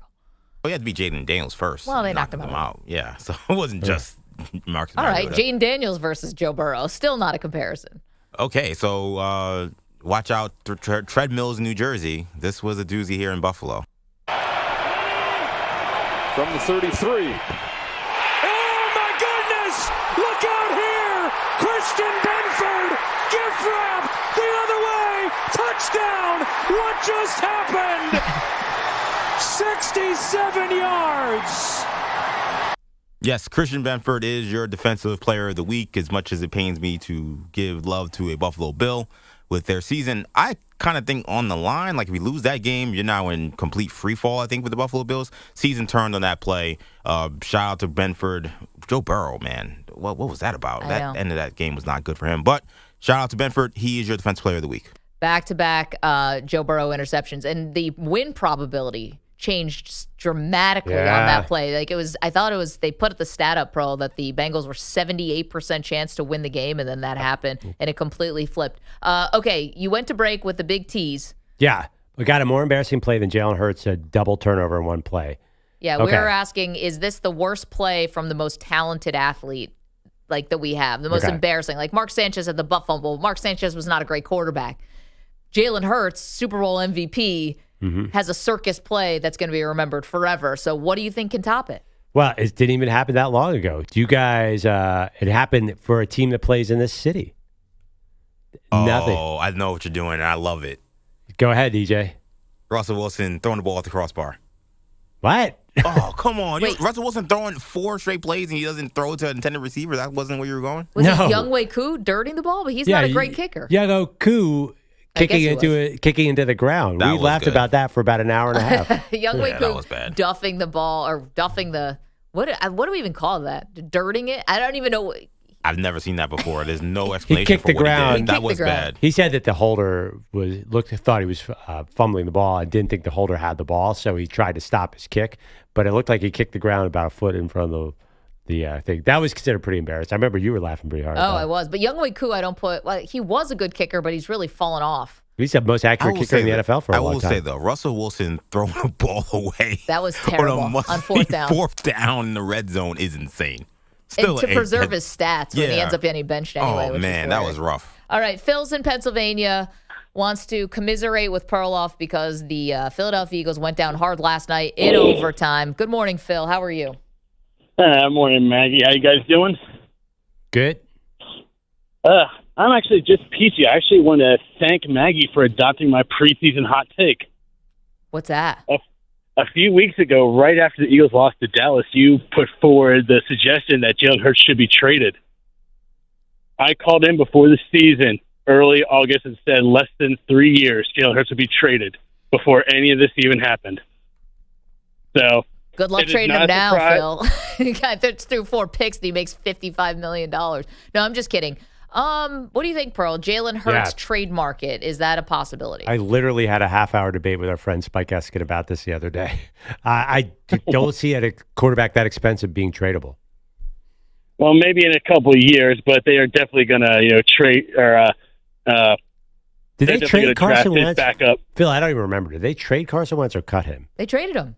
They traded him for they like got a something for third, him. right? Hey, maybe trade him to Indianapolis right now. Yeah, they need somebody. Yeah, that would be a great. Phil, that was a diabolical cackle. No, I mean, actually, that would be legit. Indianapolis, it's but they didn't pay Daniel Jones yet, right? No.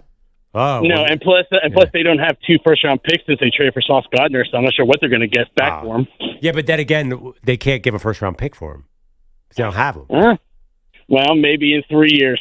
Phil, You think Colts are going to trade their the future first? Phil, thanks for the phone call. Sorry about your birds last night. Too bad this is not like the NBA where you can get like a third team involved. I don't know. Happen that way. Well, maybe because of the money that would make some sense. I mean, obviously, if there's anybody who can save Jalen Hurts, it's Shane Steichen. Maybe it's kind of hard though because they don't have any picks to give up for him. They need to draft somebody eventually. Teams in the NBA are trading 2031 draft picks. So too bad. But the Indianapolis Colts should not be a bleep them picks team. They're not good enough to do that. Too late. Yeah. They went all in with Gardner. All right, that's where we got to leave it. EJ Stewart, thank you so much. Nico Scarlatos, thank you. Andrew Bogusch, Andrew Kaplan. Thank you to Ken Golden, who joined us with his memorabilia Netflix show, really cool Golden auctions. Thank you to Josh Pate and Nicole Auerbach. Tomorrow is Wednesday, which means we'll be here with the great debate for you. And enjoy the rest of your awesome Tuesday.